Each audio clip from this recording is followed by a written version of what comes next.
Chapter 71. As the ghostly energy gradually dispersed, seeing all the candidates safe and sound, everyone present heaved a sigh of relief.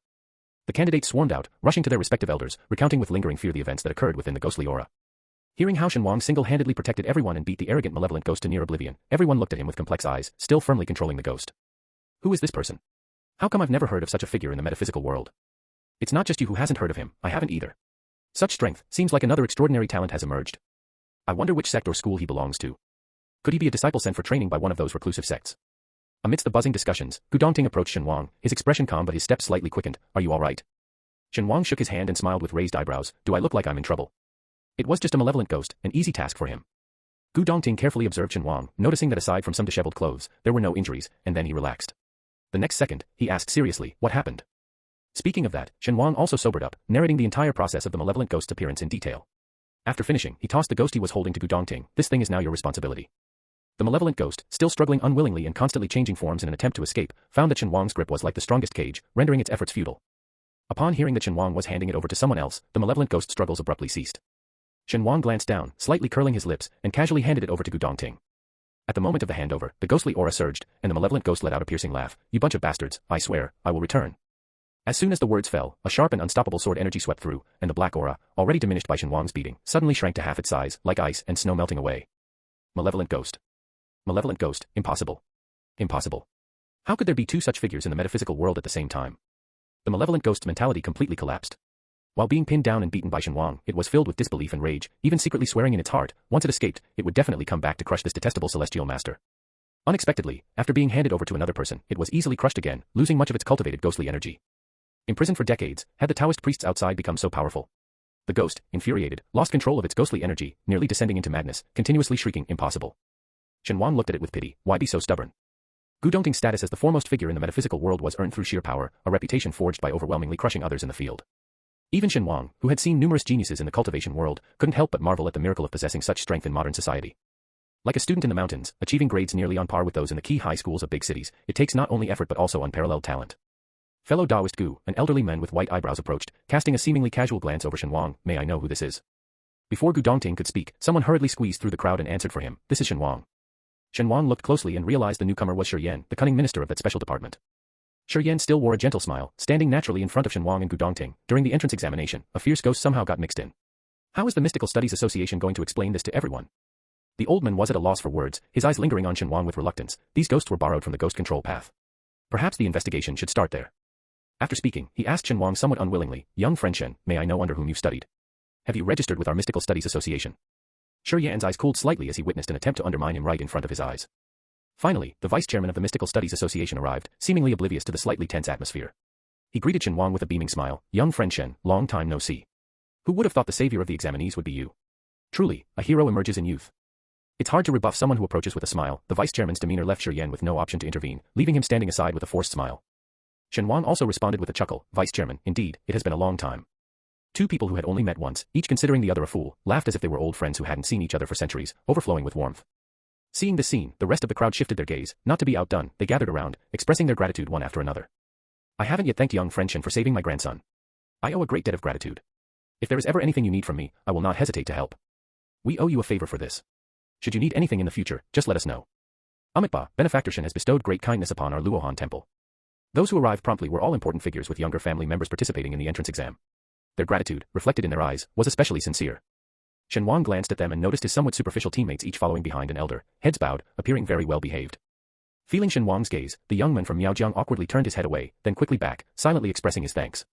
The chubby boy, more straightforward and assuming his elder couldn't see him, made a phone gesture at Shen Wang, grinning and dancing like a chubby dancing monkey. A hint of amusement flashed in Shen Wang's eyes. He warmly responded to each elder's heartfelt thanks, not fussing over formalities. Surrounded by the crowd, Shen Wang couldn't extricate himself, while Gu Dongting stood aside, quietly watching him. Shi Yan, who had walked over at some point, said sourly, after this incident, he's going to become an overnight sensation in the world of mystical studies. Gu Dongting lowered his eyes. Standing out in the forest doesn't always bode well. He knew that Shen Wang was strong enough to even overpower fierce ghosts with his bare hands, but many things in the world couldn't be resolved by strength alone. Beneath the seemingly calm surface of the current world of mystical studies lurked unpredictable and complex undercurrents. Even Gu Dongting couldn't see what secrets lay beneath. He had an indistinct sense of foreboding, as if something was looming over him. This strange sense of impending crisis was indescribable and unexplainable. Gu Dongting hadn't shared it with anyone, but it drove him to practice even more diligently. Now, Shen Wang, who had always remained detached from the mystical studies community and focused solely on making money, had also stepped into these troubled waters. Gu Dongting tightened his grip on his sword, his gaze growing more resolute. The people surrounding Shen Wang continued to heap exaggerated praises on him, each more flamboyant than the last. Young friend Shen, to possess such strength at a young age, your future is indeed promising, very promising indeed. I see young friend Shen has clear and righteous eyes, a true upstanding person. Our world of mystical studies has gained another young talent. In the future, he will surely become a pillar of the mystical studies community. While others praised him with genuine emotion, Shen Wang replied unflinchingly, well, indeed, having me in the mystical studies world is a blessing for the community. The crowd. Amidst the sudden silence, someone chuckled awkwardly, young friend Shen is straightforward and unconventional, really, really. After struggling to find words, Shen Wang helpfully added, really more handsome than others, a talent bestowed by heaven. The crowd. How can this young man be so immodest? It's been years since such a powerful ghost has appeared in the mystical studies world. We must thoroughly investigate the origins of this ghost. Someone stiffly changed the subject, and the rest immediately agreed with righteous indignation. The ghost provided by the ghost control path has caused issues. The people from the ghost control path must provide an explanation. Where are the people from the ghost control path? Did they come? For such a major incident, how could they not come? The head of the ghost control path, trying to minimize his presence in the crowd, was pushed forward. His eyebrows and eyes drooping awkwardly, he met Shen Wang's gaze, long time no see, young friend Shen. Shen Wang raised an eyebrow, surprised to encounter yet another acquaintance, and one he had tricked before. Ever since they caught a long fugitive trader with Shen Wang's help, only to be swindled out of a large sum of money, the ghost control path sect had been living frugally. Providing minor ghosts as props for the entrance exam was one of the few steady incomes for the ghost control path, but they never anticipated that this long-standing cooperation would backfire. The head of the ghost control path was also troubled. Honestly, we have no idea what happened. As everyone knows, our ghost control path is a declining minor sect. Although we have the reputation of controlling ghosts, we can only control minor ones. At most, some resentful spirits. As for fierce ghosts, not to be self-deprecating, but no one in our sect can control a fierce ghost. The practice of ghost control, although a part of the orthodox path, has some evil aspects. One misstep can lead to being devoured by evil ghosts. In this era of peace, the ghost control path has explicitly forbidden making pacts with evil ghosts. Who doesn't know that a camel, even at its weakest, is still bigger than a horse? You may seem diminished, but who knows what secret traditions you might be hiding, someone commented sarcastically. The head of the ghost control path's expression changed as he said sternly, this entrance exam was prepared jointly by the Mystical Studies Association and the Special Department.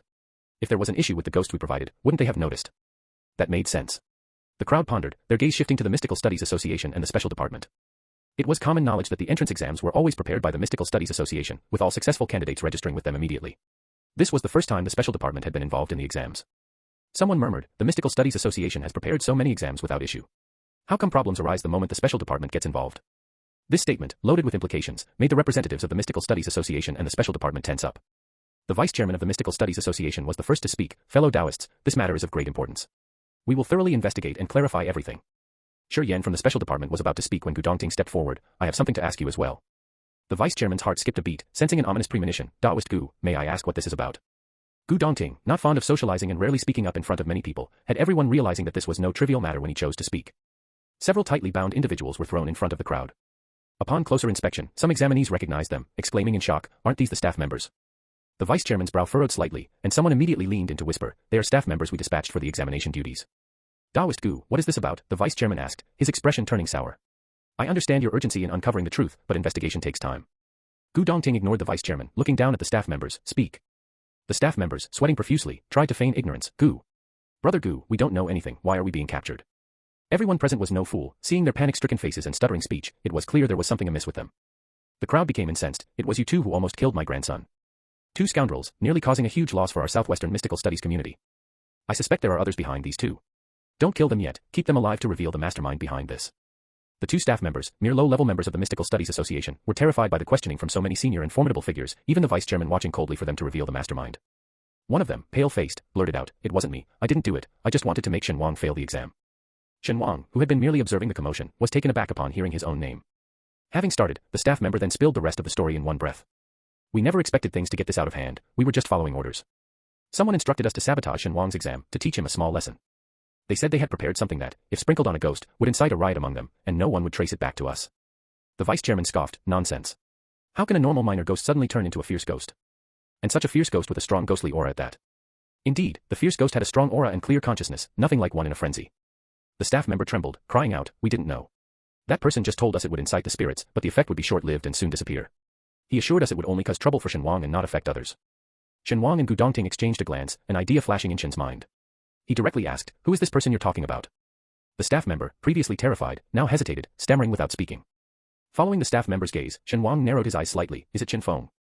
The staff member shuddered, shrinking back, remaining silent. Seeing his reaction, everyone understood his answer, their expressions varying.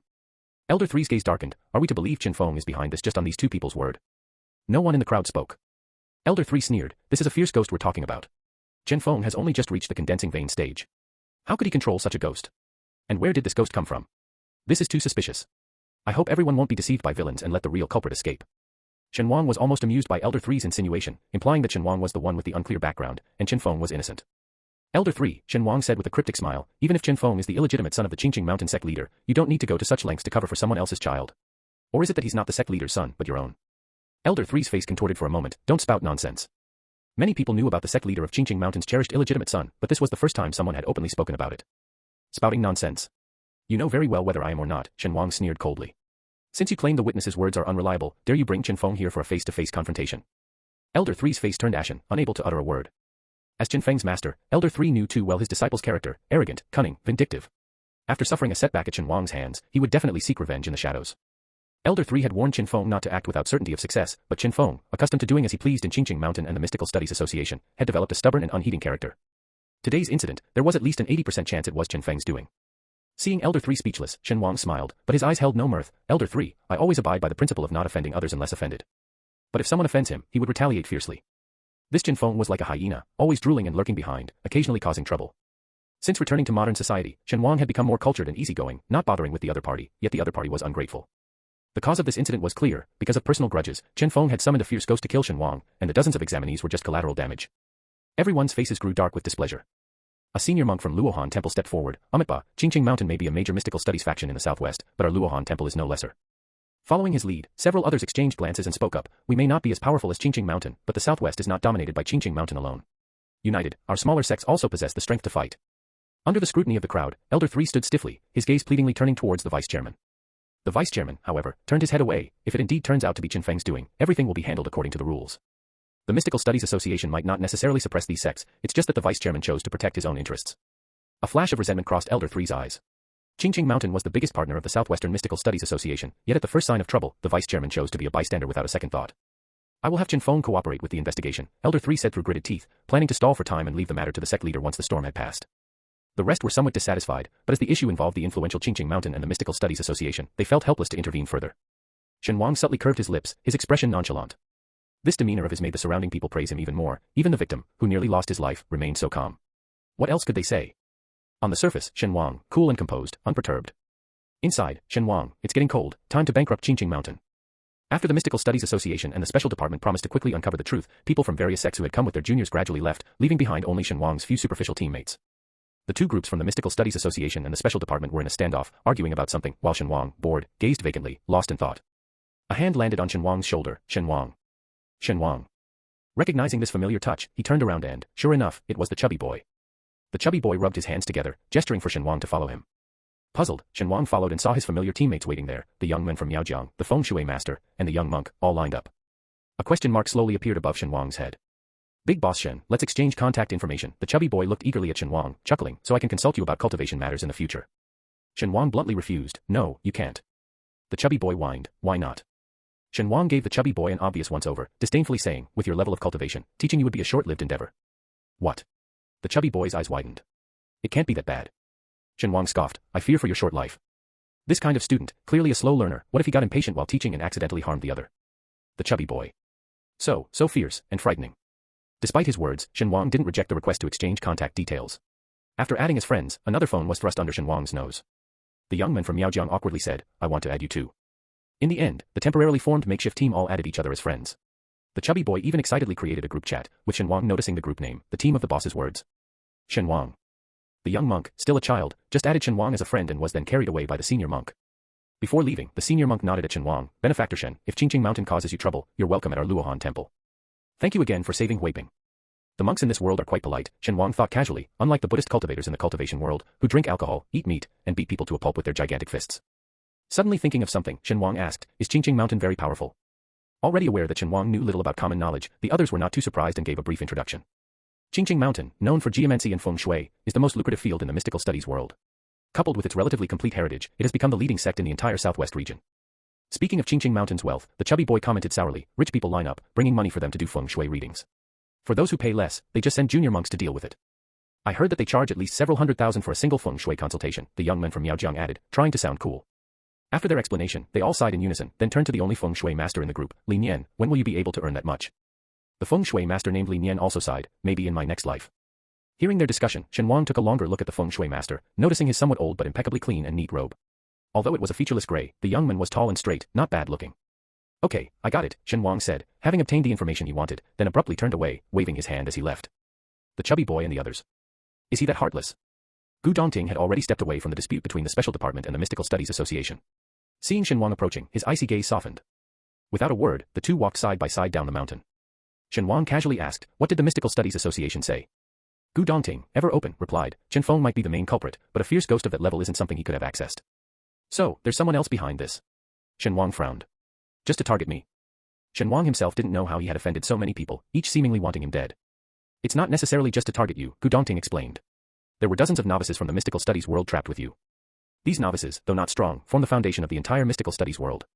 If they had truly come to harm in this incident, the entire mystical studies world would have been plunged into turmoil, the elders who lost their juniors, the sects losing fresh blood, and other cultivators reliant on each other. Indeed, in these difficult modern times of cultivation, anyone who can cultivate, regardless of their talent, is a new force in the mystical studies world. Muttering to himself, Shen Wang said, then who would be so ruthless? I don't know. Whether there was someone behind Chen Feng remained an unknown, it was all just speculation in Gu Dongting's mind. Shen Wang sighed heavily, troublesome, really troublesome.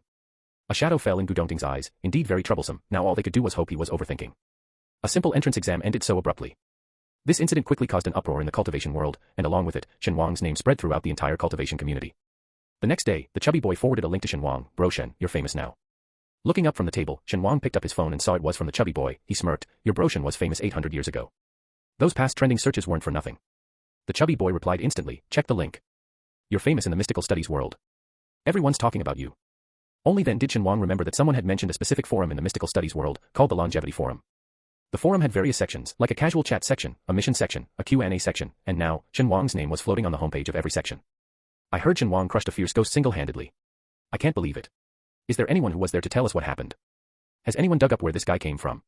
Which sect does he belong to? One Gu Dongting was enough, and now Shen Wang rises. Do ordinary people like us even stand a chance? Ancestors, save me. Li Tao, who is stronger in combat, Gu Dongting, or Shen Wang? Click to see the beautiful love story of Shen X Gu. Shen Wang. These cultivators really have nothing better to do. Internally scoffing, Shen Wang hypocritically clicked on the post comparing combat abilities, only to be rendered speechless by the responses. Thanks for the invite, but that's insulting to Gu Dongting. Below was a flood of comments, with people comparing the two from every aspect, looks, personality, strength. In these people's eyes, Shen Wang was being completely overshadowed in every way. It seems these cultivators are not only idle but also into idolizing. Shen Wang immediately closed the post and clicked on the next one. Click to see the beautiful love story of Shen X Gu. Help, doesn't anyone else think they're a perfect match? On sight, it's well known that Brother Gu is an unapproachable aloof figure, but when he's with Shen Wang, he's not cold at all. Everyone knows that Brother Gu likes to use force, physics, to persuade people and dislikes unnecessary chatter, but this time, he actually interrogated those two staff members in public. Clearly, it was because the matter involved Shen Wang. He was angry and wanted to confront them in front of everyone, undermining both the Mystical Studies Association and Qingqing Mountain. If this isn't love. Yesterday at lunchtime, I happened to see them both going to eat at a small street-side restaurant. Attached photo. Seeing that familiar photo, Shen Wang's eyelid twitched. The girl who sneakily took his photo yesterday turned out to be a cultivator, something Shen Wang hadn't expected. This girl's combat prowess was strong. Initially, some people rebutted her, saying that although Brother Gu was aloof, he wasn't rude, that the two had no connection, and that even if they knew each other, normal friends could also dine together. Towards the end of the post, the doubters and rebutters changed their tune, as if brainwashed, expressing their amazement. If this isn't love. Shen Wang. If it were insults, he could retaliate directly, but in this situation, he didn't know how to react and just felt incredibly awkward. Not wanting to be the only one feeling awkward, Shen Wang decisively decided to forward the post to Gu Dongting. Gu Dongting, unusually, replied quickly, what is this? Shen Wang burst into laughter, not yet finished when Gu Dongting called, causing Shen Wang to cough and nervously ask, why are you suddenly calling? Gu Dongting was concise, the matter has been investigated. Shen Wang was surprised, that fast. Gu Dongting hummed softly, seemingly unsure how to begin. Shen Wang was prepared for this, what happened? Gu Dongting told Shen Wang that Chen Feng was indeed responsible for the incident. Chen Feng had harbored resentment towards Shen Wang since failing to snatch a talisman earlier. Later, Shen Wang tricked him into buying useless stones for millions, which only deepened his grudge. When Chen Feng learned that Shen Wang was taking the entrance exam, he decided to ensure Shen Wang's death during the ghost riot. He stole a fierce ghost suppressed by the Mystical Studies Association for decades, sneaking it among the minor ghosts provided by the ghost control path. He also bribed the staff to prepare a drug that would incite the ghost to riot. Shen Wang was dumbfounded, so, he did all this by himself, from start to finish. Such a blatantly obvious plan was surprisingly hard to believe. Gu Dongting, somewhat helplessly, confirmed, according to the investigation, yes. Chen Feng learned about Shen Wang's exam participation from the Mystical Studies Association staff and used Elder Three's authority to steal the long-suppressed fierce ghost. He didn't even consider the other participants. Perhaps he did consider them, the dosage of the drug he prepared wasn't large and would wear off quickly, giving the ghost just enough time to kill someone before fleeing. Then, everyone's focus would be on the escaped ghost. As for the one or few people who died, aside from their close ones, who else would remember or care? What he hadn't anticipated was the fierce ghost's enduring strength despite decades of suppression, its tolerance to the drug, and its malice towards all cultivators. After hearing this, Shen Wang didn't know what to say. To call it foolish would be an understatement, as Chen Feng had seemingly thought through the consequences. To call it malicious would be insufficient, as Chen Feng likely didn't consider it an insult. Finally, Shen Wang sighed softly. How was he dealt with? This time, Gu Dongting was silent for a long while before saying, "The Mystical Studies Association has expelled him, apologizing to you and compensating everyone involved." Is that all? Gu Dongting couldn't answer. With Qingqing Mountain's protection and the Mystical Studies Association's tacit indulgence, even the special department couldn't forcibly take Chen Feng away. Let it be, Shen Wang said indifferently. I had anticipated this. Such incidents were commonplace in the world of cultivation, and Shen Wang was no longer surprised by them. This time, the two didn't talk for long and quickly ended the call. Shen Wang's expression wasn't as depressed and pitiable as Gu Dongting had imagined. He idly fiddled with something in his hand. Better to rely on oneself than on others or heaven. Fortunately, I was prepared. Qingqing Mountain. Shen Wang smiled faintly. Meanwhile, Gu Dongting, having ended the call, lay on his bed, unable to close his eyes. He felt a stifled pain in his heart, inexplicable and unsettling, preventing him from focusing on cultivation or sleep. Looking around, he sat up on the bed, not even glancing at the sword beside him, and muttered in confusion, "Who is Chen Feng?" Suddenly, a name popped into Gu Dongting's mind, startling even himself, Kill Chen Feng. Gu Dongting quickly realized this was an obsession deeply rooted in his heart, so powerful that even he couldn't control it. He knew his former self well, a man of rigid integrity. That this Chen Feng could incite such intense murderous intent in his former self. Gu Dongting rose, retrieving a set of black clothes and a fierce-looking ghost mask from above the wardrobe. Since your wish is so strong, I'll fulfill it for you. Dressed and masked, Gu Dongting leapt gracefully out the window, gliding silently through the night air like an owl, stealthily hunting his prey. The next day, Shen Wang was woken by a phone call. He had been busy all night and had just rested in the morning, barely able to open his eyes. Who is it? Is this Shen Wang? A sinister, unfamiliar male voice came from the other end of the phone. Shen Wang, exasperated by the downsides of fame, I'm not taking any jobs unless your offer is tempting enough. Last night, did you cripple Chen Feng's cultivation? The caller didn't respond to Shen Wang's comment, asking his own question instead. Who's Chen Feng? Shen Wang was momentarily confused, then suddenly woke up with realization, what the hell? Chen Feng's cultivation is crippled. Which angelic sister did this good deed? Breathing heavily, the caller seemed agitated. Oblivious, Shen Wang enthusiastically expressed his gratitude. Are you a fan of mine? Calling specially to inform me of this. Thanks a lot. Enough. The caller squeezed out 2 words through gritted teeth, his teeth grinding. Shen Wang, do you think you can absolve yourself by pretending? I swear, I'll make you pay. Shen Wang, so, who exactly are you? The caller abruptly hung up, and Shen Wang was certain he heard the sound of the phone being smashed on the ground. That poor phone must be in pieces now. Chuckling for a moment, Shen Wang then composed himself, showing a sly smile. That's all the Qingqing Mountain sect leader can do. Just this. After laughing, Shen Wang's expression turned contemplative. Who could it be that crippled Chen Feng's cultivation at such a critical time? Now that Chen Feng was in trouble, Shen Wang was the prime suspect, even though he had an alibi. In the world of mystical studies, there were plenty of ways to harm someone from afar. Unable to figure it out after much thought, Shen Wang decided not to dwell on it any longer. Offending Qingqing Mountain was already a given for him. One more time didn't matter. Cheerfully, he picked out an ostentatious outfit, put it on, and added a Zhu Beiji mask he had bought on his way home yesterday, pleased with himself. As expected of me, my splendid elegance can't be hidden no matter what I wear. Shen Wang, dressed like a flamboyant butterfly, concealed his identity and headed straight for Qingqing Mountain. Chapter 72. Stepping outside, Shen Wang slapped a speed-boosting talisman on his leg and affixed an invisibility talisman to himself. With a slight exertion of his long and straight legs, outlining an attractive contour, he whooshed off like an arrow released from a bow. On the busy road with flowing traffic, no one noticed a strangely dressed person flash by their windows, like a running potted plant, leaving only a blur faster than the cars.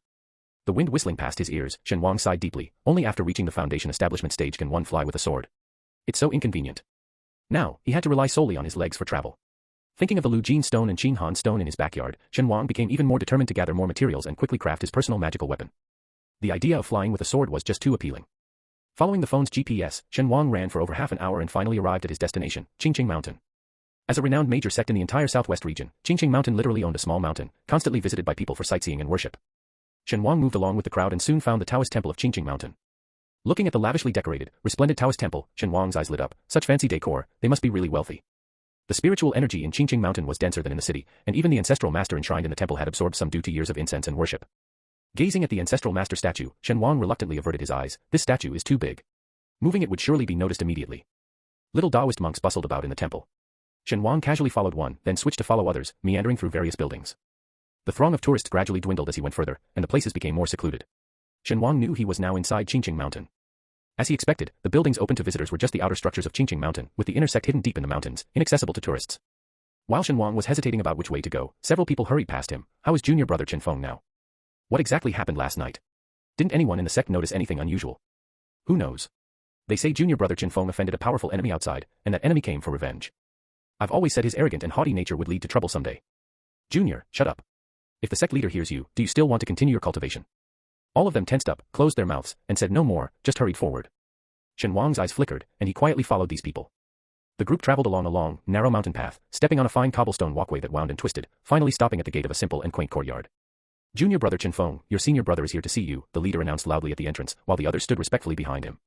From their demeanor, it seemed less like a visit to an injured junior and more like paying respects to an elder. There was no response from the courtyard for a long time.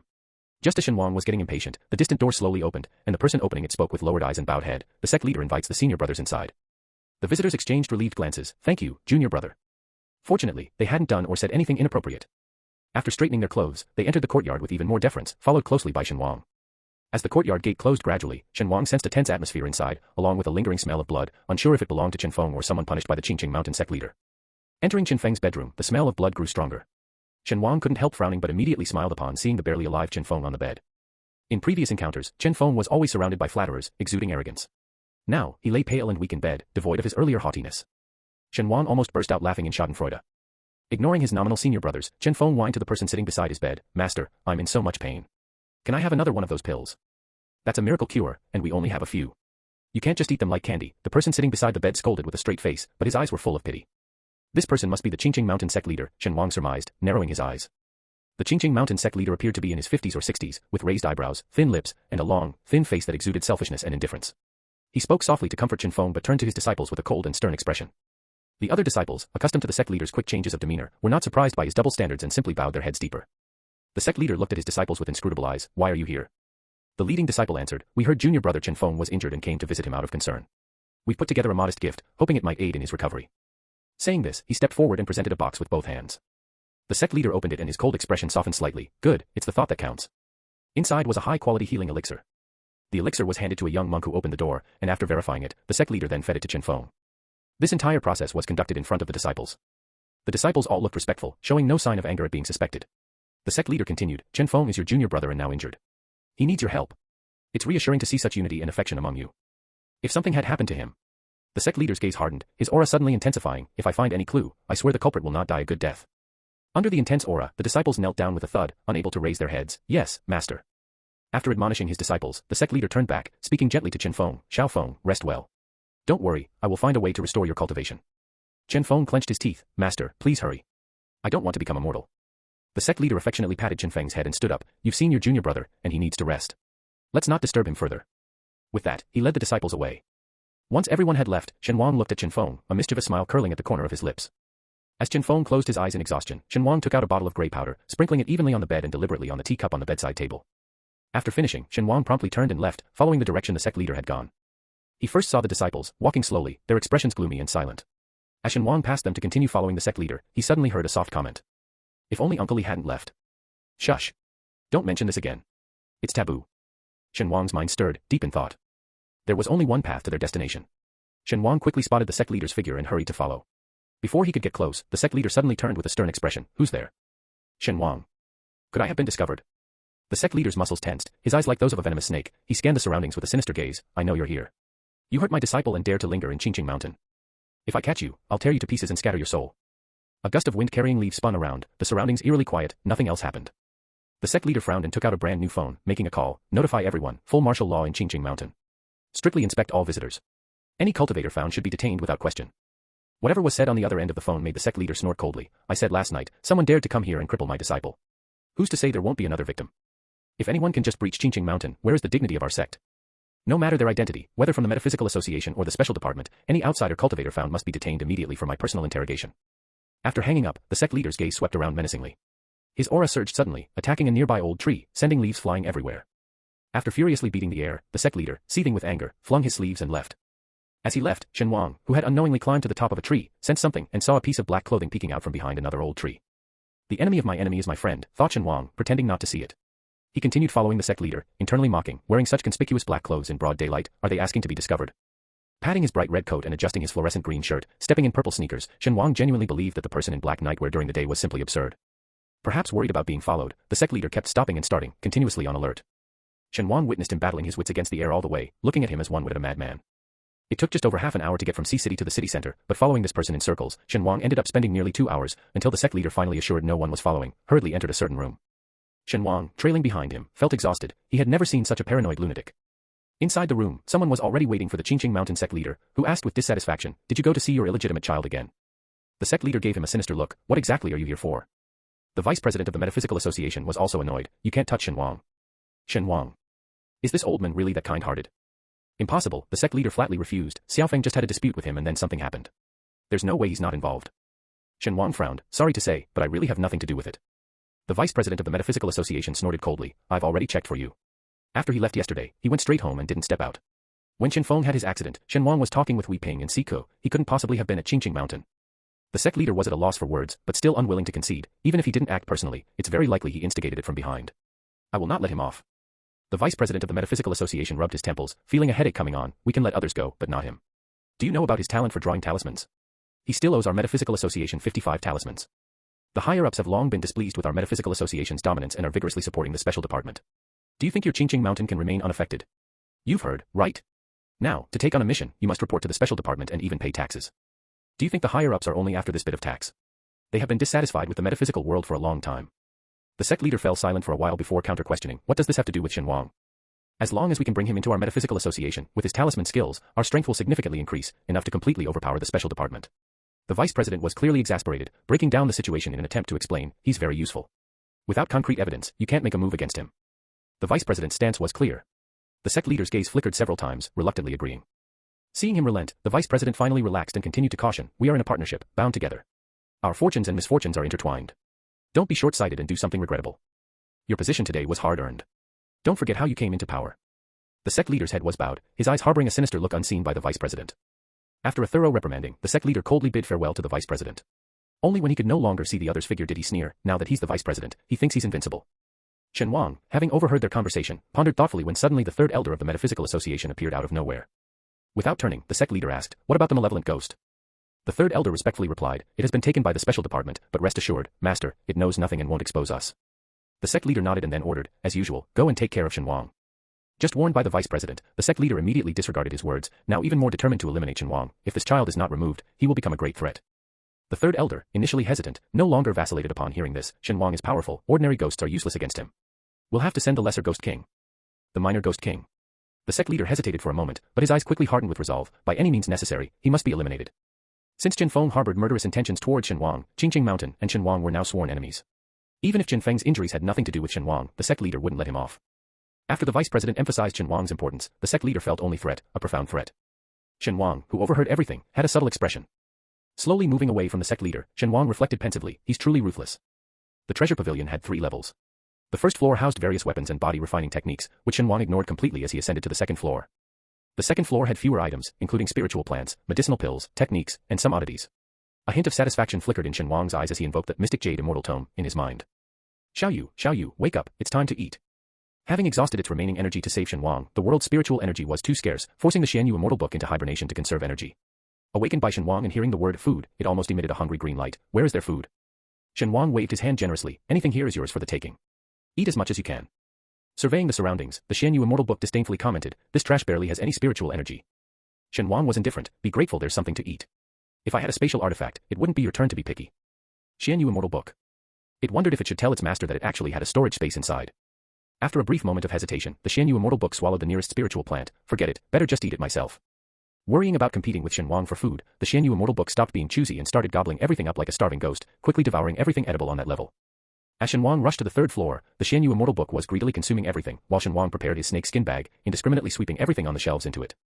The snake skin bag was not very big, and after filling it with items from the third floor, it was bulging and could hardly fit anything more.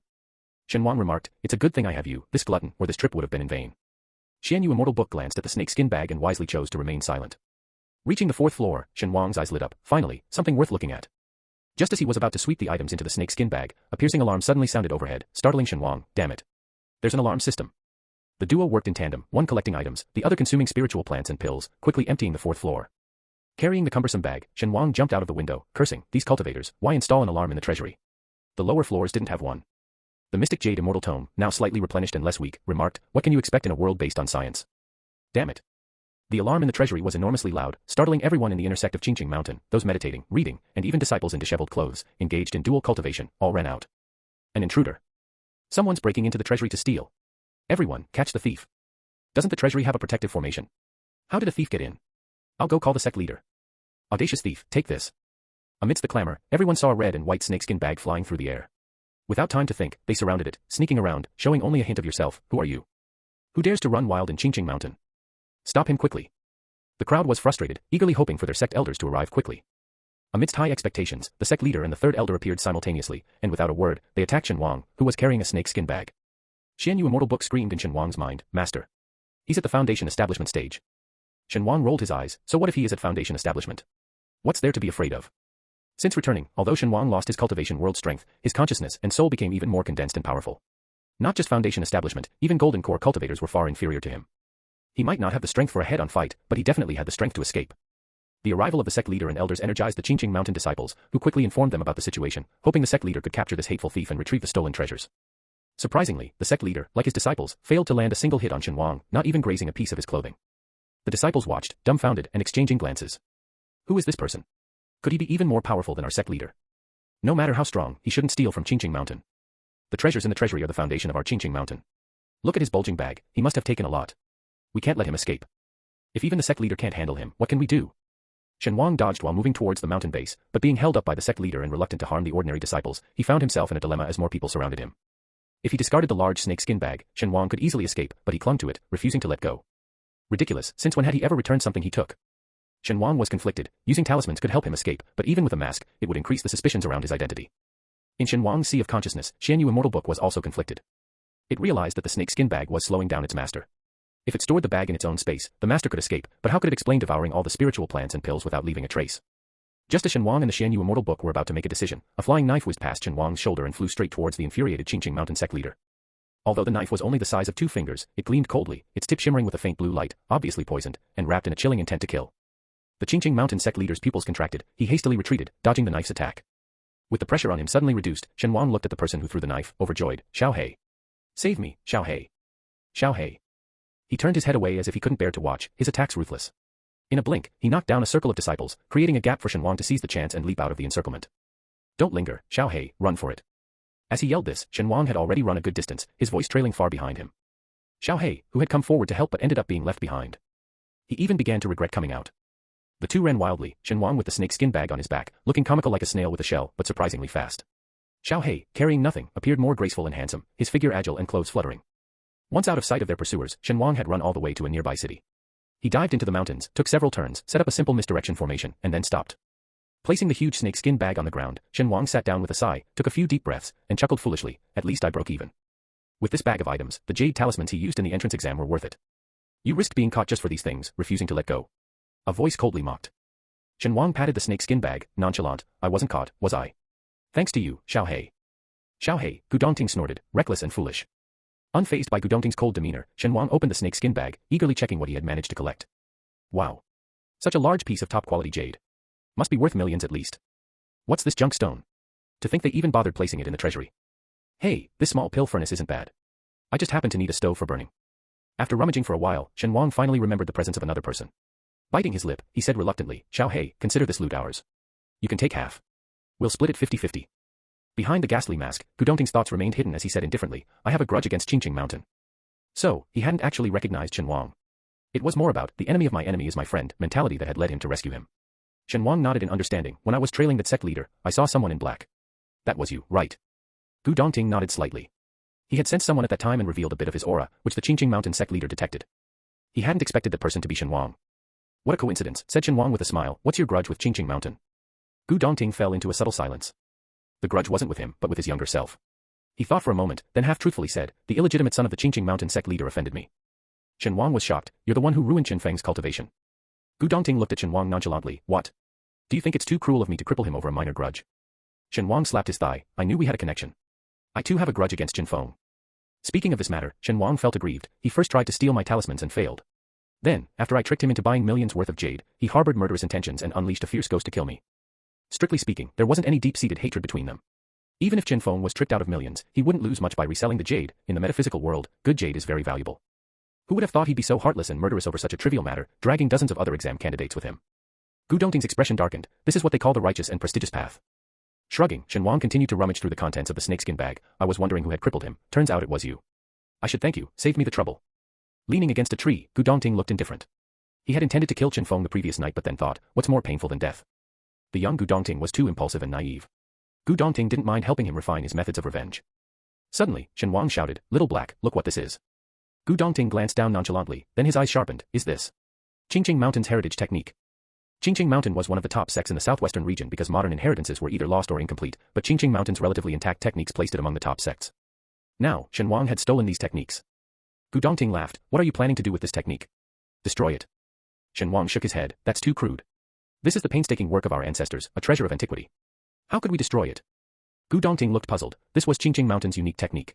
Anyone else practicing it would be immediately detected and pursued by Qingqing Mountain and other sects. What else can be done but to destroy it? We are good people who like to share. Shen Wang dusted off the tome, smiling innocently and upright. How can we let such a treasure vanish from the annals of history? The obvious choice is to share it unconditionally. Isn't the only reason no one dares to practice it because Qingqing Mountain is so powerful that practicing it would lead to being hunted down by all sects? But what if everyone in the metaphysical world had a copy of this technique?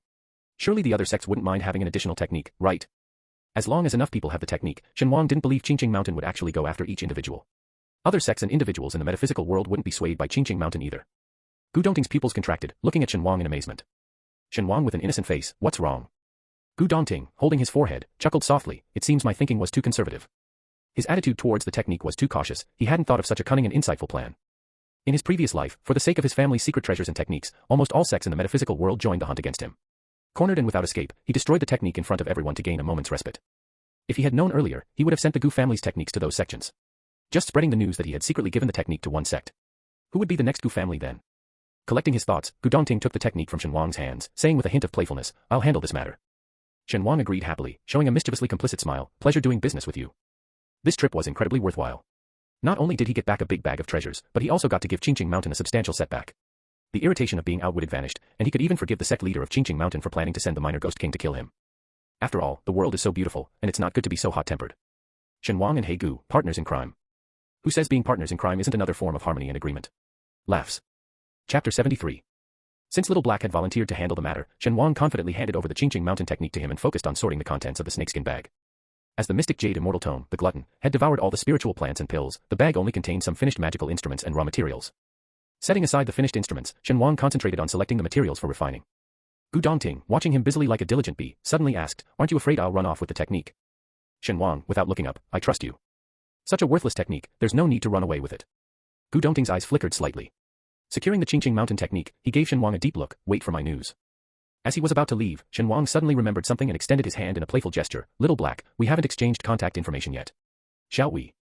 Gu Dongting, like a graceful bird, glanced back at him and then disappeared into the lush treetops without stopping. Shen Wang paused, retracting his hand, touching his chin, did he just smile? It was hard to discern the expression behind the ghost mask, but Shen Wang felt a fleeting emotion in those eyes. From that brief glimpse, the perennial coldness in Gu Dongting's eyes seemed to soften a bit. Shen Wang pondered more deeply, why do I feel like I've seen those eyes somewhere before? Those subtly cold eyes with a hint of gentleness always seemed strangely familiar to him. The mystic jade immortal tome in his mind, confused, but didn't you two meet before? Shen Wang. That makes sense, but something still feels off. Unable to figure it out, Shen Wang didn't dwell on it. Gathering up the snakeskin bag, he hoisted it onto his shoulder, let's head home. It was quite a distance from their back to City C. Even using a speed talisman, it took Shen Wang a good 2 to 3 hours to get home. The first thing Shen Wang did upon returning home was to take out the top-quality jade stolen from the Qingqing Mountain treasury. Without delay, he headed into the study to make jade talismans. After an indeterminable amount of time, Shen Wang emerged from the study, looking exhausted, his hair disheveled, but his eyes shone like cold stars, flickering with a ghostly light, the minor ghost king, huh? As long as you dare to come, I dare to trap you to death. Having died twice already, Shen Wang cherished his life immensely.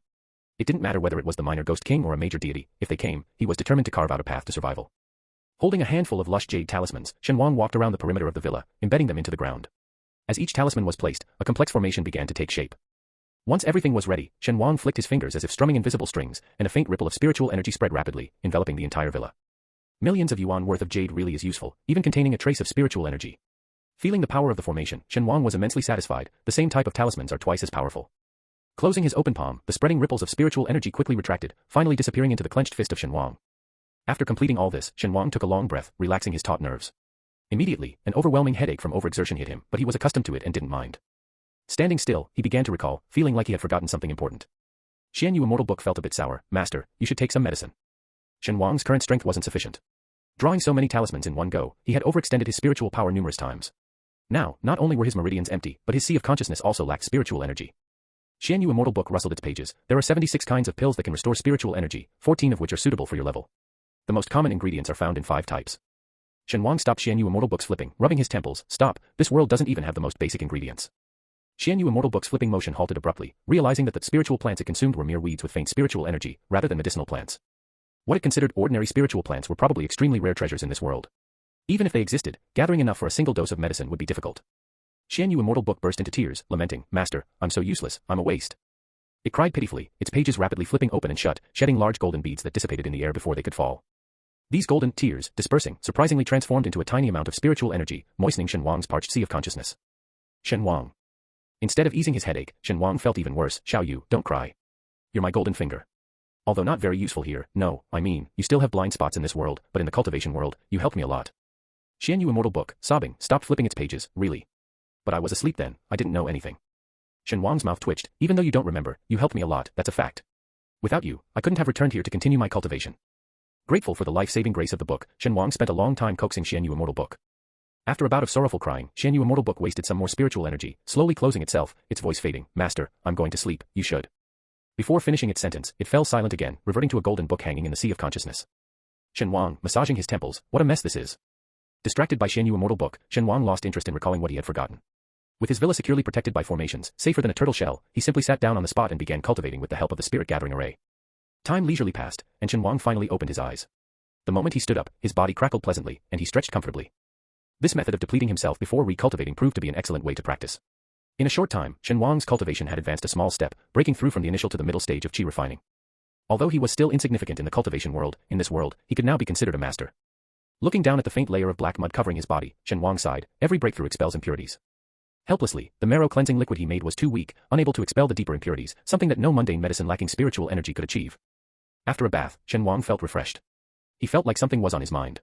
Picking up his phone, he instinctively checked his conversation list with Gu Dongting but found no new messages.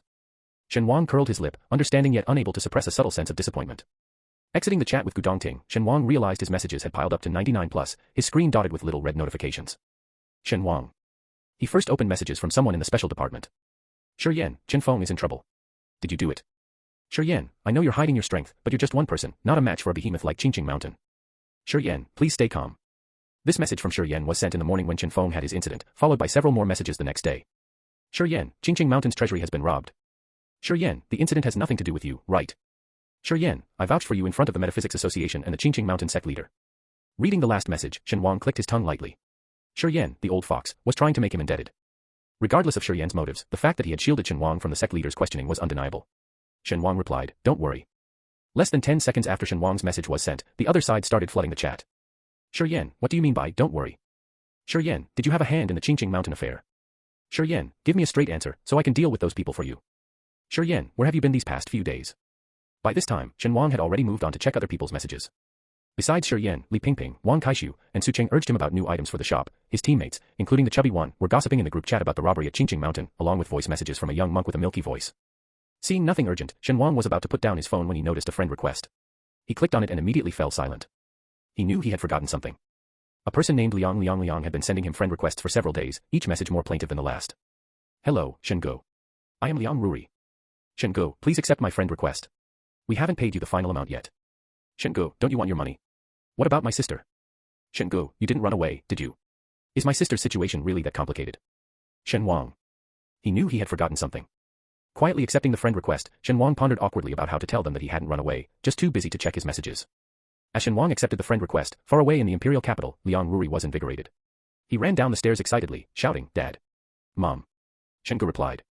Liang's parents, initially about to scold him for his lack of manners, perked up, really? The couple exchanged a look, their eyes sparkling with intense excitement. What did the master say? Will he still treat Yaya? On the day Shen Wang left, Liang's parents felt somewhat disappointed but understood. They had postponed various work and social gatherings, eagerly waiting for Shen Wang's message every day. Can we still make amends now? Today marked the 5th day without any news from Shen Wang, and the atmosphere in the Liang household was so tense it was almost suffocating. Even a slightly louder footstep from Liang Ruri would earn him a scolding. Just when the Liang family was sinking into despair, Master Shen finally replied. Liang's mother cried tears of joy, grabbing her husband's hand. Tell the master quickly, our compensation is ready and we've doubled it. Liang's father tried to remain calm, be respectful. You're not worthy to call him Shen Go. Address him as master. Liang Ruri rolled his eyes. How could they understand? Everyone online calls Shen Wang Shen Go. Liang Ruri was extremely nervous, his hands shaking so much he almost sent a string of gibberish. Trying to calm down, he was about to type when a message popped up in the chat. Shen Wang, I was busy these past few days and didn't see the messages. Liang Ruri paused, typing carefully, then, Master, have you finished your work? About my sister's illness. After thinking for a moment, Shen Wang sent a list of medicine names, promising, I haven't resolved the matter yet. You can prepare these medicines, and I'll come to treat her once I finish my own work. Liang's parents saw the list of medicines. Some were common, like ginseng, but others were unfamiliar to them. Liang's father snatched the phone from his son. Thank you, Master. We will prepare the medicines as soon as possible. The compensation is ready too. How should we transfer it to you? First, report to the special department. You can give it to me when I come to treat your daughter. Liang's father took a deep breath and typed out thanks repeatedly, worried that the cold text wasn't sincere enough. He even searched for several emoticons to send. The master is truly a master. He knew right away it was me talking to him. Liang Ruri, whose phone was taken.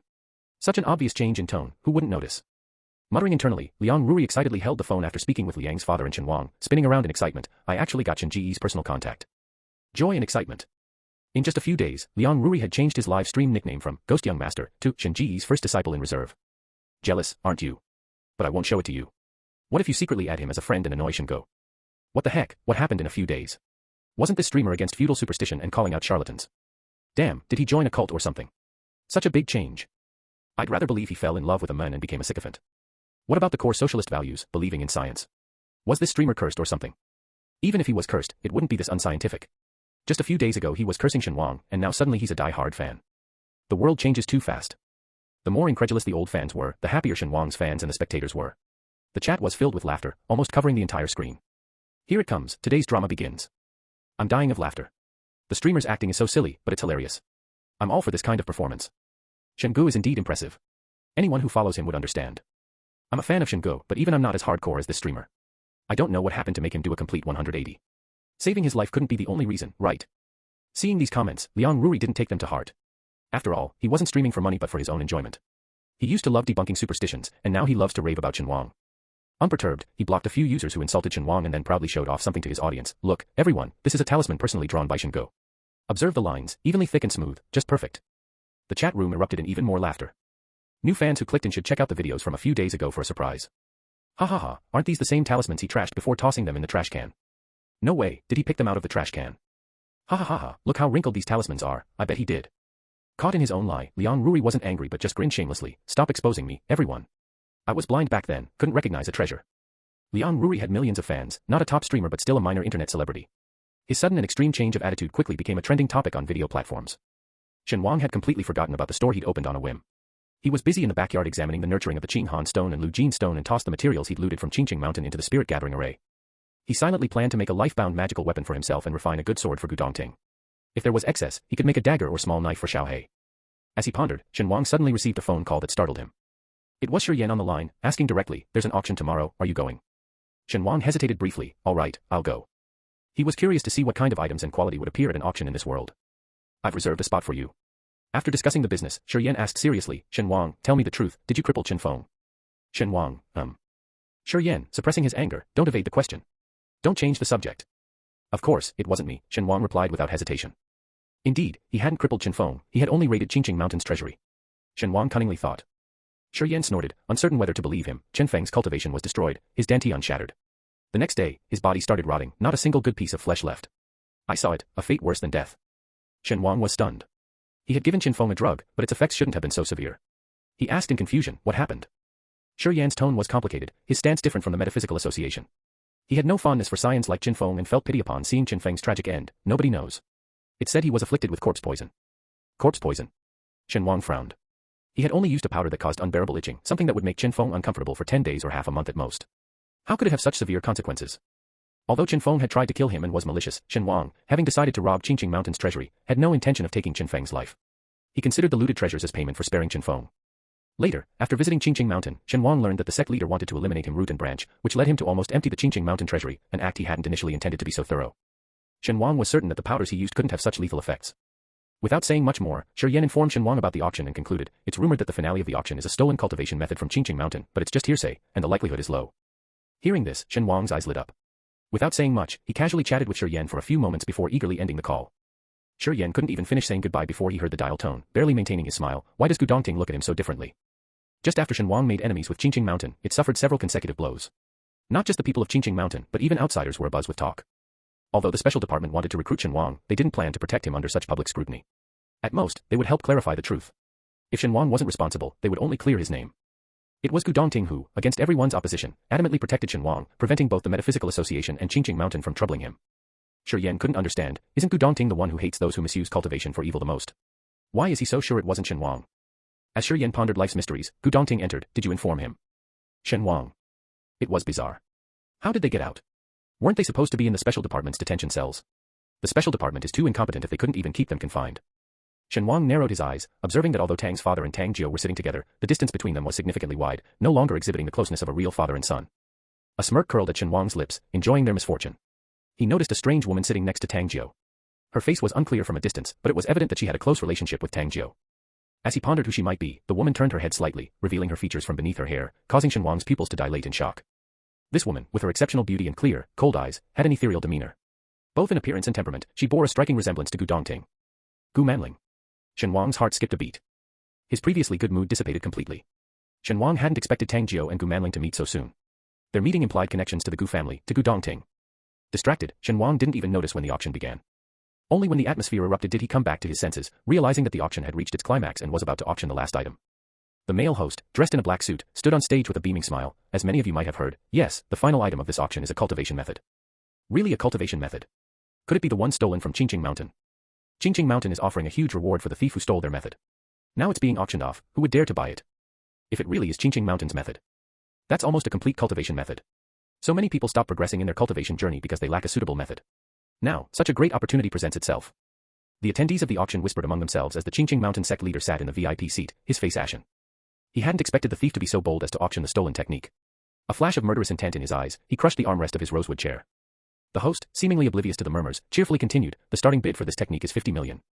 He was cut off by the Qingqing Mountain sect leader. Excuse me, but this is a technique stolen from Qingqing Mountain. We kindly request its return and are deeply grateful. The intense discussions in the room ceased abruptly, falling into a silence so deep that one could hear a pin drop. No sooner had he finished speaking than the Qingqing Mountain sect leader shouted, 50 million for this technique from Qingqing Mountain. The atmosphere became tense. Despite the eagerness in their hearts, Qingqing Mountain was not a small force to contend with. Buying the technique could mean becoming a target for murder and robbery, a risk not worth taking. Under the implicit threat of the Qingqing Mountain sect leader, no one dared to bid, prompting the host to squint his eyes. Is there no higher bid? 50 million for the first time. 50 million for the second time. Feeling slightly relieved of his frustration, a faint smile appeared on the Qingqing Mountain sect leader's lips. Although spending 50 million felt like a waste, getting the technique back was all that mattered. The host slowly raised his gavel. 50 million for the third. I bid 1 billion, a clear, resonant voice interrupted. Everyone was startled, turning towards the source of the voice, but could only see a closed private viewing box, reserved for those who preferred anonymity. The Qingqing Mountain sect leader clenched his teeth in frustration, nearly losing control of his chi. He gritted his teeth. Esteemed fellow, if you withdraw your bid, Qingqing Mountain will consider you a friend and will offer unconditional assistance once in the future. Hearing this, Shen Wang rolled his eyes. The sect leader was indeed stingy with his offer of one-time unconditional assistance. Shen Wang had almost decided to bid himself when the person in the box beat him to it. Others might not know the true identity of that person, but Shen Wang knew all too well, it was Xiaohei. Knowing that Qingqing Mountain wouldn't easily get back the stolen item, Shen Wang leaned back in his chair to enjoy the show, cracking sunflower seeds. He didn't notice that Gu Manling, sitting next to Tang Jiu, looked puzzled. Tang Jiu, always attentive to her, immediately asked softly, Linger, what's wrong? Gu Manling pondered for a moment and then slowly shook her head. That person's voice sounded a bit like my brother. But I must be mistaken. Given Gu Dongting's character, it was impossible for him to do something like stealing another's ancestral cultivation technique. Tang Jiu quickly agreed, saying, he must have heard wrong. Under the watchful eyes of all, someone in the private room scoffed, this is an auction, the highest bidder wins. If you don't have the money, don't compete. The master of Qingqing Mountain's face twisted for a moment, and he took a deep breath. 110 million. Someone in the private room casually followed with 150 million. The master of Qingqing Mountain wanted to continue bidding, but was abruptly cut off. 160 million. It was like a stone dropped into a still pond, creating ripples. After the first and second bids were called out, those who were eagerly waiting could no longer hold back. 180 million. 200 million. The master of Qingqing Mountain was all too familiar with those bidding. They were elders of other sects who had previously addressed him as a brother.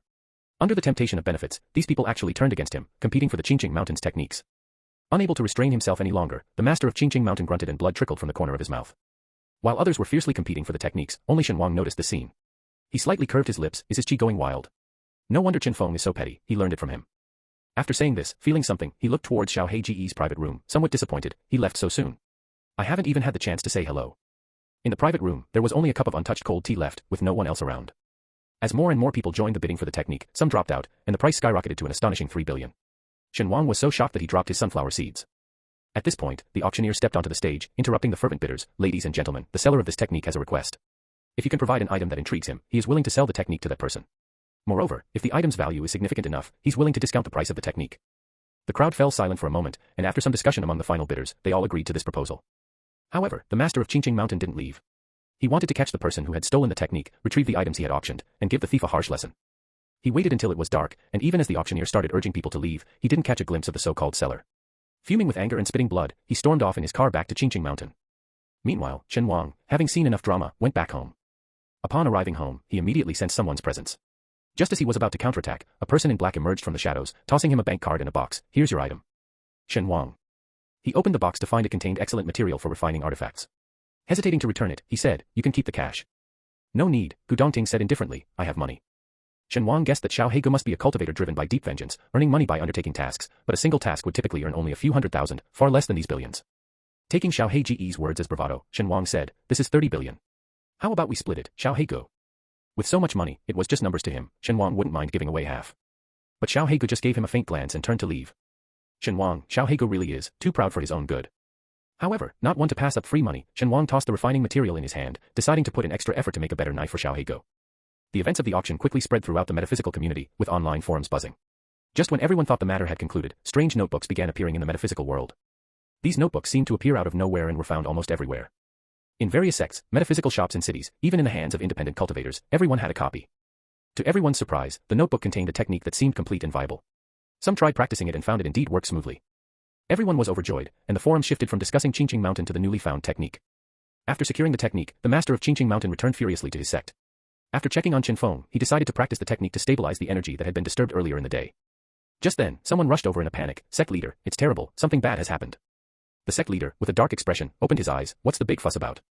The normally timid disciple, now ignoring the sect leader's demeanor, said with a cry in his voice, Sect leader, our cultivation technique has been leaked. The sect leader frowned, not understanding what the disciple was saying. The disciple handed a small booklet to the sect leader, fearfully saying, Sect leader, please look at this. The sect leader, brows furrowed, casually flipped through it, then suddenly his gaze fixed. Trembling, he flipped page by page, his aura surging wildly. The disciple continued, this booklet, it's everywhere now, in everyone's hands. The most core technique had been leaked, and the disciple's eyes were lost. He felt a sense of falling into the void, sensing that a significant change might befall Qingqing Mountain.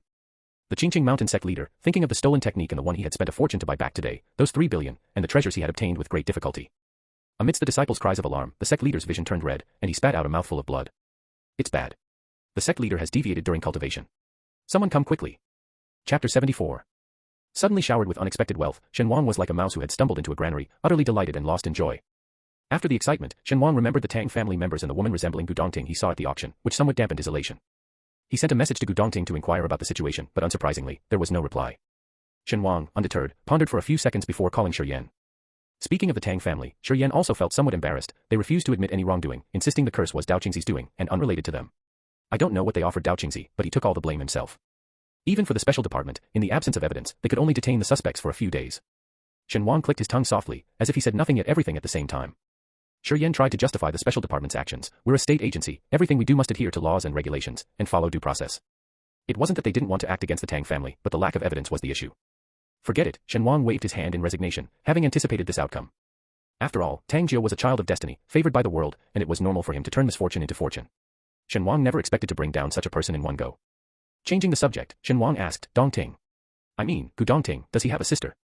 Shi Yan, aware of the grudges between Shen Wang and the Tang family, braced for a reprimand, but was caught off guard when Shen Wang abruptly changed the topic. What? Has Gu Dongting's sister come to City C? Shen Wang repeated. Shi Yan, somewhat puzzled, recalled and said, Gu Dongting does have a sister, but she's not part of the special department, so I'm not clear about her whereabouts. Gu Dongting having a sister was no secret, and Gu Manling herself was a renowned goddess in the metaphysical world with numerous admirers. Why was Shen Wang suddenly asking about her? Shi Yan's heart skipped a beat, almost thinking Shen Wang was interested in Gu Manling.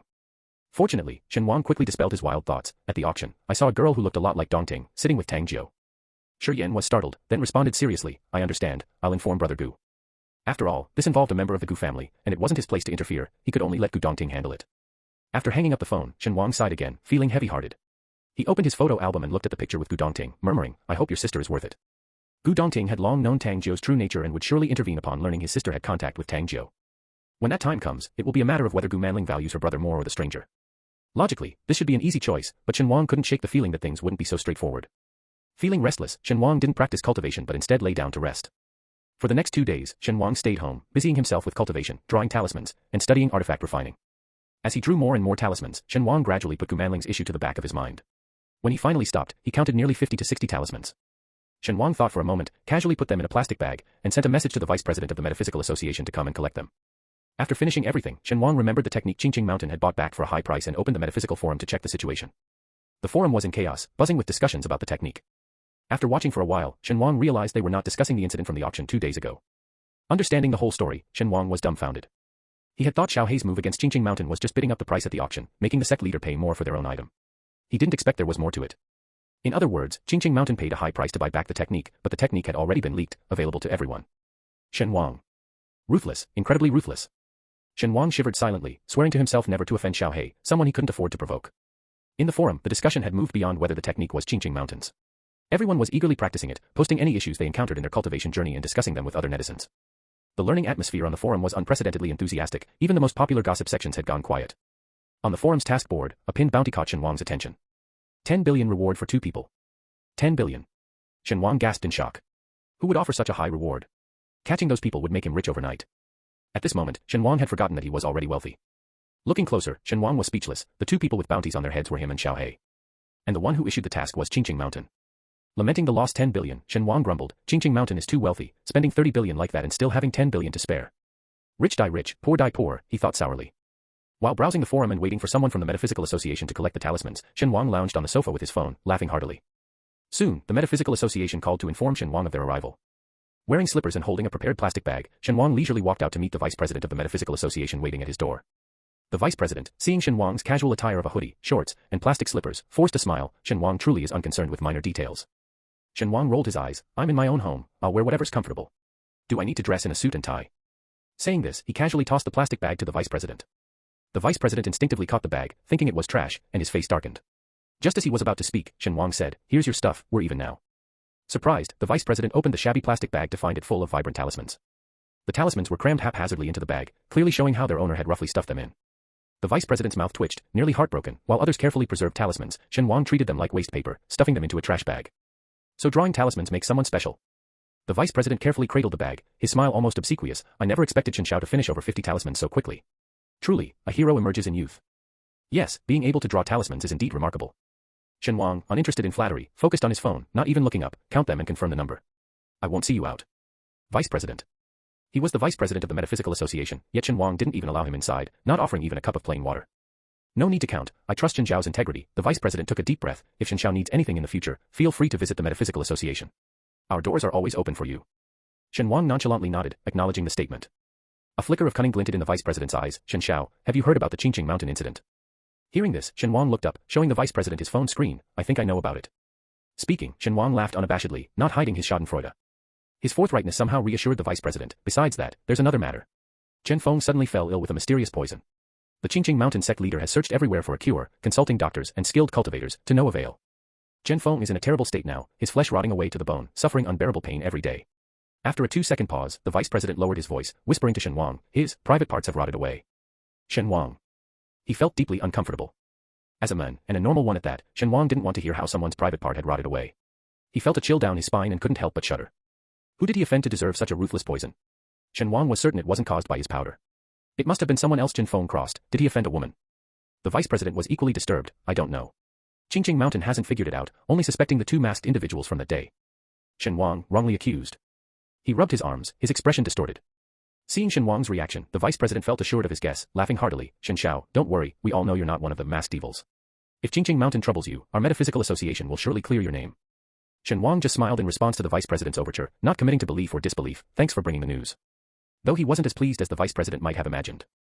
Left standing outside with the door slammed shut, the vice president holding the plastic bag, his gaze flickered several times before he sighed.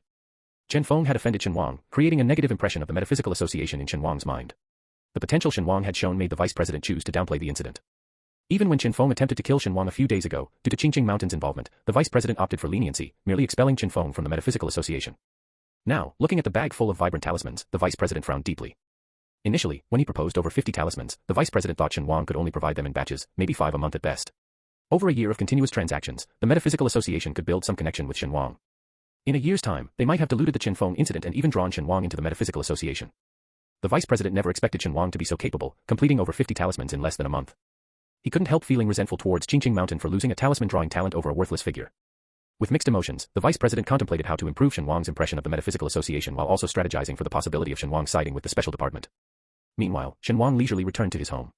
With his villa enveloped in protective formations and a spirit-gathering array in the backyard nurturing various spiritual plants, why would the vice president need to step inside? As for the miserable Shen Wang wasn't too concerned, as long as the effects weren't caused by his concocted powder. Shen Wang focused on another matter, masked evils. What's that about? Searching the forums, Shen Wang was speechless. Following the Qingqing mountain theft, everyone was curious about the perpetrators, initially perceiving them as cowardly evil cultivators. Now, the fear was that whoever targeted Qingqing mountain might target other sects too. Suddenly, all sects in the cultivation world felt threatened. When Qingqing mountain's technique was leaked everywhere, forum users unanimously changed their tune. I think Qingqing mountain offended them, and this is their revenge. If you don't do guilty deeds, you won't fear ghostly knocks. Why doesn't Qingqing mountain introspect on what they did to provoke such retaliation? Honestly, with their ability to escape unscathed from the encirclement of Qingqing mountain, there isn't a sect in the metaphysical world they can't freely enter or leave. Yet, apart from Qingqing mountain, they haven't targeted any other sect. Who knows how many dirty deeds Qingqing mountain has done behind the scenes? By spreading such a valuable technique, even if their aim was to take revenge on Qingqing mountain, they're like righteous thieves. Masked evils, thieves with a code. Masked evils, thieves with a code. Masked evils, thieves with a code.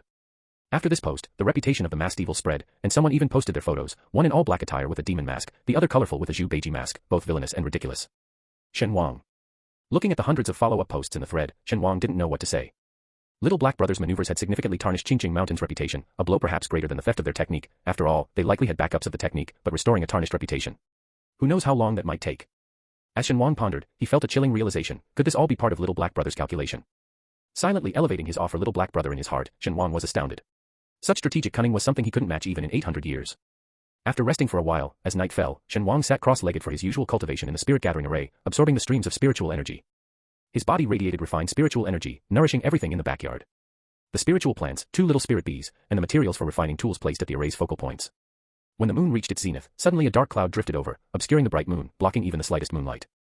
Shen Wang opened his eyes sharply from his meditative state, his gaze keen and clear. The gentle night breeze and the noisy chorus of frogs and insects had ceased. Everything around had fallen silent, as if it were a lifeless, dead zone. Shen Wang sneered, "You've come all this way, why play these ghostly tricks?" As his voice fell, a faint white light illuminated the surroundings of the house. Something that had sneaked in under the cover of darkness screamed miserably and retreated hastily. Following the sound, Shen Wang saw the source of the disturbance. A young man with blood-red eyes stood outside the courtyard, baring his teeth viciously, his gaze filled with ferocity as he stared at Shen Wang. Shen Wang pondered, "Are you the Ghost King of Qingqing Mountain?" It was unclear which word ignited the fury of the young Ghost King, but he suddenly looked up and screeched, his fingers swelling and viciously stabbing into the formation. In the next second, his nails, flickering with cold black light, abruptly broke off and dissipated into the air. The young Ghost King stared at his fingers, his expression dazed. "What?" He looked utterly disbelieving. Shen Wang said sympathetically, "I advise you not to act rashly. Breaking your nails can be quite painful." Enraged by Shen Wang's casual demeanor, the young Ghost King screeched recklessly and kept slamming into the formation. Yet, all his efforts were like a mantis trying to stop a chariot, not even stirring a ripple in the formation. Shen Wang thought, amused, that the protective shell he created for himself wasn't easily breakable. Shen Wang stood up and slowly approached the young Ghost King, facing him directly with only a faint shimmering membrane between them. According to the classification in this world, the weakest ghosts, the earthbound spirits, still retain their appearance from the time of death, can't move easily, and are non-aggressive. They can re-enter the cycle of reincarnation once their obsessions are fulfilled, or dissipate naturally over time if unable to reincarnate. Next are the resentful spirits, filled with unwillingness and hatred. They can somewhat manage their deathly appearance and harm humans, though not very powerful. Most practitioners in the metaphysical community can handle them. Then come the fierce ghosts, capable of using ghostly energy, not only harming humans but also capable of fighting back against practitioners. The last are the young Ghost Kings and Ghost Kings. A Ghost King is a being of legend, said to look no different from the living and capable of surviving in sunlight. If you put a Ghost King among people and don't scrutinize, you can't tell them apart. Except for the legendary Ghost King, all other ghosts follow one rule: the more powerful the ghost, the more controlled by obsession, and the more violent and bloodthirsty they are. The young Ghost King in front of Shen Wang was no exception. He was more violent than any ghost Shen Wang had encountered before.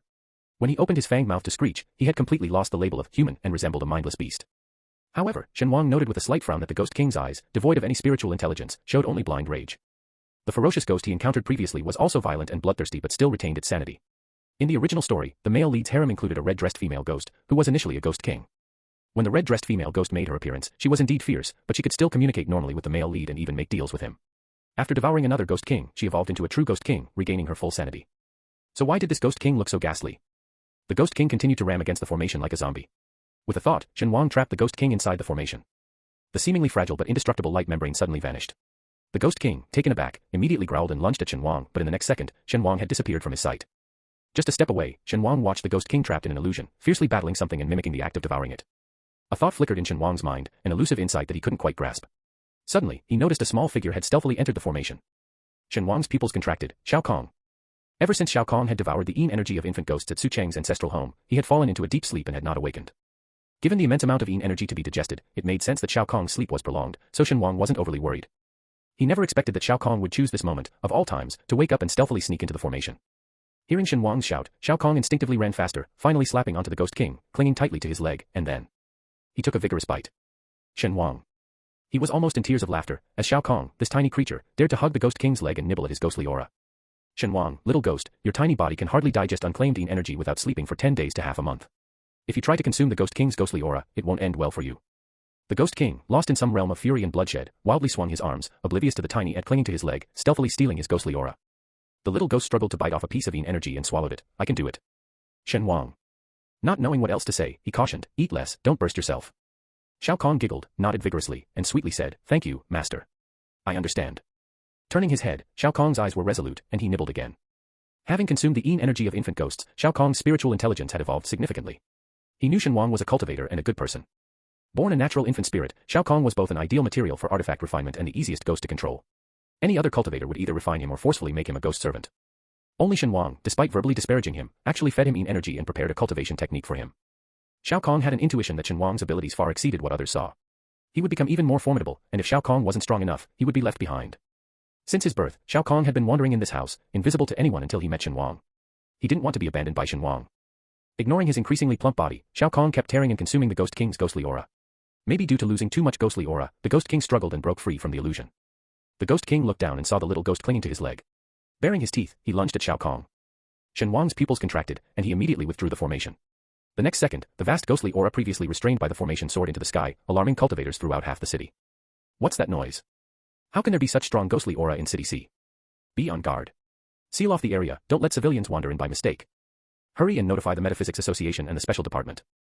Senior Brother Gu is still in City C, he hasn't left. Quickly, go and ask for Senior Brother Gu's help. While all the cultivators in City C were in chaos, Qingqing Mountain quickly received the news. The head of Qingqing Mountain covered his mouth and coughed, the commotion has actually become this big. The third elder, trembling nervously, said, Master, what should we do? If outsiders find out we're harboring ghosts. Who said it's us harboring ghosts? In just 2 days, the head of Qingqing Mountain had lost a noticeable amount of weight. His face was as pale as a corpse, his lips devoid of any color, but his eyes shone with an even crazier light. The one harboring ghosts is clearly Shen Wang. The third elder's eyes widened in shock, but that's the Ghost King. The head of Qingqing Mountain glanced meaningfully at the third elder. Harboring the Ghost King only further proves that Shen Wang is a heretic who deserves to be hunted down by everyone.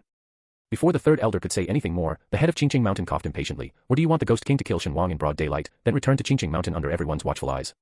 Or perhaps, after Shen Wang's death, if the metaphysical community can't find the Ghost King, they start a thorough investigation. The third elder froze. It's just a foolish Ghost King. We can cultivate another, a smarter one, the head of Qingqing Mountain said with a deep and meaningful tone. The members of the metaphysical community gathered in the direction from which the ghostly aura emanated, encountering fellow practitioners along the way. Do you know what happened? I'm not sure, we'll find out when we get there. It's been years since a minor Ghost King appeared, how come one suddenly emerged today? Who knows? A few years ago, a fierce ghost appeared in another city, causing several deaths before it was jointly exterminated. And today, this minor Ghost King. It's uncertain how many will die. A heavy atmosphere hung over everyone, silencing them as they hurried towards the source of the ghostly energy. The members of the special department sat in the car, driving past some cultivators. Shi Yan, seated in the back, suddenly remarked, although these cultivators have their own agendas, they immediately make a choice when faced with a problem. Even though some cultivators consider themselves noble and different from ordinary people, most are deeply involved in the mortal world, unable to easily let go of worldly concerns. When there's peace, these cultivators vie for resources, engaging in deceitful tactics between their sections. But when problems arise, all cultivators choose to bravely step forward, standing in front of countless ordinary people, shielding them from all dangers at any cost. Xie Qingming's usually stern expression softened slightly. Gu Dongting, sitting in the front, glanced outside the window, not joining the discussion. He watched as the car's direction became increasingly familiar, a flicker in his eyes. At this moment, Shi Yan also realized something was amiss. Isn't this Shen Wang's home? After getting out of the car and pushing through the crowd, everyone immediately spotted Shen Wang, confronting other cultivators. Shi Yan's heart skipped a beat, and he quickly grabbed someone nearby. What's going on? What happened? The person, holding a peachwood sword and warily watching Shen Wang, replied without turning, this man has been secretly raising a minor Ghost King. Given the aura of that Ghost King, it's heavily sinful, he must have killed more than one person. This man is an evil deviant who's appeared out of nowhere. Shi Yan's pupils shrank sharply. Although the metaphysical community's rules state that raising ghosts must be registered with the Special Department and the Metaphysical Association, there are always exceptions. As long as they don't commit evil acts, typically one turns a blind eye. Once someone is found using a raised ghost for evil, they become a public enemy of the metaphysical community. Shen Wang stood in front of the yard, his expression cold. I've said it before, I didn't raise this Ghost King. He's here to kill me. Someone sneered, if you keep insisting that the Ghost King is here to kill you, why don't you step aside and let us capture it? Sounds noble, but it's just a stalling tactic. Exactly. Shen Wang's brows furrowed slightly, feeling a headache, an incredibly bothersome headache. Even he didn't expect that Xiao Kong, wanting only to steal a bit of the Ghost King's energy, would somehow enrage the Ghost King, leading to a fierce fight between the two ghosts. Shen Wang almost thought Xiao Kong was devoured by the Ghost King. Just as he was about to save Xiao Kong, he saw Xiao Kong suddenly turn into a faint grey mist, merging entirely into the body of the Ghost King. Shen Wang. Had Shen Wang not seen Xiao Kong voluntarily merge into the minor Ghost King, he would have thought Xiao Kong was absorbed by it. Subsequently, the ghost aura of the minor Ghost King uncontrollably began to surge. Shen Wang was stunned for a moment, then reactivated the formation, only to find that it could no longer suppress the Ghost King's aura. Shen Wang didn't want to obstruct, but now, with Xiao Kong inside the minor Ghost King, what if these cultivators scatter its soul, endangering Xiao Kong as well? Despite resenting the trouble brought by Xiao Kong, Shen Wang, having spent so much time together, couldn't remain indifferent. The vice president of the Metaphysical Association arrived again. Looking at Shen Wang, he persuaded, "Young Shen, if you insist the Ghost King isn't yours, we are inclined to believe you. Just step aside and let us capture it. Otherwise, if it escapes, the entire city C will suffer calamity." Shen Wang glanced back. The Ghost King, no longer snarling, floated silently in the air like a soulless corpse, with no trace of Xiao Kong visible. Could it be digested? Damn it, Xiao Kong, I told you not to be greedy. Cursing inwardly, Shen Wang's face remained expressionless as he calmly stated, "My ghost was swallowed by the minor Ghost King. Once my ghost is released, you can do whatever you want with this one. Your ghost. It's probably already become part of the Ghost King's aura. Stop making excuses. Now, while the Ghost King is calm, let's act quickly. No more listening to his nonsense. Capture him too. For the crime of evil cultivation, arrest him." The Ghost King was too terrifying, no one dared to confront its power directly. Under pressure and anxiety, the cultivators surrounding the yard couldn't stay calm, wanting only to resolve the issue quickly. Though willing to fight to protect ordinary people, no one wished to die. As Shen Wang saw the situation spiraling out of control, his fingers twitched, ready to summon the formation. With its defensive strength, it should withstand attacks from everyone for a while. He could only pray that Xiao Kong, the damned fool, would come out soon. Otherwise, he'd have to abandon the brat and make a run for it. Just as he was about to activate the formation, someone walked up to him. Shen Wang's eyes brightened, then dimmed slightly. Dongting. Hearing the name Dongting, Gu Dongting's expression turned icy. Shen Wang, oblivious to his change, asked, "Are you here to persuade me to step aside too?" Gu Dongting didn't speak. He slowly walked towards Shen Wang. In that moment, everyone present held their breath. Gu Dongting was the pride of the metaphysical community, the leader of the righteous path, representing not just his own will but symbolizing the entire metaphysical community. The cultivators, tense, watched Gu Dongting and Shen Wang, certain in their hearts that Gu Dongting, ever detesting evil, would not let Shen Wang go. No one doubted Gu Dongting's ability to defeat Shen Wang alone. Shen Wang nearly held his breath too, watching Gu Dongting step by step approach him, slowly enter the yard, into the formation, and then, slowly, come to his side. Shen Wang's brows were tightly knotted, his spiritual power ready at his fingertips, prepared to activate the formation in an instant. Yet, even as Gu Dongting reached his side, stepping out of the formation's attack range, he didn't activate it. Gu Dongting, too, didn't draw his sword. He gave Shen Wang a faint glance, then, regaining his composure, stood shoulder to shoulder with him, facing all the cultivators together. "I believe him. Minister Sure. What's going on? What's the background of this man that both Brother Gu and the entire special department are protecting him?" While everyone was in a noisy uproar, the minor Ghost King behind Shen Wang suddenly opened its eyes, red and swiftly drifting towards Shen Wang, who had his back turned. The crowd exclaimed, "Be careful." The Ghost King moved too fast for anyone to stop it, and some, unable to bear it, closed their eyes. Chapter 75. Before Shen Wang could turn around, he felt a chill of ghostly aura behind him. His mind hadn't caught up, but his body had already summoned the formation. Simultaneously, Gu Dongting, also with his back to the Ghost King, swung his sword behind him at an unseeable speed. Their actions were quicker than the others. As the Ghost King rushed behind them, it was blocked by the formation, and at the same time, a flash of sword light split it in half with a sharp, icy sword aura. But the sword strike was hasty, and even though it split the Ghost King in two, the ghostly aura arrived, and the halves slowly merged back into a human form, visibly more tenuous. The actions of Shen Wang and Gu Dongting were so fast that the others didn't catch up. The crisis was already averted. For a moment, everyone's gaze towards them was somewhat complicated. Gu Dongting's strength was well known to all. It wasn't surprising that he could make a comeback in such a situation, but Shen Wang, an unknown newcomer in the metaphysical world, was actually able to withstand the Ghost King. This was somewhat surprising. Some people were covertly examining the formation, trying to discern what kind of formation it was. After a long observation, they came up empty-handed. It was a formation they had never seen before. "What kind of formation is this? Fellow Taoist, have you seen it before?" "I haven't seen it." "Shen Wang, isn't he a master of talismans? How does he know about formations too? Looking at how exquisite and effective this formation is, it's not something that can be set up overnight. I heard his talisman art is incredibly profound, but his formation skills are also." The vice president of the Metaphysics Association stared intently at Shen Wang, his mind a whirlwind of shock. With Shen Wang's level in talisman art already indicating a limitless future, and now this masterful formation. The vice president, looking at Yan's usual calm smile, felt almost a physical pain in his heart. Such a talent, and he had repeatedly misjudged him, pushing him into the ranks of the association's adversaries. The vice president, wise and calculating for half his life, felt for the first time the urge to spit blood. Noticing Yan's composed gaze, the vice president clenched his teeth in secret. He swore that this cunning fox from the special department must have known in advance about Shen Wang's proficiency in formations. Otherwise, he couldn't be this composed. Thinking of how Yan had stood by Shen Wang against everyone's skepticism, it seemed the Metaphysics Association had long been planning this. Amidst the buzzing discussions of the crowd, Yan smiled faintly, exuding a friendly, inscrutable aura, hiding his talents and biding his time. Watching his colleagues in shock and disbelief, Yan felt a secret thrill in his heart. Who would have thought that Shen Wang was not only unparalleled in talisman art but also first-class in formation skills? Amidst their astonishment, everyone almost forgot about the Ghost King, their attention completely focused on Shen Wang. Shen Wang watched the Ghost King warily, trying to find traces of Xiao Kong. "Who are you?" Is it the Ghost King, or Shao Kong? Gu Dongting glanced subtly at him, stepping forward slightly. His long sword remained unsheathed, its tip faintly aimed at the Ghost King. The Ghost King kept his head lowered, unresponsive for a long time. Shen Wang's heart sank. Could it be that Shao Kong was really absorbed? Just as this thought crossed his mind, a small ghost floated shakily out of the Ghost King's body, bumping into the formation with a thud. Master, hic. Shen Wang looked expressionlessly at Shao Kong, who had once again become a chubby figure. Shao Kong also noticed the sudden increase of people around him and tilted his head in confusion. Master. Shen Wang flicked his fingers, slightly altering the formation, and pulled Shao Kong in. What happened to you?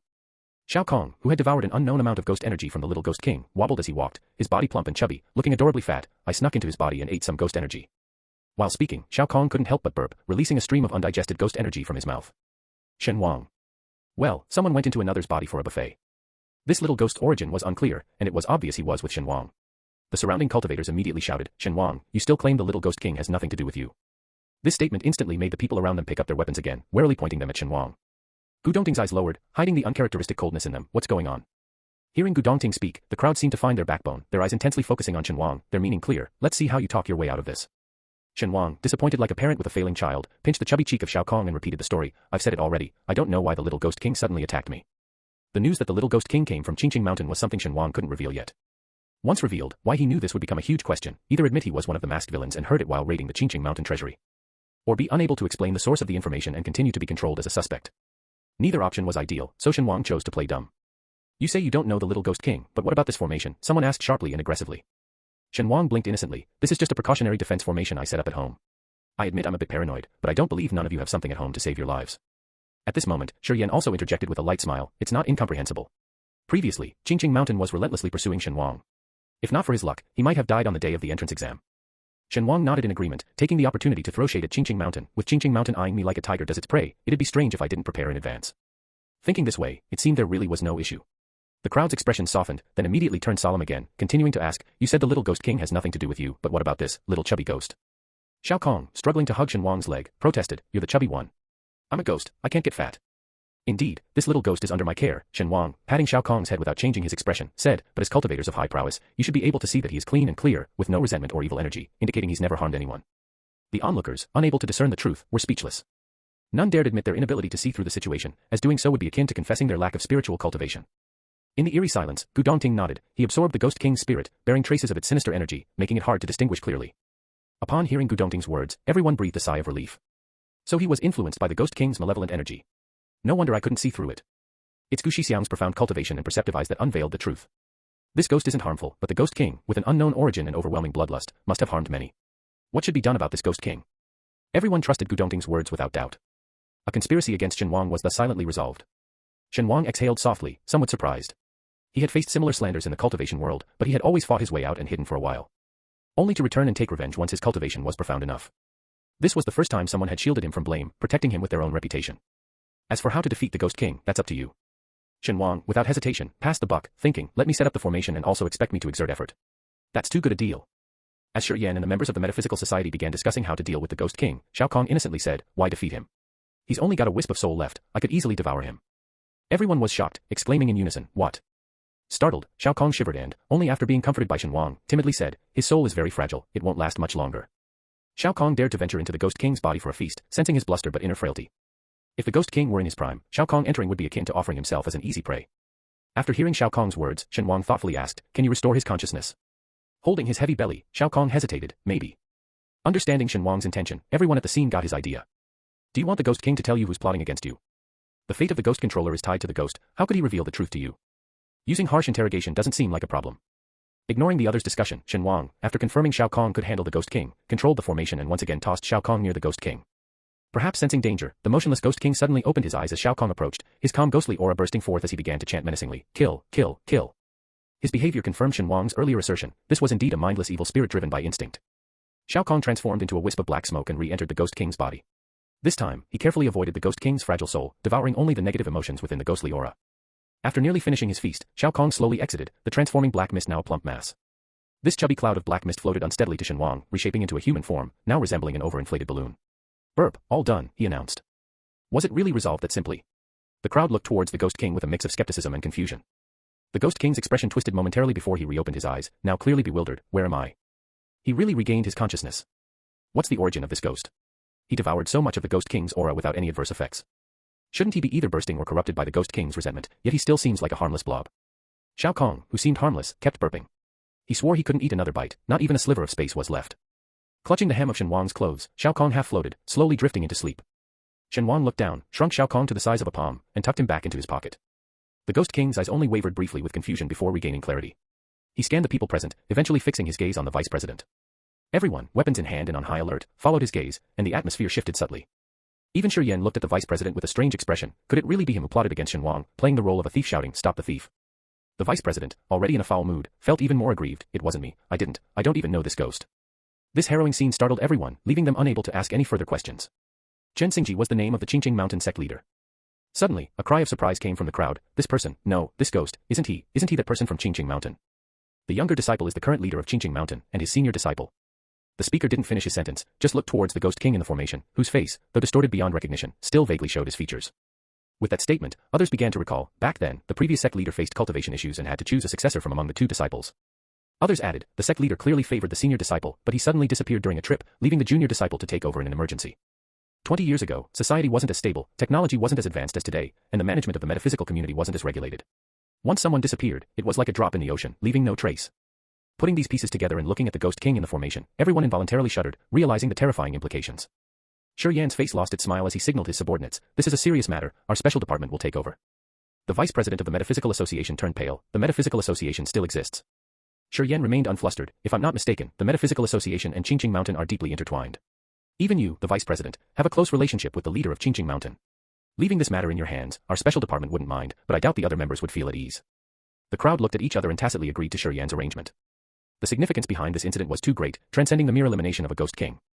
That night, everyone arrived in high spirits but left with heavy hearts. After the unrelated people left, the special department, with Gu Dongting's help, captured the weakened Ghost King and took him into their custody. Custody was read as management but meant protection. As Shi Yan and his group were leaving, they hinted numerous times, trying to get Gu Dongting to leave with them, but he acted as if he were blind, not moving from his spot. Finally, Shi Yan had no choice but to leave with his subordinates to the special department. Walking away, he grumbled internally, "What's with Gu Shixiang lately? His aura is intimidating, and he's been slacking in his actions. Not going back to work overtime in such a situation, and instead staying here." Those unaware would probably think that Shen Wang and Gu Dongting were together. After everyone left, the bustling villa quieted down again, leaving only Gu Dongting, who looked at Shen Wang. "Why did you ask me to stay?" Just moments ago, Shen Wang had covertly mouthed to Gu Dongting to stay while everyone else was distracted. Gu Dongting felt that, compared to working overtime at the special department, staying with Shen Wang was much more relaxing and enjoyable. So, he stayed behind without any mental burden. "Let's go inside and talk," Shen Wang said as he deactivated the formation, gesturing for Gu Dongting to follow him inside. Gu Dongting paused briefly, then silently followed Shen Wang. Once inside, Gu Dongting took a quick look around and, to his surprise, found the room slightly messy but very clean. Seeing his puzzled look, Shen Wang laughed. "I really am too lazy to do housework, but I have dust removal talismans. Do you want a few?" Gu Dongting replied, "No need." This was very much in line with the image of Shen Wang he had in his mind. Shen Wang didn't insist. He turned serious and brought up the main topic of the day. "Dongting, do you know your sister is in City C?"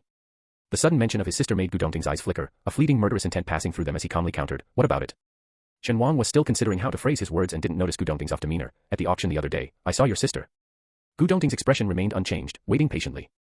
Taking a deep breath, Shen Wang continued, "She was sitting with Tang Jiu, looking very familiar with each other, and their actions were quite intimate." Gu Dongting's pupils constricted, and a cold smile curled at the corners of his lips as he said ambiguously, "Well, that is unexpected."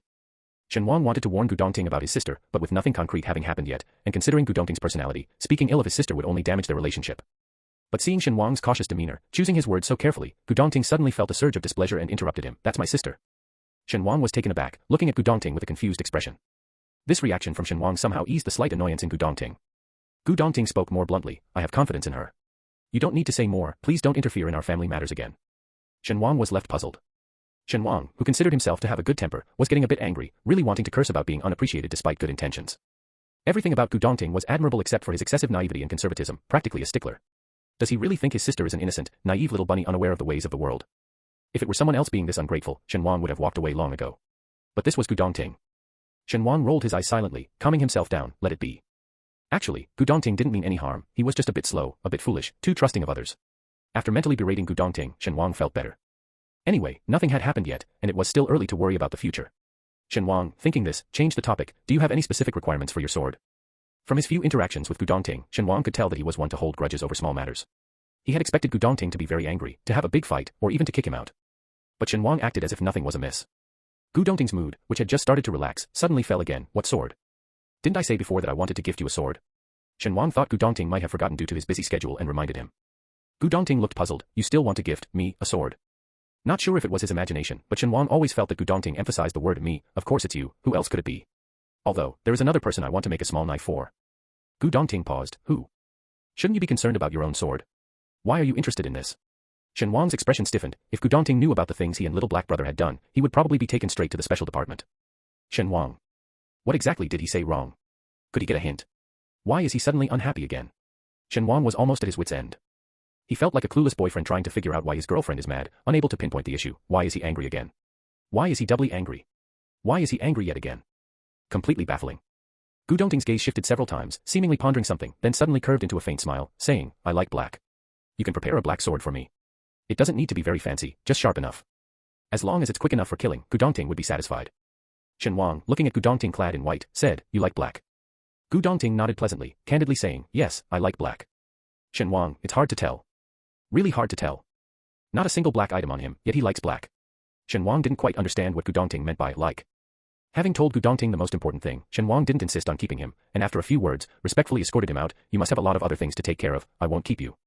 Gu Dongting, who actually didn't care much about those things, replied, All right. Stepping outside, Gu Dongting's usual indifference turned into a mocking smile as he toyed with his sword. He wants to gift you a sword. No one responded to his muttering. Gu Dongting scoffed, You're just an ignorant fool who fancies himself a savior, thinking you have a duty to make the metaphysical world better because you're hailed as its foremost authority. But in reality, the metaphysical world doesn't need to become better, just stronger. And yet, such foolishness in you.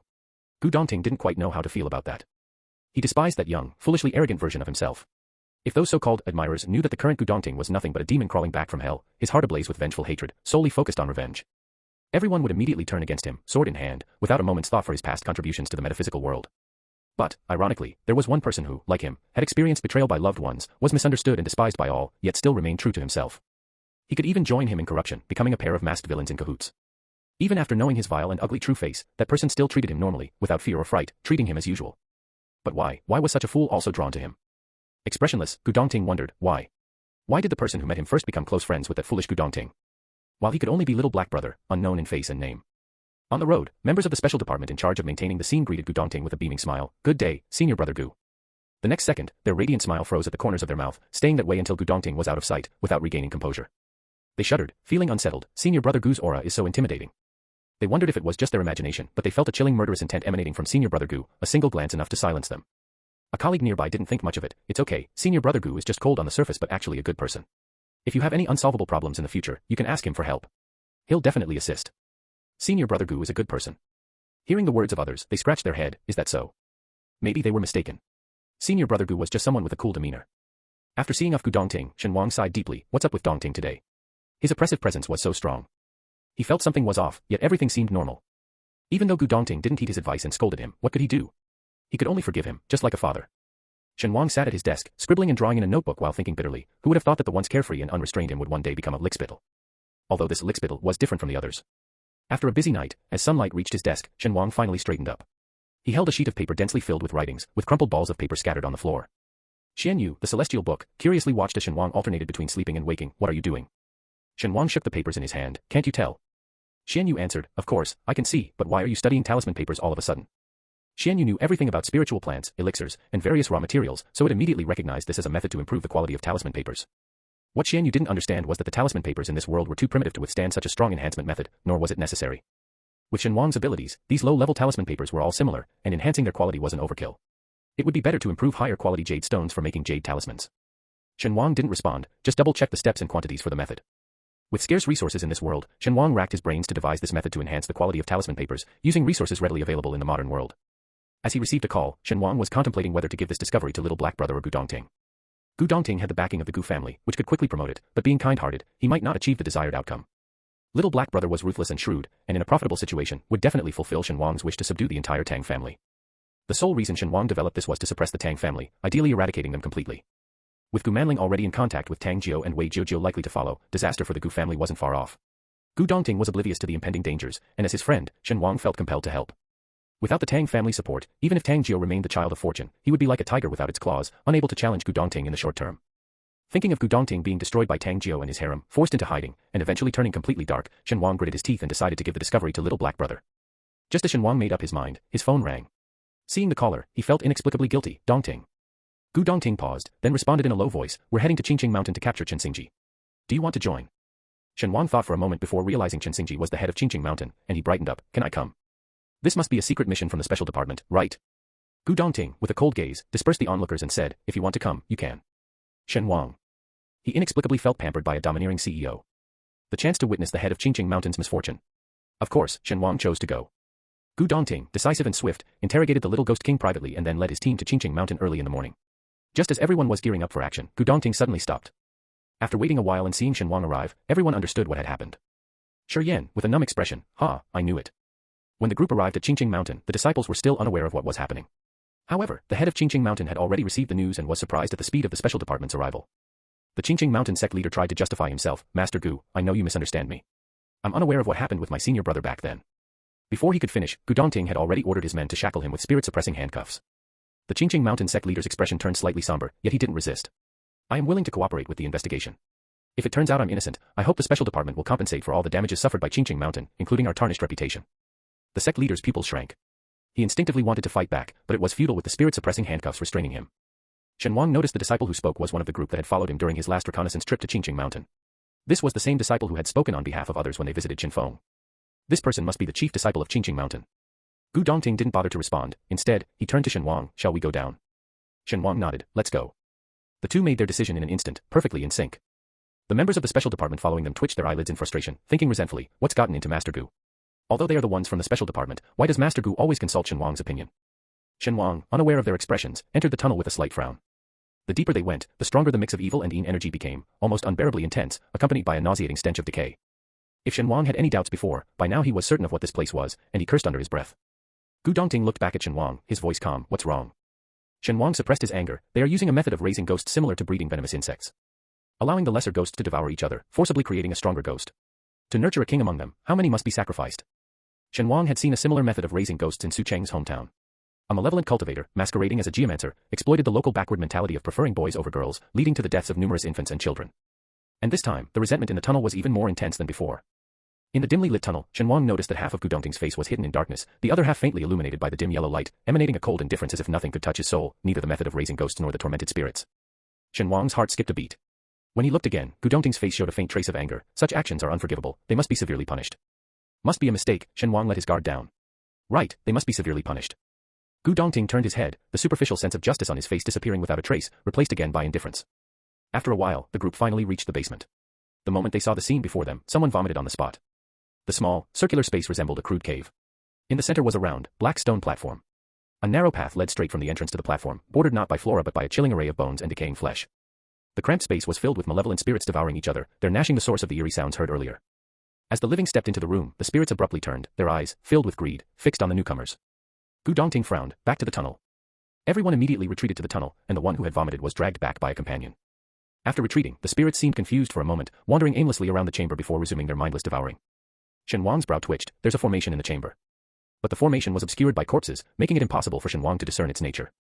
The same method of raising ghosts, the same kind of formation. Shen Wang couldn't help but connect the Qingqing Mountain sect leader with Lin Yinyang from before. He and Gu Dongting exchanged a glance and simultaneously leaped back to the surface.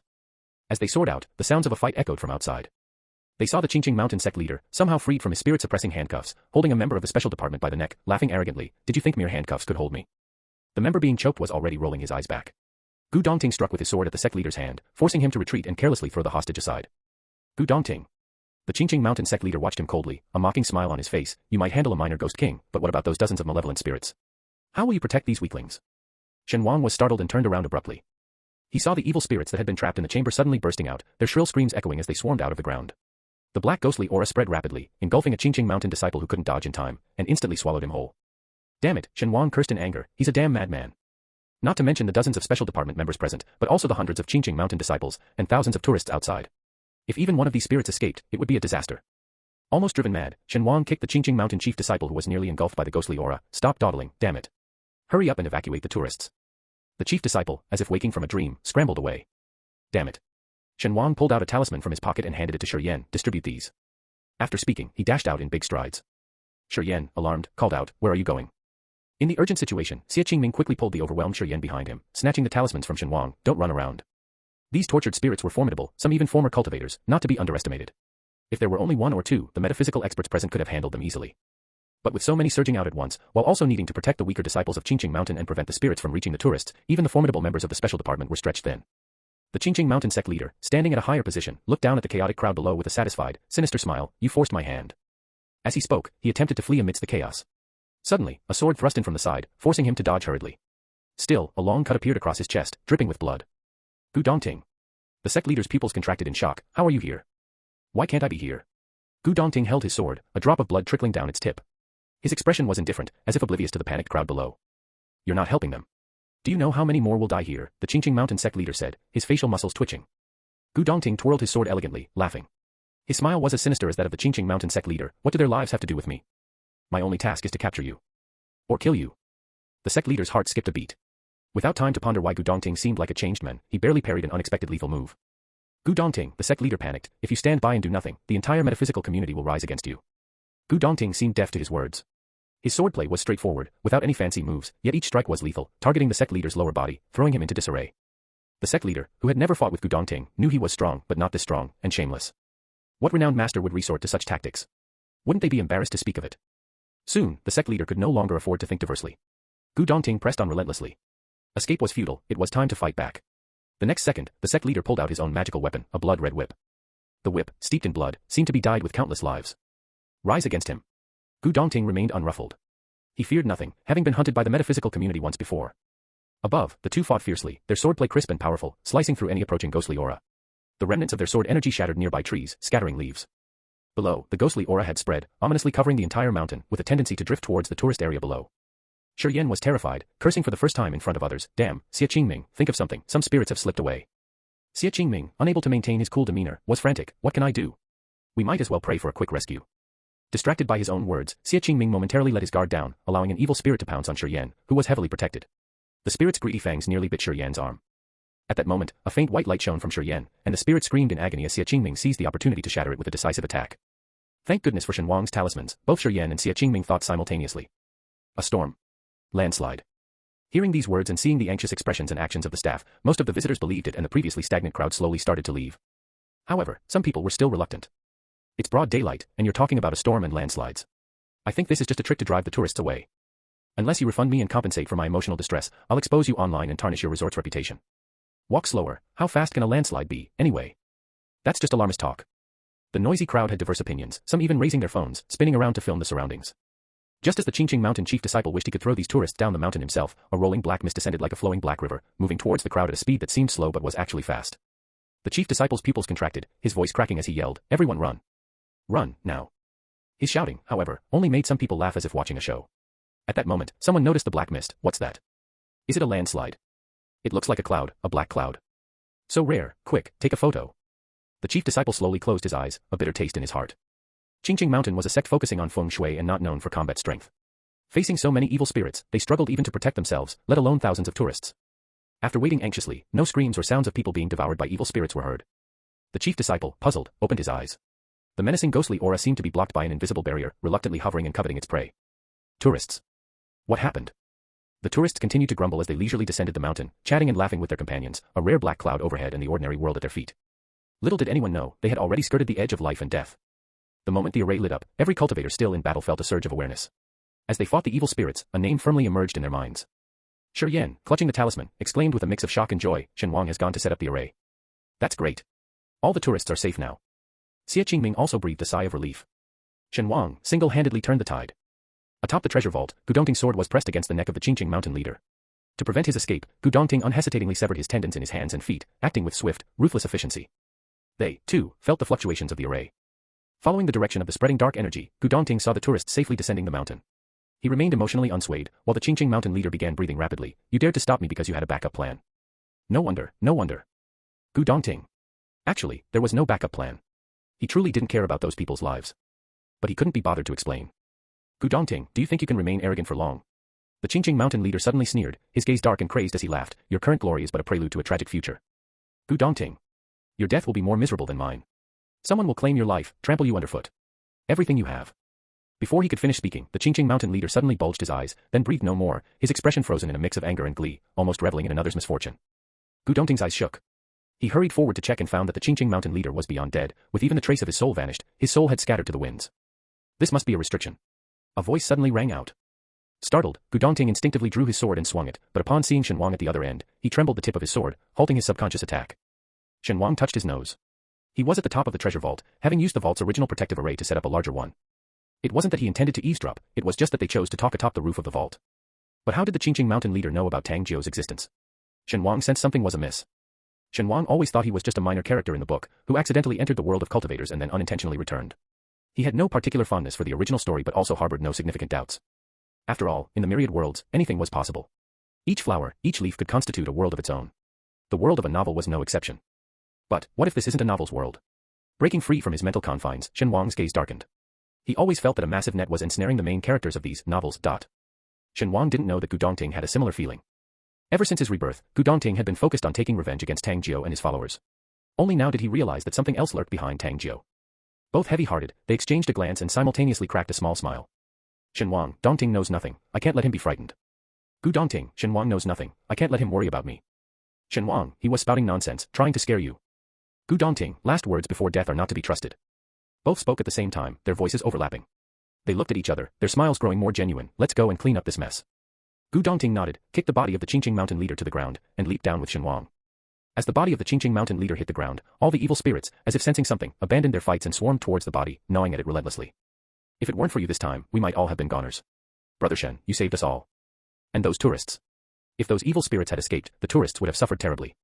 Brother Shen, you're so capable and you're on such good terms with Brother Gu, why not join our special department? Shen Wang. Damn, caught off guard. The disciples of Qingqing Mountain, knowing what had happened, were extremely uneasy. They watched the bustling members of the special department from afar, until finally the senior disciple of Qingqing Mountain mustered the courage to approach, Director Shi. Shi Yan instinctively flashed his standard professional smile, what's the matter? The senior disciple of Qingqing Mountain asked hesitantly, Director Shi, we don't know what exactly our leader did. Shi Yan, unflappable, responded in official tone, the special department will thoroughly investigate. We will not let any criminal off the hook, nor will we wrongly accuse any innocent person. The senior disciple sighed, then our Qingqing Mountain. Don't worry, Qingqing Mountain is still Qingqing Mountain. As long as less than half of you are involved, there will be no implication for Qingqing Mountain, Shi Yan said indifferently. As time passed, Qingqing Mountain remained, but after this battle, whether it could restore its reputation in the metaphysical world was uncertain, not to mention its greatly weakened state, likely to soon fall from the ranks of major sections. The senior disciple managed a bitter smile, thank you, Director Shi. He looked utterly dejected, drawing a few extra glances from Shen Wang. Gu Dongting commented coolly, the sect of Qingqing Mountain has a culture of sycophancy, from the leader to the elders down to the ordinary disciples. They bully the weak and flatter the strong. Now that he's become the weak, he's trying to please. You needn't show him any pity or gentleness. Shen Wang was startled, then indignant, what pity or gentleness? Don't talk nonsense. I was just observing that he seems to be tainted with something, Shen Wang said, almost laughing and crying. Gu Dongting's expression softened slightly, it's the smell of corpse poison. As Shen Wang pondered what the smell was, Gu Dongting's words sent a shiver down his spine, why does he have the scent of that stuff on him? Corpse poison isn't very strong, especially the common type, which is mostly harmful to ordinary people, but it's utterly disgusting. Just thinking about the process of making corpse poison made Shen Wang feel sick. A faint smile flickered in Gu Dongting's eyes as he reminded, Chen Feng. Shen Wang's pupils dilated sharply. Chen Feng suffered from corpse poison, enduring unbearable pain. They say his body was so rotten that it was falling apart. Shen Wang withdrew his gaze, expressionless, Qingqing Mountain. Let it perish. What kind of people are these? After informing Shi Yan, Shen Wang refrained from further involvement, not wanting to entangle himself with this toxic sect any longer. Walking side by side with Gu Dongting, their shoulders touching, Shen Wang asked, Dongting, how did you know that was the smell of corpse poison? Isn't that rare among reputable sects? I've heard of it. The scent on him was so faint, I almost didn't catch it with my sensitive nose. You recognized it just from hearing about it. Could you be the legendary? Gu Dongting paused slightly in his steps. A genius. Shen Wang exclaimed, grabbing Gu Dongting's shoulder, the kind of genius who understands everything immediately, smarter than others, who gets it just by hearing or seeing once. Gu Dongting looked stunned for a moment, then laughed, maybe. Overnight, Qingqing Mountain, once a dominant force in the southwest, was nearly completely annihilated. The leader of Qingqing Mountain turned out to be a murderous heretic cultivator, secretly nurturing ghosts, the third elder abetted tyranny, covertly finding targets for the leader, and even the senior disciple wasn't innocent, having poisoned the leader's illegitimate child who lost his cultivation. The gossip spread rapidly throughout the metaphysical world, shocking everyone. It was commonly believed that heretic cultivators were loners, hiding in remote mountains. Even those with substantial skills typically acted alone. This was the first time a powerful sect elder had turned out to be a heretic. The most horrifying part was the discovery of bodies in a secret chamber, including some disciples who had disappeared from other sects. The entire cultivation world was on edge. Seeing anyone from Qingqing Mountain made people spit in disdain and avoid them. People from Qingqing Mountain are terrifying, let's steer clear of them. So scary. How could there be such brazen heretic cultivators, aren't they afraid of being captured? The leader already committed suicide out of fear, what good would capturing him do now? Hearing the public's discussions, a passing Qingqing Mountain disciple covered their face and hurried away, silently swearing to leave Qingqing Mountain as soon as they returned. In just a few days, the disciples either left or fled. The once famous Qingqing Mountain vanished from the metaphysical world. However, thanks to Xiao Hei's help, Qingqing Mountain's techniques continued to circulate widely in the metaphysical world. Indeed, it had become a very decent introductory technique in the metaphysical world. According to the technique, Qingqing Mountain hadn't disappeared. Instead, it had gained many more disciples and grand disciples, although the disciples of Qingqing Mountain probably wouldn't want such successors. After everything was settled, Shen Wang also learned some secret information from Gu Dongting, like how Qingqing Mountain controlled evil spirits to scare wealthy merchants, then offered to solve the problem for a hefty fee. Or how they used evil spirits to eliminate rivals, then blamed the spirits as the culprits, allowing the Qingqing Mountain leader to escape unscathed. Their misdeeds were numerous. Shen Wang showed an indescribable expression. No wonder, their whole family used evil spirits against me. It seems to be a family technique. Chen Feng used fierce ghosts, and Chen Xingji used a small ghost king. Their methods were a little too practiced. Gu Dongting smiled enigmatically. Chen Feng is also dead. Shen Wang wasn't particularly surprised. Given Chen Feng's physical condition after losing his cultivation, he would have died long ago if not for his father's care. Now that his father was dead, Chen Feng surely couldn't have survived much longer. After exchanging a few more words, they ended the call. Shen Wang looked outside and noticed it was already evening. He was used to this and didn't mind. He got up to check the backyard and was about to activate the formation to start cultivating when he suddenly shouted with joy, "Xiao Hei. Long time no see." The person in black standing outside the door, hearing the voice, didn't move. Undeterred, Shen Wang quickly climbed over the wall, running up to the person. "Xiao Hei, how have you been lately? Are you tired? Do you want to come in and sit?" These past few days, he had been wanting to find Xiao Hei but had no way to contact him. It was all up to fate. He hadn't expected to see him outside his house so soon. Shen Wang was both surprised and delighted, feeling a special connection with Xiao Hei. Xiao Hei was still wearing a mask, holding a phone that seemed to have just ended a call. He put the phone away and scrutinized the unusually enthusiastic Shen Wang. "Do you need something?" The fleeting sense of blur he had felt upon seeing the phone disappeared instantly. Shen Wang chuckled and gestured, "Come in, we'll talk inside." Once in the room, Shen Wang courteously poured a cup of tea for Xiao Hei, then said, "Actually, I do need a favor from you." Shen Wang dashed into the study, took out something, and handed it to Xiao Hei. "This is a special talisman paper I've developed. It has a higher success rate and greater effect than the Tang family special talisman paper." As he spoke, he took out a bright yellow talisman paper. "This is a sample I made. You can try it out." Xiao Hei remained silent for a long while. He first meticulously examined the method for making the special talisman paper, then casually drew an attack talisman with a brush. It wasn't used yet, but the spiritual light it contained indicated its considerable power. After doing everything methodically, Xiao Hei tapped his knuckles on the table. "Are you giving me all these things?" Shen Wang chuckled, not hiding his malice in front of Xiao Hei. "Xiao Hei, what do you think? Can I use this to crush the Tang family? The talisman-making Tang family?" Xiao Hei spoke slowly. He didn't say it was possible, nor did he say it wasn't. Instead, he asked, "Do you have a grudge against them?" Shen Wang was puzzled. "Haven't you seen the news online? My feud with the Tang family is not just any grudge, it's a matter of life and death. You had enmity before, but you only brought out this special talisman paper now, when the Tang family is on the decline." Xiao Hei pointed out sharply. Knowing Shen Wang as he did, Xiao Hei realized that in most cases, Shen Wang was not the type to kick someone when they were down. His smile fading, Shen Wang fell silent for a moment before speaking truthfully. "I have a friend whose sister is involved with Tang Jiu. I'm afraid they'll scheme against my friend." Xiao Hei lowered his head, his fingertips brushing over the items on the table, his tone hard to discern. "Do you realize how precious what you brought out is? The Tang family rose to power because of a method for making a special talisman paper. Although the Tang family is now in decline and not what they used to be, they were once quite illustrious a few decades ago." Shen Wang waved his hand indifferently. "That's not important." "Not important." Xiao Hei fell silent for a moment, then suddenly laughed. "I truly envy your friend, having such a devoted and heartfelt friend like you." "He's been good to me too," Shen Wang said matter-of-factly. "Friendship is mutual." "He's been good to you?" Xiao Hei asked coldly. "Has he helped you solve any problems? Has he given you anything?" Shen Wang blinked. "Xiao Hei, how can you be so materialistic? Money and possessions are external. He stood by me unconditionally when I was condemned by thousands. In that moment, I knew our bond was more real than gold." There was a cracking sound as Xiao Hei, holding the teacup, split the tea table with a forceful crack. Shen Wang. Shen Wang felt weary. He didn't understand why, but he thought of Gu Dongting's inexplicable behavior, strangely similar to Xiao Hei's today, even though the two of them were completely different people. Shen Wang cautiously glanced at Xiao Hei. "Xiao Hei, you're also a good brother to me. We've been through so much together, and you even offered to give me all the money from auctioning the Qingqing Mountain techniques. In my heart, you are one of my best brothers." In his heart, Shen Wang silently added two words, one of dot. Xiao Hei took a deep breath and picked up the items on the table. "As you wish, I will make sure this talisman paper is used throughout the metaphysical world in the shortest time." Shen Wang's eyes lit up, thinking Xiao Hei would use the same method as with the Qingqing Mountain techniques, giving them away freely. He happily said, "Okay, Xiao Hei, I'll wait for the good news." As Xiao Hei strode away, Shen Wang suddenly had a flash of insight and shouted, "Xiao Hei, leave your contact information.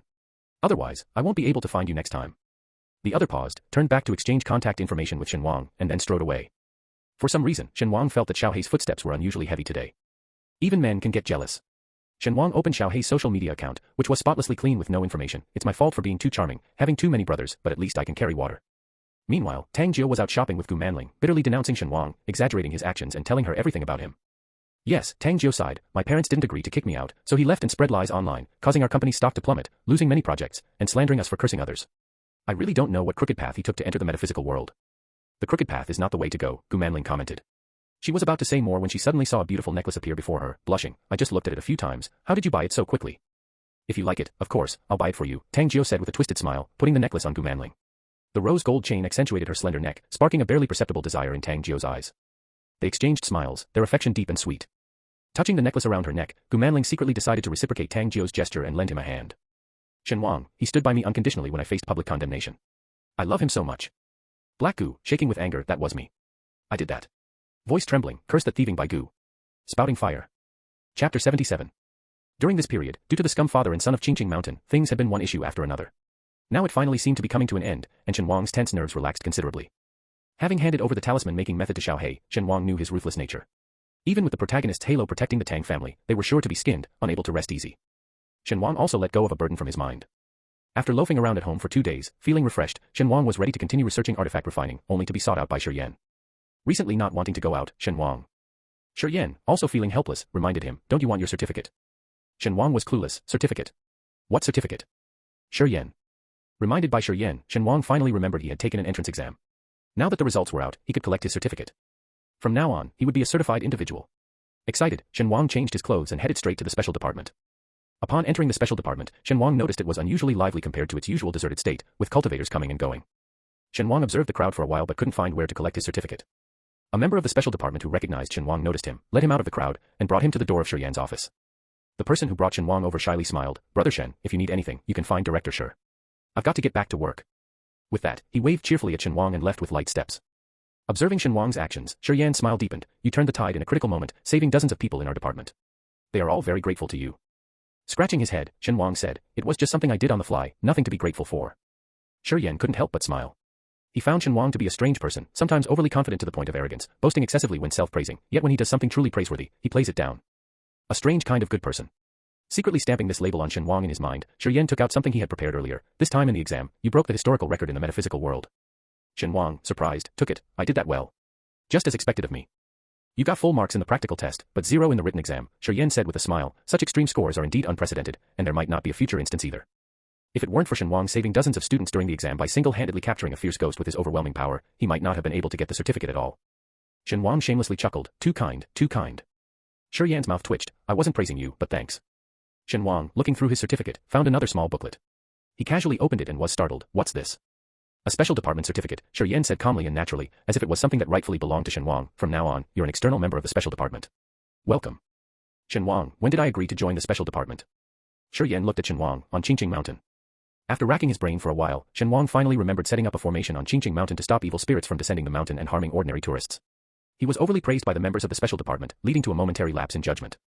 It seems, probably, maybe, he did agree to join the special department.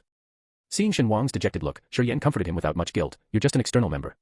There's no obligation to do anything specific for the special department. It's just so you can take on some of their tasks. At most, you're just expected to contribute when the special department really needs you. Shi Yan indeed hoped to recruit Shen Wang, a powerful expert, into the special department, but he knew his priorities. Instead of forcefully recruiting and causing resentment, it was better to build a good relationship and goodwill. As expected by Shi Yan, after hearing this, Shen Wang's expression softened a lot, showing less resistance. Seizing the moment, Shi Yan said, many in the metaphysical world do this, registering as an external member to take on tasks. Most people choose to join both the Metaphysical Association and the Special Department, taking tasks from both. Compared to the Metaphysical Association, the Special Department seemed more acceptable. Shen Wang pocketed the 2 booklets. All right then. Shen Wang, feeling his freedom slipping away, sighed heavily as he left the office. After Shen Wang's departure, Shi Yan let out a sigh of relief. He had been genuinely worried that Shen Wang, a free spirit, would flatly refuse, and it had kept him on edge for quite a while. Fortunately, Shen Wang had a decent impression of the Special Department, so he wasn't overly opposed to joining. If it had been the Metaphysical Association. Shi Yan's lips curled up in schadenfreude. Shen Wang would have torn the Metaphysical Association apart if it had been them. Returning to the main hall of the Special Department, Shen Wang noticed that only a small portion of the crowd were staff members, the rest were external members here to take on tasks. Just after a couple of glances, Shen Wang was excitedly called out. Brother Shen. A chubby boy who had eagerly grabbed a task was sweating profusely, both shocked and delighted, followed by 2 companions. Shen Wang was also startled. It's you guys.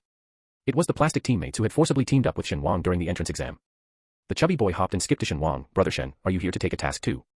The Miaojiang youth Chi Ku and the Feng Shui master Lin Yan also approached. Compared to the visibly excited chubby boy, they were much more reserved, their eyes showing subtle admiration towards Shen Wang. Brother Shen. Shen Wang shook his head. I'm just looking around. We grabbed a task. The chubby boy invited enthusiastically. Brother Shen, do you want to join us? Shen Wang was about to decline, but seeing the 3 pairs of expectant, sparkling eyes before him, he touched his nose. I guess I could. The 3 immediately cheered joyfully. Hooray. Surrounded by the trio, Shen Wang walked out, listening to the chubby boy's incessant chatter, which informed Shen Wang why the special department was unusually crowded today. Today was the day for entrance exam results, and though the certificates could have been delivered directly to homes, the newly initiated were overly excited, eager to show off their skills immediately upon receiving their certificates. That's why they came in person to get their certificates and then lined up to take on tasks. It's just for today's fun that we're taking tasks at the special department. In the future, we can simply accept tasks through the app, the chubby boy chattered non-stop. Shen Wang took out his phone, opened the metaphysical app, and indeed found a hidden task section. Each task was prefixed with either the special department or the metaphysical association, selectable according to level, and inaccessible to those below the required rank. Tasks were limited to 3 per person at a time and had to be completed within a specified period. Failure meant a deduction in credit points and an impact on the level. Shen Wang was amazed at this sophisticated task system, almost on par with the cultivation world, yet even more convenient. Thinking back to the bare bones forum, Shen Wang couldn't help but laugh. The app he had been using was just an outer gate app for non-initiates, mostly for reading posts. The chubby boy drove them, strictly adhering to traffic rules, to the task issuer's house. The task issuer, an old man with a kindly appearance, welcomed Shen Wang and his companions inside and poured them tea. Are you Taoist masters? Clearly, he found Shen Wang and his companions too young to be reliable. The chubby boy patted his chest, assuring, Grandpa, don't judge us by our youth. We are truly capable. This is our leader, he can take on 10 at a time and will definitely solve your problem.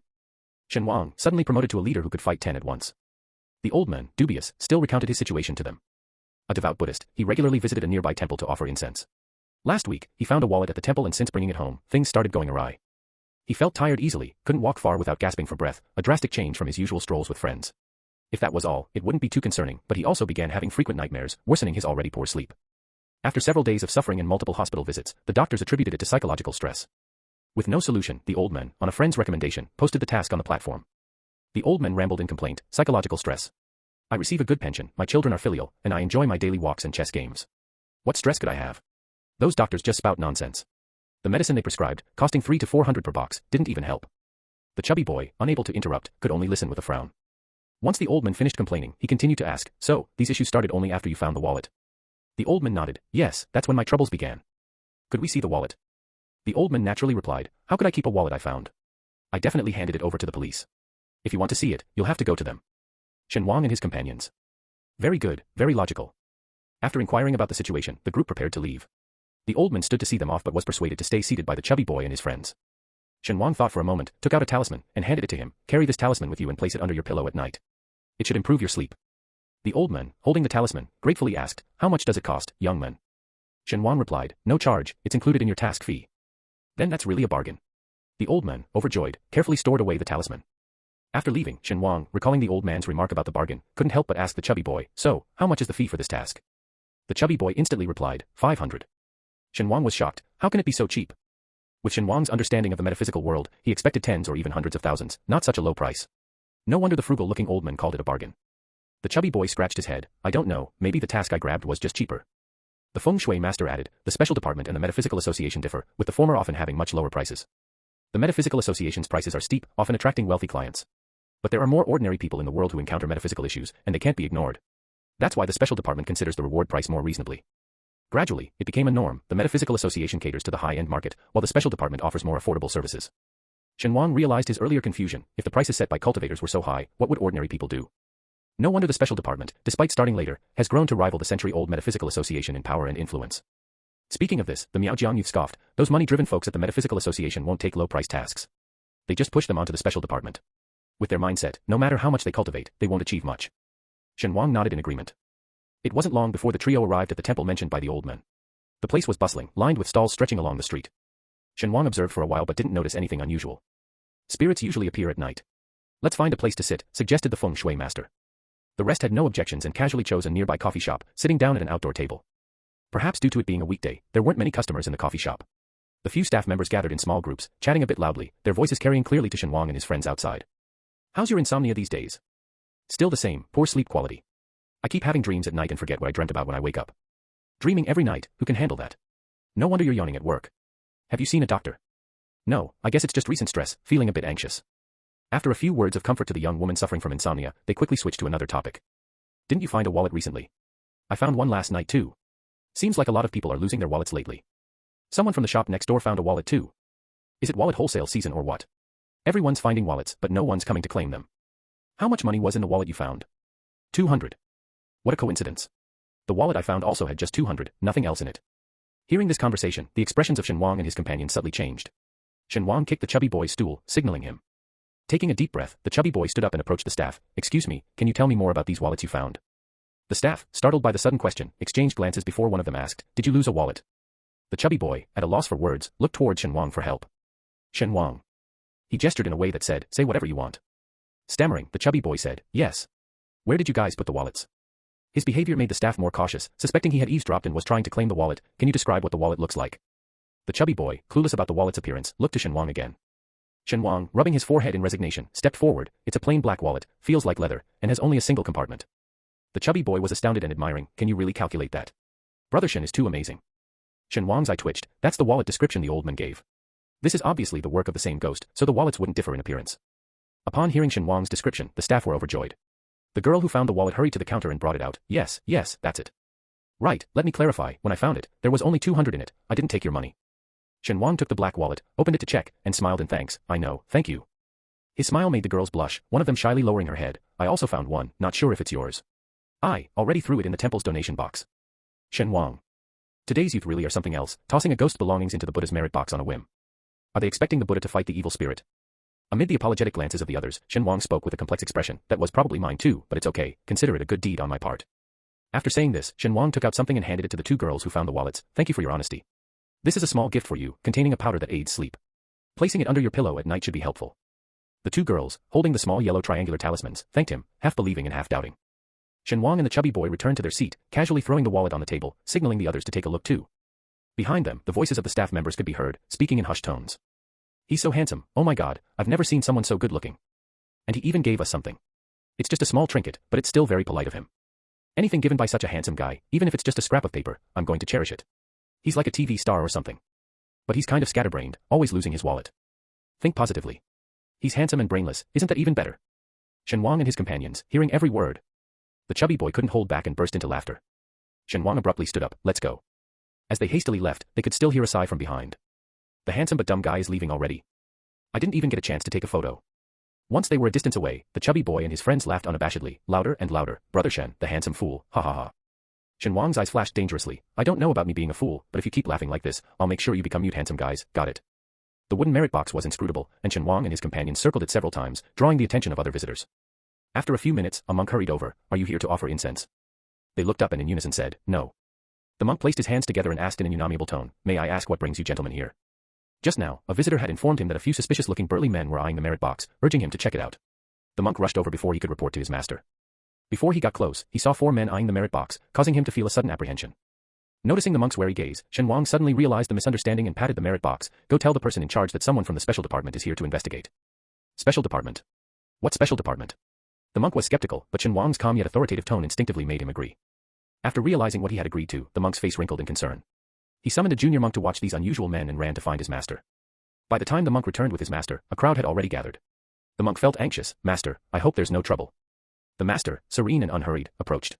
The crowd, recognizing him, promptly made way, with several regular visitors greeting him. "Master Dayan." "Great Master Dayan." Dayan nodded in response to each greeting. Reaching the center of the crowd, he saw 2 groups arguing. A young couple, looking distressed, was arguing with a strikingly handsome man. "Who are you to stop us from donating? You're not a monk here, what right do you have to interfere?" the young man challenged. Hearing the young man's words, the informing monk was convinced of his initial suspicion. "Master, they must be here to cause trouble." "Calm your mind," Master Dayan said softly, "don't let a single leaf blind you to the whole forest." Shen Wang, without any pretense, rolled his eyes. "I didn't say you couldn't donate. I just said that talking to the monks here about your problem is useless." The young man became even more agitated. "What problem do I have? I'm just here to worship Buddha, what problem could I possibly have?" The young woman by his side chimed in. "If you don't believe, don't talk nonsense. If the Buddha hears you, you'll surely be punished." Shen Wang, exasperated, "Your Buddha sure has a wide range of concerns." Someone chuckled nearby, but realizing it was inappropriate in the temple, quickly stifled their laughter.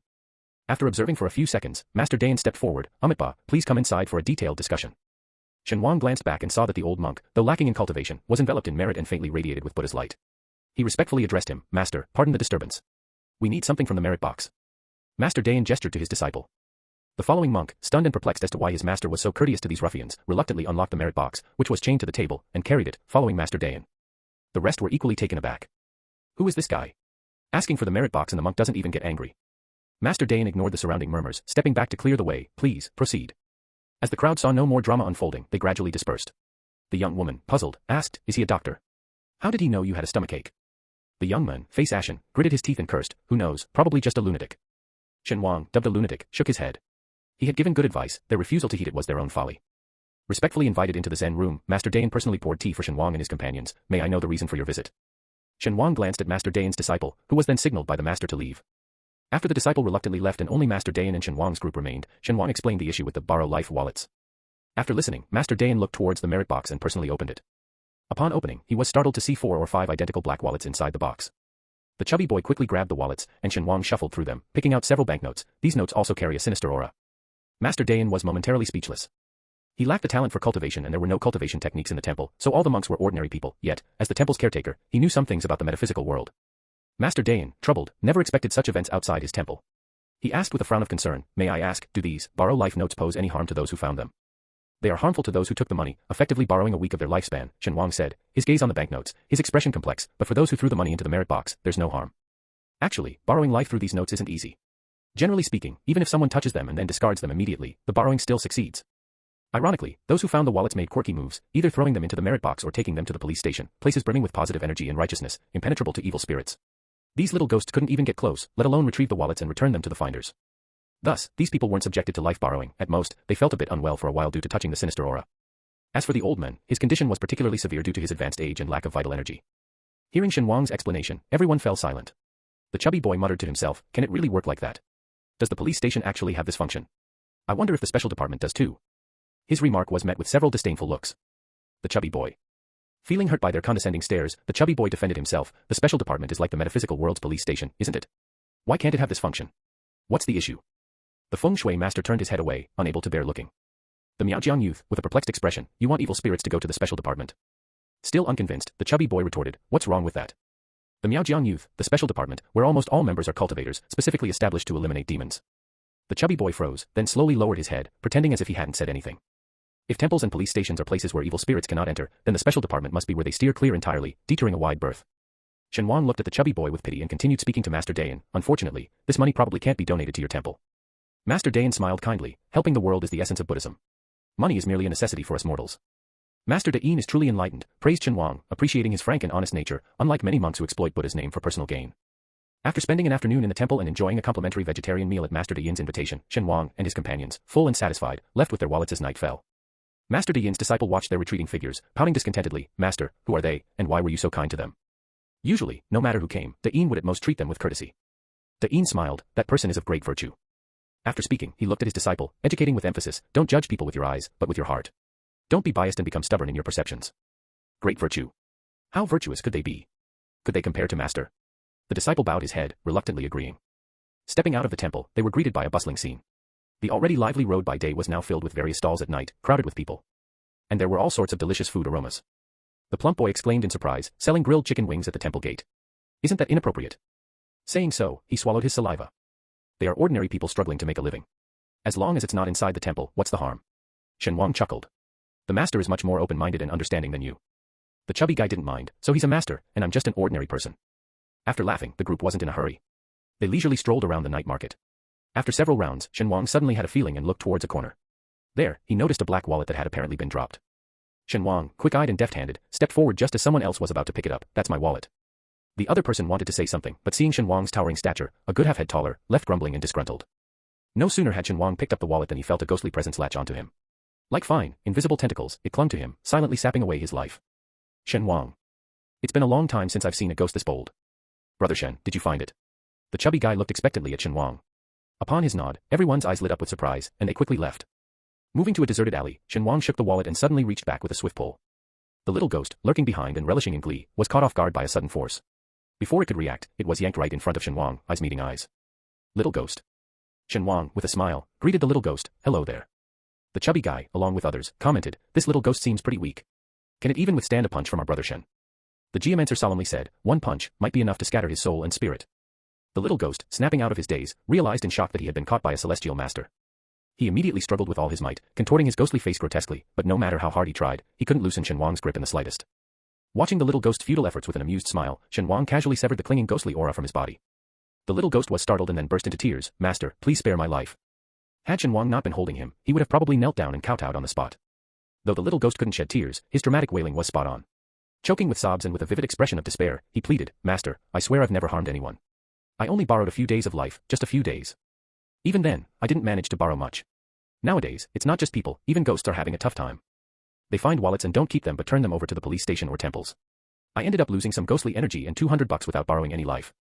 Woo, master, I've had such a hard time. I've been struggling here for half a month and managed to borrow only a few people's lifespans. In total, it's not even a few days. The little ghost's wails were pitiful, but neither Shen Wang nor even the least discerning chubby guy was moved. No matter how many days, you're stealing people's lifespans.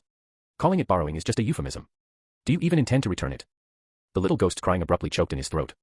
Shen Wang, with a smirk that wasn't quite a smile, said, let's not mention those you managed to borrow life from. What about those you failed to borrow from? You deliberately left negative energy on them as revenge. There was an 80-year-old man among them. Do you realize that your little bit of negative energy could have caused him an accident? Now the little ghost truly trembled in fear. Master, I really didn't mean to harm anyone. I was just a bit angry and wanted to teach them a small lesson, nothing more. Please, master, spare my life.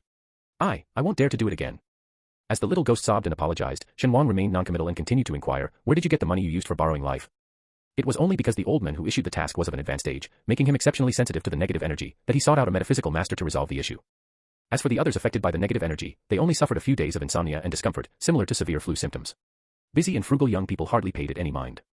Those whose lifespans were borrowed, although they felt a bit unwell, were too happy with the $200 real they received to think anything amiss. Otherwise, this little ghost wouldn't have remained undetected by the metaphysical community until now.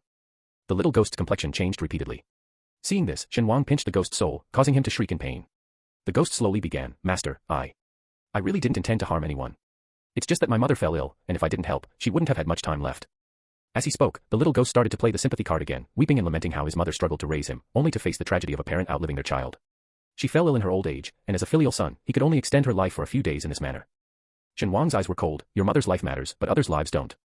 After saying this, without waiting for a response, Shen Wang commanded, what you borrow, you must return.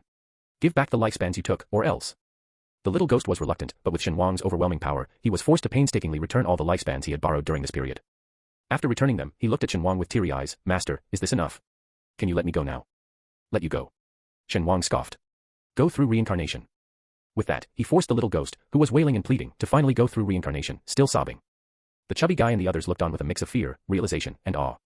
After sending the little ghost on his way, Shen Wang dusted off his hands, task complete. It seems tasks are quite simple after all. The others fell silent. That's because you think it's simple. As they were about to leave, a rustling sound suddenly arose. Shen Wang's gaze sharpened, and with a swift movement of his foot, he kicked a stone straight towards the source of the sound. Damn it. Someone exclaimed from the darkness, tumbling and scrambling out. He lay on the ground, looking up at Shen Wang and the others, with a flattering smile, Master. Shen Wang's forehead twitched. It was the young man from the afternoon's dispute. Chapter 78. The chubby guy asked warily, what are you doing here? The young man stammered, I was just passing by and came over when I heard some noise. No one present believed his words. Shen Wang rubbed his wrist and looked coldly at the men. You've seen enough, haven't you? Why don't you leave? The young man shivered, struggled to his feet, and instead of leaving, he stepped closer to Shen Wang and the others. Are you masters? I saw everything just now. You were talking to a ghost. Seeing that Shen Wang and the others didn't respond, he wasn't embarrassed and pleaded in a low voice, Master, I've recently encountered some problems too. Can you help me? I'm willing to pay any amount. Shen Wang sized him up and, instead of answering, turned to the chubby guy, didn't you say you know physiognomy and fortune-telling? Can you figure out his problem? The chubby guy tensed up, feeling like he was back at home taking a test from his father. Under the dim light of the only street lamp in the alley, the chubby guy scrutinized the young man carefully for a while before cautiously speaking, eyes with a hint of romance, lips that naturally curve into a smile, a face that attracts romantic attention. But his eyes are yellowed with bloodshot veins, lips are purplish black, it's clear he indulges in nightly pleasures, overusing his vitality. Shen Wang nodded, signaling the chubby guy to continue. After racking his brains, the chubby guy finally concluded, with such a face, due to his flirtatious nature, he's likely to turn good relationships into problematic ones. If it gets serious, it could negatively affect his future fortunes. It's advisable to cultivate his character, be sincere with others, and not indulge too deeply in carnal desires to avoid straying onto the wrong path. Shen Wang waited, then realized the chubby guy had actually finished. Shen Wang looked disappointed. Is that all you could discern? The chubby guy. The young man, who had become an impromptu teaching material for Shen Wang, felt completely exposed under their scrutiny, as if all his secrets were laid bare. Hearing the term ghost child, the young man's pupils shrank, and he clung to the idea like a lifeline. Master. You truly are masters. Yes, I've been haunted by a ghost child. Please save me, master. Shen Wang stepped back several steps as the young man lunged forward. In desperation, the young man grabbed someone's hand, clinging on tightly. The chubby guy, suddenly grabbed by the wrist. Why is it always me who's unlucky? The young man was in agony. Master, I will pay any price if you can help me drive away the ghost child. The young man told Shen Wang and the others that he had been feeling unwell for the past 3 months, especially in his stomach, which was always cold and occasionally painfully cramping. He hadn't taken it seriously, thinking it was just a stomach issue. It wasn't until a month ago that, aside from stomach discomfort, he often felt nauseous and wanted to vomit. That's when he began to worry about being ill and hurried to the hospital for a checkup, only to be told by the doctor, astonishingly, that he wasn't sick but pregnant. The young man was tearfully incredulous. How could I, a man, be pregnant? Not to mention I don't have the means to be pregnant. Even if I did, I'd have to have been with a man, right? But I've only ever dated women, never men. Later, it was his current girlfriend who inadvertently made him realize that he might have encountered something unclean. I'm just an ordinary guy. I haven't done any particularly good deeds, but I haven't done evil ones either. How did I end up in this situation? The young man, wiping his nose, cried bitterly, you have no idea what this past month has been like for me. As a former playboy with numerous ex-girlfriends, the irony of now being pregnant, even with a ghost child, was something that would be laughably unbelievable if he told anyone. He didn't dare to go out and socialize, spending his days hidden at home, searching online for renowned temples and shrines to pray for help, but to no avail. The entity in his stomach had firmly made itself at home in his body. The young man was terrified. He feared carrying the child for 9 months, showing with a big belly, and even more, he feared what he might give birth to, whether some unidentifiable entity or an actual human child, it would be devastating for his life. The chubby guy, upon hearing the young man's tragic tale, couldn't help but click his tongue in sympathy. That's terrible. The geomancer looked skeptical. How could you attract such an entity without reason?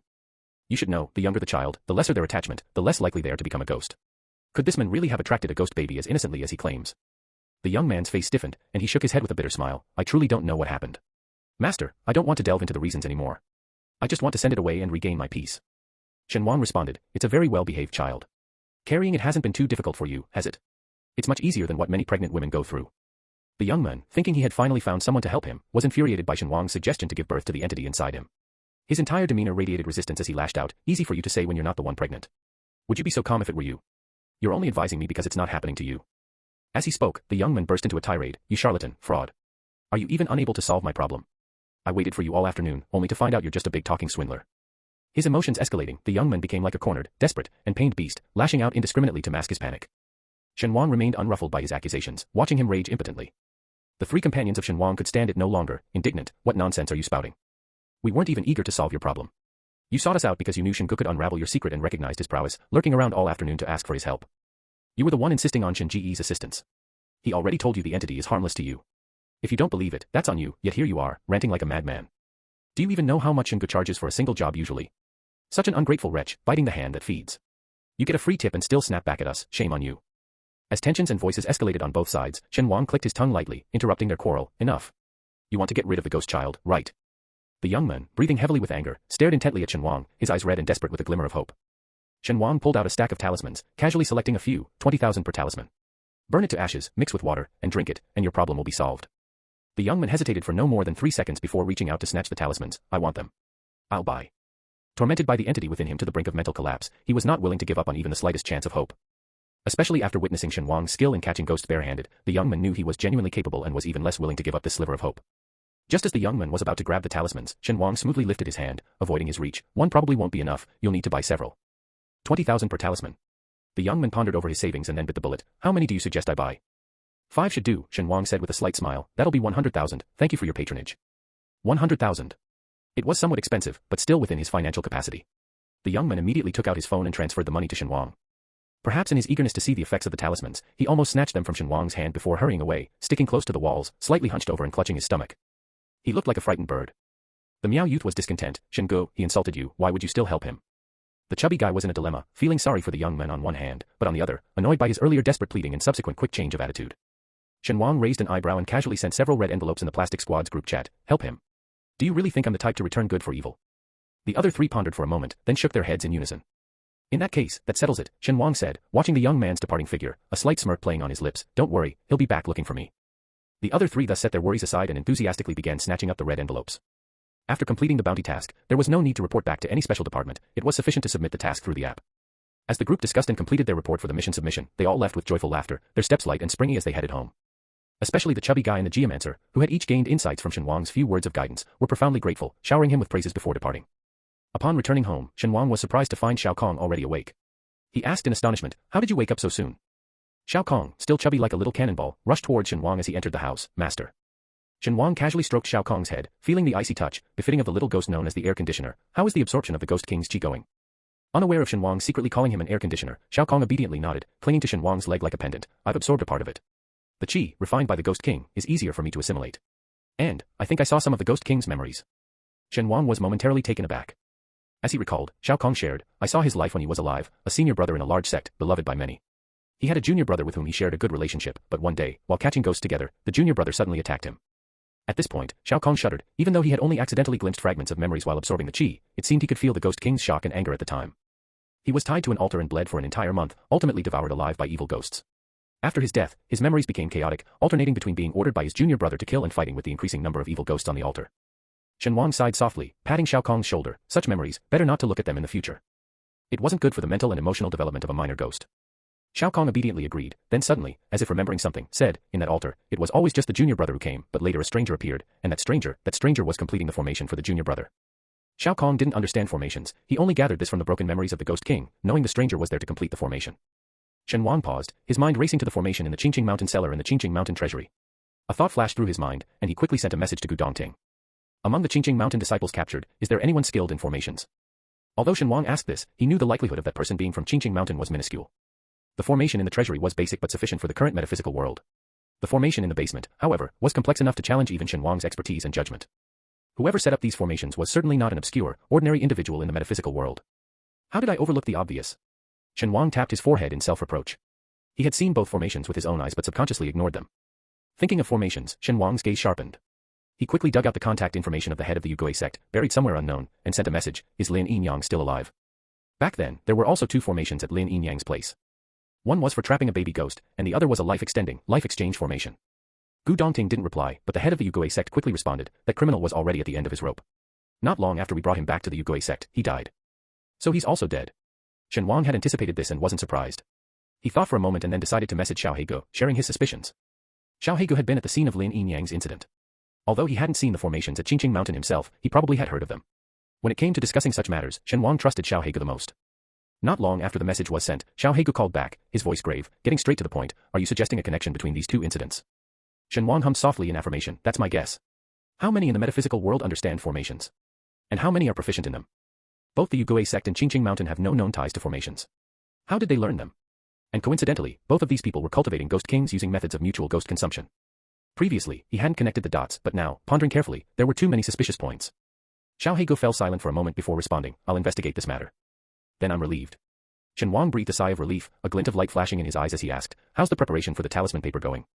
It's all ready. Shen Wang was surprised, that was fast. He thought it would take more time to brew, but it was ready to be implemented so soon. Xiao Heiji's swift actions caught everyone off guard. Just the next day, Shen Wang saw a message about the new talisman paper in the Plastic Squad's chat group. Heard about a new kind of talisman paper that's more effective and powerful. Anyone wants to try it out? Really? Sounds too good to be true, Chubby, are you sure you're not being scammed? I heard about it too. I asked around, and the store just opened today, but the news has already spread throughout the metaphysical community. The people behind it must be extraordinary. That sounds amazing. Just opened today, where is it? Location link. If you're free, let's all check it out together. If it's not good, we just won't buy. The skeptical Meow Youth hesitated, feeling it might be unreliable and didn't want to follow Chubby and the others on a possibly fruitless trip. But the others in the group didn't care if he joined or not, already arranging a time. I have to study with my dad in the morning, I'll go in the afternoon. Siku, you're into Gu magic, you wouldn't understand. A good talisman paper is so important for genuine celestial masters and Taoists like us. Okay, let's go in the afternoon. If it's really as good as they say, I'll stock up 100 or 80 sheets. If it's as good as the rumors say, it won't be cheap. Tang family special talismans are expensive, even the slightly better ones cost several thousands. This new talisman paper, even if the quality is a bit lower, will probably be in the 5-figure range. Well, we'll see when we get there. The lively discussion in the group chat finally ceased with the milk-voiced audio message of the little monk, Brother Ji Ming, Brother Siko, Brother Lin Yan, please don't type, I haven't learned to read yet. I can't understand the words. Thus, all the chat switched to voice messages, each longer than the last, so lengthy that Shen Wang couldn't be bothered to listen to them all. Having learned the address of the store, Shen Wang thought for a moment and sent a voice message, I'll join you guys. After speaking, he ignored the flurry of 60-second voice messages that followed and set his phone aside to start drawing talismans. In the afternoon, Shen Wang arrived punctually at the store mentioned in the group chat. He stood at the entrance, silent for several minutes, until a hand patted his shoulder, bringing him back to reality. Shen Go, what are you looking at? Following Shen Wang's gaze, Chubby also chuckled, a small shop. The name is quite interesting. Shen Wang didn't find it amusing, he felt an overwhelming sense of perfunctoriness, an extreme perfunctoriness. Once inside, this feeling of being casually dismissed was unmistakable. In the narrow shop, a few blank talisman papers were sparingly displayed side by side in a showcase resembling a mobile phone glass case. On top of the case were a bottle of cinnabar and a talisman brush, obviously meant for trial use. In such a cramped space, a long line had formed for trying out the talisman paper, with people around recording and taking pictures from all angles with their phones. The person drawing the talisman was sweating profusely under the watchful eyes of the crowd, concentrating so hard that they were almost holding their breath. The talisman brush struggled to leave marks on the paper, jerky and unusually slow. Despite the effort, it was evident that the person was gritting their teeth, exerting all their strength. Chubby, on tiptoes and with eyes wide open, was also anxiously watching. Do you think he can succeed in drawing it? Shen Wang only glanced once and knew, this talisman is going to be a failure. Hearing his words, the surrounding crowd cast disapproving glances at him. Who criticizes someone's efforts by declaring failure while they're still trying? That's just rude. The next second, the person drawing the talisman trembled, and the painstakingly gathered spiritual energy in the talisman abruptly dissipated. Frustrated, he dropped the brush. This talisman paper is no good. This talk of a higher success rate is all a scam. I knew it. If there were talisman papers with a higher success rate, how could they just be sold in a shop so easily? Still, they don't compare to the Tang family's talisman papers. Although expensive, they are genuine and definitely improve the success rate of making talismans. I think they're just boasting. Let's disperse, fellow Taoists. Amidst the noisy crowd, Shen Wang glanced at those stirring up the commotion. Just as he was about to speak, a person in black with a masked face emerged from the back room of the shop. If your own skills are lacking, even if the success rate of the talisman paper is 100%, there's still a 1% chance of failure. The man who was drawing talismans turned red with anger, retorting, "What do you mean by that? Are you the owner of this shop? How do you conduct business?" "I don't do business with bad customers," the person in black replied coolly, looking at the men dismissively and issuing an eviction notice. "Our products are neither for sale nor for free to you." All the customers. This owner, on the very first day of opening, drove away a customer. Such arrogance. The man drawing talismans was furious. "You think I care for this? These worthless talisman papers, I wouldn't want them even if you gave them to me for free." The man in black remained unmoved. "Please." His indifferent demeanor infuriated the talisman drawer to no end. With a fierce glare at the men in black, the talisman drawer pushed through the crowd and left. The atmosphere grew somewhat quiet, with the others shrinking back, contemplating retreat. If it weren't absolutely necessary, who would come to buy and then get scolded by the shop owner? At that moment, someone squeezed into the middle of the crowd and picked up a talisman brush. "Let me try." The crowd, just about to disperse, stopped in their tracks and gathered around again. Shen Wang and Xiao He exchanged a covert glance. Without a word, one played the role of an unfeeling boss, while the other picked up the talisman brush and dipped it in cinnabar. As soon as the brush touched the paper, everyone was stunned. The talisman brush moved across the paper like a dragon, effortlessly and freely, with consistent thickness and intensity in each stroke. Spiritual energy quickly gathered towards the paper, until the final stroke was placed. With a flash of spiritual light, the talisman was complete. It took just a few brief seconds. Those wanting to take photos hadn't even managed to pull out their phones before everything was over, and before the crowd could react, the drawing was complete. Is this drawing talismans? Looks more like calligraphy. Impossible, drawing talismans isn't that easy. This one must be all form and no substance, without any spiritual energy. It's too fluid. How did he even draw it? Is the talisman really that powerful? Shen Wang flicked the talisman paper and handed it to the skeptic. "You can see for yourself." The doubtful person carefully held the talisman, first examining its appearance. Then, cautiously sensing it with spiritual energy and finding it brimming with power, his face turned red with excitement. "This is the most perfect talisman I've ever seen. Let me see, hurry, let me see too. Don't hog it, pass it back here, let us have a look too. This naturally perfect imprint, this abundant and rich spiritual energy. Incredible, big shot, are you selling this talisman? I'm willing to pay a high price for it. Sell it to me, I'll pay 100,000 per piece. 150,000. 200,000. Just as the scene was turning into an impromptu auction, Shen Wang interrupted their bidding with a smile. "The reason my drawing turned out so well is because of the store's excellent talisman paper. This has been my best experience so far. As a token of my gratitude to the store, I've decided not to sell this talisman. I'll give it to the store." Xiao Hegu followed up, saying, "I will hang it in the center of the wall. If anyone doubts our talisman paper again, I'll just ask them to look up at it." It took a moment for the crowd to catch on, realizing the store owner was mocking those who doubted the talismans and complaining about their own lack of skill, which brought a few chuckles. Reluctantly returning the talisman to Shen Wang, someone in the crowd couldn't help but ask, "Sir, may I know your name? Who taught you? If you create more talismans in the future, could you consider selling them to me first?" Yes, let's exchange contact information. From now on, we're brothers. Just let me know if you need anything, I'm more than willing to help." Shen Wang casually handed the talisman to Xiao Hegu and said with a laugh, "My name is Shen Wang. I have a small online shop. If I decide to sell anything in the future, it will all be listed there. Just follow my shop." The others hurried to follow his shop, only to be disappointed to find that everything was sold out, sighing deeply. Someone mumbled in confusion, "Shen Wang. That name sounds familiar. Wait a minute. Shen Wang." All eyes in the room turned to Shen Wang, gleaming like cats in the dark. "Are you the Shen Wang who has risen to fame recently? The expert in both talismans and formations? The one who saved dozens of people trapped by evil spirits during the entry exam, and later saved an entire mountain of people at Qingqing Mountain, Shen Wang? The same Shen Wang who annihilated Qingqing Mountain because they offended you? I heard that you first beat up Chen Fengbao, and then pinned down the Qingqing Mountain sect master. Is that true? Do you have a ghost king as a pet? The one that's so chubby it can hardly fly?" Shen Wang maintained his smile upon hearing the first part, but at the mention of the ghost king, the corners of his mouth twitched. "That's not me, I don't have one." However, the crowd didn't pay attention to his feeble denial, excitedly continuing their discussion. "An expert in both talismans and formations. I don't know about formations, but his talisman skills are truly impressive. No wonder the Metaphysical Association and the Special Department had a falling out over him. Talk about a dangerous allure. I really don't understand how his mind works. Just studying talismans alone makes me feel like I'm losing my hair." Shen Wang responded wistfully, "Perhaps it's because there's a wall between geniuses and ordinary people." The crowd. Although what he said was a fact, hearing it from him somehow makes it less pleasing. Xiao Hegu timely interrupted the crowd's curiosity, knocking on the glass. "Any more volunteers to test the talisman paper?" This time, with Shen Wang's endorsement, someone quickly stepped forward to try, picking up the talisman brush. His movements were smoother than the previous man's, but still slow. Holding the talisman brush as if it were a heavy stone, his wrist trembled slightly from the effort. Sweat trickled down his neck, and as his concentration wavered, he suddenly heard Shen Wang's stern voice, "Don't get distracted. When holding the talisman brush, don't grip it too tightly. Don't treat the brush as your enemy to wrestle with. Be friends with it, follow its natural flow and let it guide your movements. Go with the flow. The men didn't dare relax his grip, fearing another failure. But the advice came from none other than Shen Wang, the talisman drawing prodigy. The man's forehead veins bulged as he forced his whitened knuckled fingers to gradually loosen. The next second, his movements visibly smoothed out. He completed the talisman at twice the speed compared to before. Is it successful? It didn't explode after finishing, so it should be successful, right? What are you waiting for? Check it now. As if waking from a trance, the man's trembling fingers held the talisman, probing it with spiritual energy, and he stammered in disbelief. It's successful. It worked. How do you feel? What about its power? The man, thrilled, answered everyone's questions in detail. Drawing it felt much easier on my spiritual energy than other talismans, and it locked in more spiritual energy. Its power is much stronger than the occasional successful ones I've managed before. After the enthusiastic discussion, the men gratefully looked at Shen Wang, many thanks to Taoist Shen. Without his timely guidance, I doubt I could have succeeded.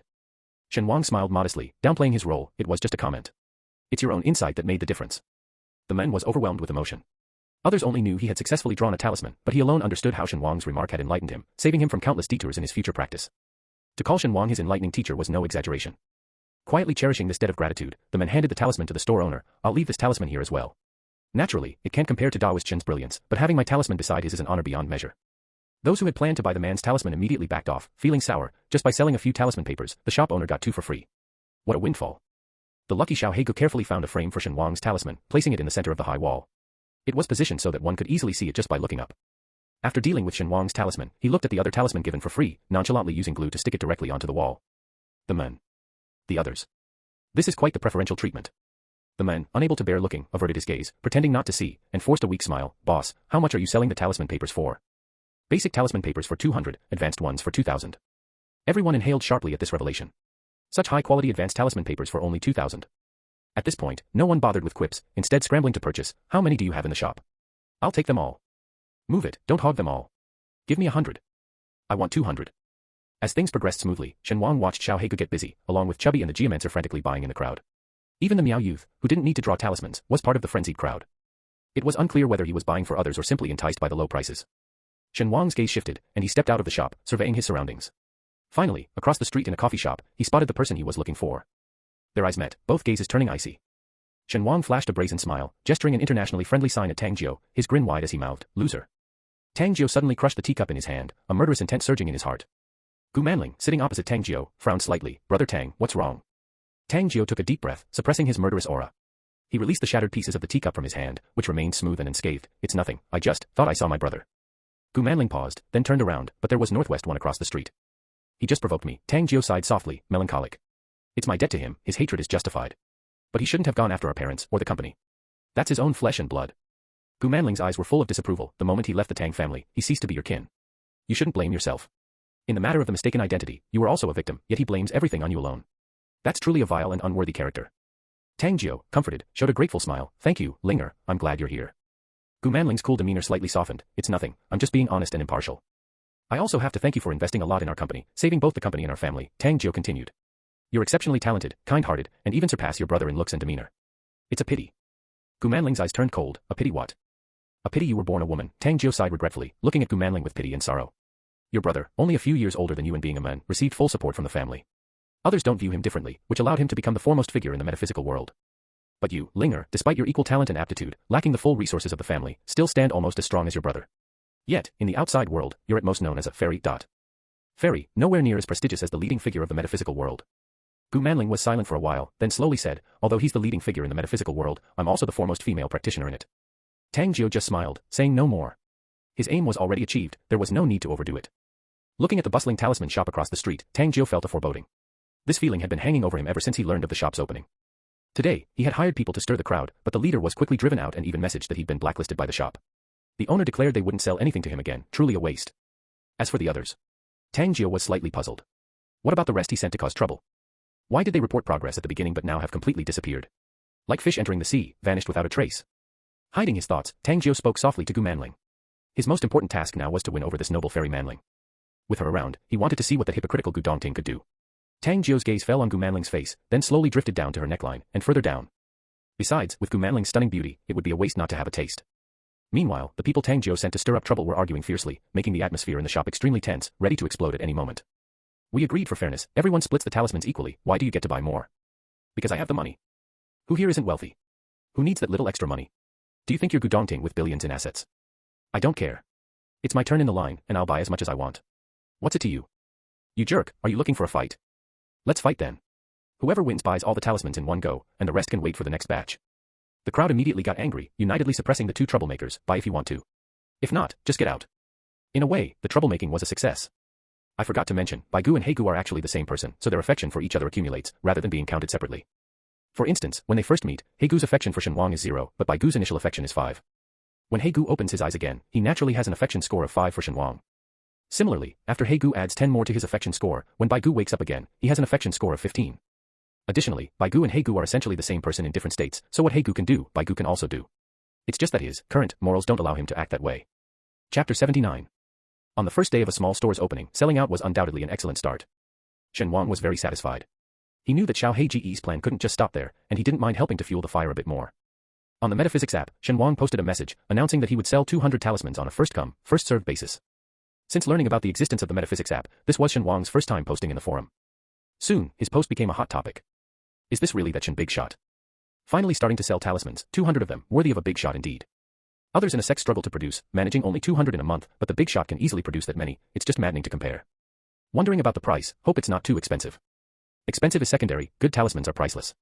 Getting one is a real bargain. Eagerly waiting for the Big Shot store update. Looking at the lively responses, Shen Wang remained unfazed and casually started a pre-sale in his store, a 200 deposit with a balance of 19,800, shipping randomly, essentially launching a mystery box. Soon, the 200 talismans were all snatched up, leaving those who got them overjoyed and those who missed out disheartened, emotions mixed. Wow, am I seeing this right? A deposit plus the final payment, all for just 20,000. Only 20,000 for Shen's talismans. Am I dreaming? Could Shen be a newbie in metaphysics, unaware of market prices? Even the most basic talismans cost several tens of thousands, and slightly better ones go for over 100,000, not to mention the top-tier ones, which are unobtainable without 7 figures. Just unsure what talisman Shen will send. If we end up with something common like a peace talisman, it might be a small loss for 20,000. A high-quality peace talisman is worth several thousands, it all comes down to quality. Please, it's Shen we're talking about. How bad could his talismans be? With 200 talismans, if Shen is drawing them now, I wonder how long we'll have to wait for delivery, so anxious. The forum members were excitedly rubbing their hands, filled with nervous anticipation. During this time, anyone slightly in the know had heard of Shen Wang's fame, especially his talent in drawing talismans, which was praised to the skies. Some confidently claimed that Shen Wang always carried a bunch of talismans with him, easily tossing out a few at will. Others said that Shen Wang's speed in drawing talismans was as fast as sketching, unbelievably quick.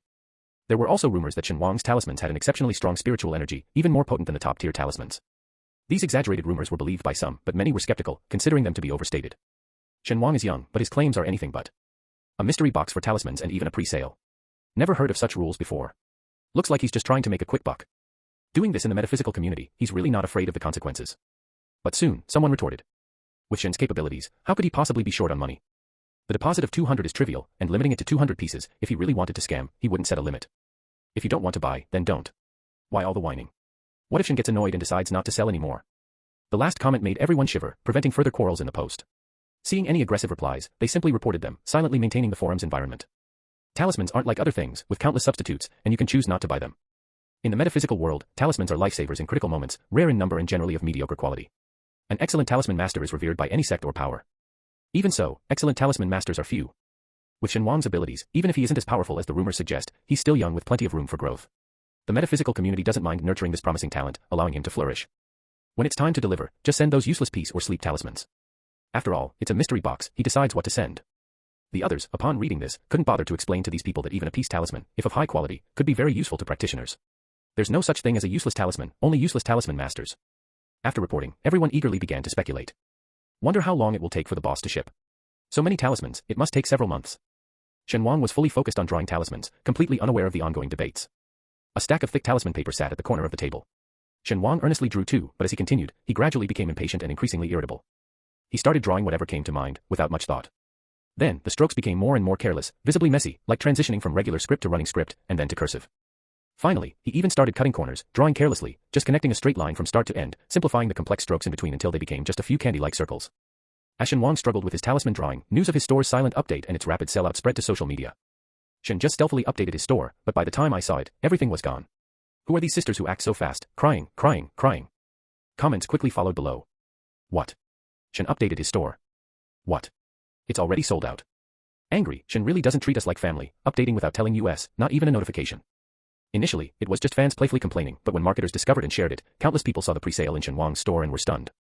A deposit of 200, a total price of 20,000. A mystery box for talismans, isn't that too expensive? I could afford 200, but 20,000. What kind of money-making scheme is this, shearing his own fans clean? I used to think buying celebrity-endorsed products was bad, but now it seems better than this streamer. At least with celebrities, despite the brand premium, you get something. But here, you spend 20,000 for loneliness. I'm more curious, who exactly are his fans? How can they afford this? As the number of shares increased, so did the online debates, eventually evolving into criticism of all streamers. It even escalated to a unified online petition demanding the banishment of Shen Wang. Shen Wang found out about this through a phone call from Li Pingping, interrupting his talisman drawing to inform him. After hearing Li Pingping's words, Shen Wang was dumbfounded. So, it has come to a boycott and banning me. Li Pingping was frantic, not just banning you, but all platforms banning you. Shen Wang, speechless and choked, I didn't even look once, how did it escalate to this whirlwind of a situation? Li Pingping was also clueless, I don't know. Shen, are you going to make a public apology? The kind where you regret taking up social space. Shen Wang, what do you think? Silence followed on the other end of the phone from Li Pingping. Apologizing, indeed, was not Shen Wang's style. All right, leave it. Don't get involved, Shen Wang scoffed, focus on your studies, stay off the net. I've transferred some pocket money to you. Amidst the overwhelming criticism, there were still some defending him. For instance, Feng Xiaomian, a streamer Shen Wang had helped before, with tens of millions of followers, and Liang Ruri, a part-time streamer with 1 million fans, spoke up for Shen, only to be labeled as complicit, deceitful, and unscrupulous streamers driven by mutual benefits. Even ordinary accounts defending Shen were dismissed as brainless fans, foolishly wealthy and mentally unsound. Furthermore, official accounts that supported Shen, like those of the Yu and Song families, were accused of profiteering and suspected of shady under-the-table deals. Shen Wang. Tragic, truly tragic. Causing such a huge public uproar in such a short time, Shen Wang would eat his keyboard if there wasn't someone behind the scenes stirring the pot. The most likely culprit didn't need guessing, it was definitely the entire Tang family. Quickly finishing the remaining talismans and sending them out the next day, Shen Wang posted a mocking update. Last time you bought marketing accounts to smear me, and now you're using the same tactic. Are you running out of ideas, or is your intelligence limited to just this? At Tangjiu. Overnight, the situation had reached its peak. Shen Wang's message instantly caused a sensation. Do you have a persecution complex? You're the one who wanted to make money, and now you're shifting the blame to others. Shameless. Even though the Tang family wronged you, they've already apologized and have been as quiet as a mouse. You always bring them up whenever there's trouble. Are you planning to ride this wave forever? Shen Wang patiently replied to each comment. Would these money-grabbing marketing accounts suddenly repost in unison without someone paying them? I'm not famous enough to trend for just anything. I got a Vajra talisman, looking at its spiritual energy, it could probably defend against a Ghost King for a while. I got the most common one, a simple fire control talisman, but the spiritual energy in it is extraordinary. Everyone's excitement was palpable through the screen, making those who didn't get a talisman envious. Until someone posted on the forum. Fellow Taoists, Shen is being slandered outside, go and speak up for him, or else we might have trouble getting talismans from him in the future. Surprised and eager, people put aside boasting about their talismans and rushed to another app, even the normally internet-averse older practitioners were dragged online by younger relatives to learn how to navigate the web. Suddenly, on the social media site where Shen Wang was being heavily criticized, a group with a different vibe appeared. You common folks have no idea how extraordinary Shen's talismans are. As one of those who grabbed a mystery box, I paid the balance immediately after receiving the item, hoping for another chance to buy from the boss. It's okay even if it's not this cheap next time. Buying something of this quality for 20,000 is almost like getting it for free. Is Shen doing charity or what? Sob, the item's so affordable it hurts, and you guys still think it's expensive. Well, never mind, you wouldn't understand anyway. Shen's items are excellent and worth more than their price. I hope everyone would be kinder in their comments. The netizens who were fervently criticizing Shen Wang. Upon checking these people's profiles, they found an array of odd accounts. There were newly created accounts, seldom used old ones, and even completely unrelated ones, like accounts of hermits sharing their secluded lives, monks documenting their daily meals, even a celebrity fan account that had become famous in the fandom. Known for being wealthy and fickle in the fandom, the celebrity fan account owner herself had a few 100,000 followers. Her sudden comment on something unrelated to her usual content shocked her followers, who asked if she was hacked. Decisively, the fan posted a photo with the celebrity she was currently following, saying deeply, "You don't understand, from now on, Shen is my only bro. Fans of the celebrity chasing account. Didn't you say you change your loyalty daily and would never focus on just one? I'm genuinely curious now, who is this person that made you so committed? Have you been possessed or something?" The celebrity chasing account didn't respond to their queries but after 2 hours of silence, posted a lengthy message. As someone who had been in the fan circles for years, the account had some interactions with marketing accounts. She used money to persuade several of them to speak up, exposing the truth about being paid for their services. Then, with lightning speed, the account laid out the whole sequence of events. From anonymous sources approaching these marketing accounts to smear Shen Wang, to the build-up and steering of public opinion, and finally igniting the hotspot, everything was detailed with pictures and evidence, leaving no marketing account unexposed. Actually, he was just selling something, with no false advertising or counterfeit goods. There's really nothing to criticize, is there? Unfortunately, the Tang family's talisman paper is unique, with no alternatives. Otherwise, I would boycott their paper just like those netizens. To the person above, have you heard of a small shop? They've started selling talisman paper. Shen himself has visited this shop and highly recommends it. I knew it, Shen's talisman paper feels different, thinner, and more resilient. So, he switched to a different paper. This talisman paper does indeed seem better than the Tang family's. I'll buy from this shop from now on. While Shen Wang was still pondering what to do, the situation resolved itself and even inadvertently dealt a blow to the Tang family. Shen Wang couldn't help but smile wryly. This is really a case of, you reap what you sow. He was still figuring out how to promote his talisman paper, and Tang Jiu just handed him the opportunity. Not taking advantage of this would be ungrateful for Tang Jiu's unintended help. At the Tang family, Tang's father was extremely distressed by the situation online. Ever since the Tang family had a public relations disaster online, Tang's father had started paying attention to online affairs. He initially reveled in Shen's misfortune, only to find the tables turned on him the very next day. Tang's father summoned Tang Jiu and berated him in frustration. Didn't I tell you not to provoke Shen Wang? Why did you slander him online? Tang Jiu was utterly confused. I didn't, Dad. I've been busy trying to please Gu Manling recently and had no time for such things. Tang's father, however, was unconvinced. If not you, then who? Besides you, who else harbors such deep grudges against Shen Wang and knows how to manipulate online public opinion? This time Tang Jiu was genuinely aggrieved. He really hadn't done it. But Tang's father was no longer listening to his explanations, looking at him with a cold, disquieting gaze. Let this matter be. Tang Jiu could clearly sense the impatience in his father's tone towards him. With a sinking heart, Tang Jiu silently nodded. Ever since learning about Shen Wang being a talisman drawing prodigy, Tang's father's attitude towards Tang Jiu had done a complete 180. Previously, Tang's father had high hopes for Tang Jiu to excel in cultivation and restore the Tang family to a top position in the metaphysical world, treating him with the indulgence of a doting father. He would give Tang Jiu anything he asked for, even bragging rather than being concerned when Tang Jiu's womanizing led to confrontations, believing it to be a sign of his son's charm. But now, Tang Jiu's gaze dropped coldly. If it weren't for the Tang family having already fallen out with Shen Wang, he wouldn't be standing here. If it were possible to exchange his life to bring Shen Wang back into the Tang family, Tang Jiu knew his father would do it without hesitation.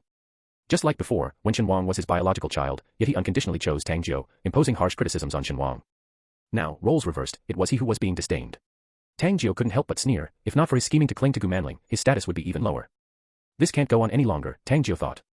Chapter 80. Due to the online scandal, the Tang family's already tarnished reputation worsened. The initially subsiding boycott became more intense, with people online starting to question why Tang's father and Tang Jiu, after being arrested by the police, were released unscathed, suspecting some unspeakable conspiracy. For a while, everyone was against the Tang family. It was hard for Tang's father not to be furious. Initially, it was Tang Jiu who took action against Shen Wang, only to be caught off guard and have his weakness exploited, leading to his continuous defeat and almost ruining the entire Tang family. And now, despite being warned not to act recklessly, Tang Jiu has stirred up trouble again, causing the whole Tang family to clean up his mess. Remembering the substantial investment brought by Gu Manling, Tang's father coldly eyed Tang Jiu, warning, don't do anything unnecessary, focus on pleasing that woman from the Gu family. Tang Jiu gritted his teeth. Yes, Dad, I understand. Tang's father nodded, indicating, because of you, the company has suffered another loss, you know what to do. Tang Jiu's eyes darkened. I know what I need to do. Leave now.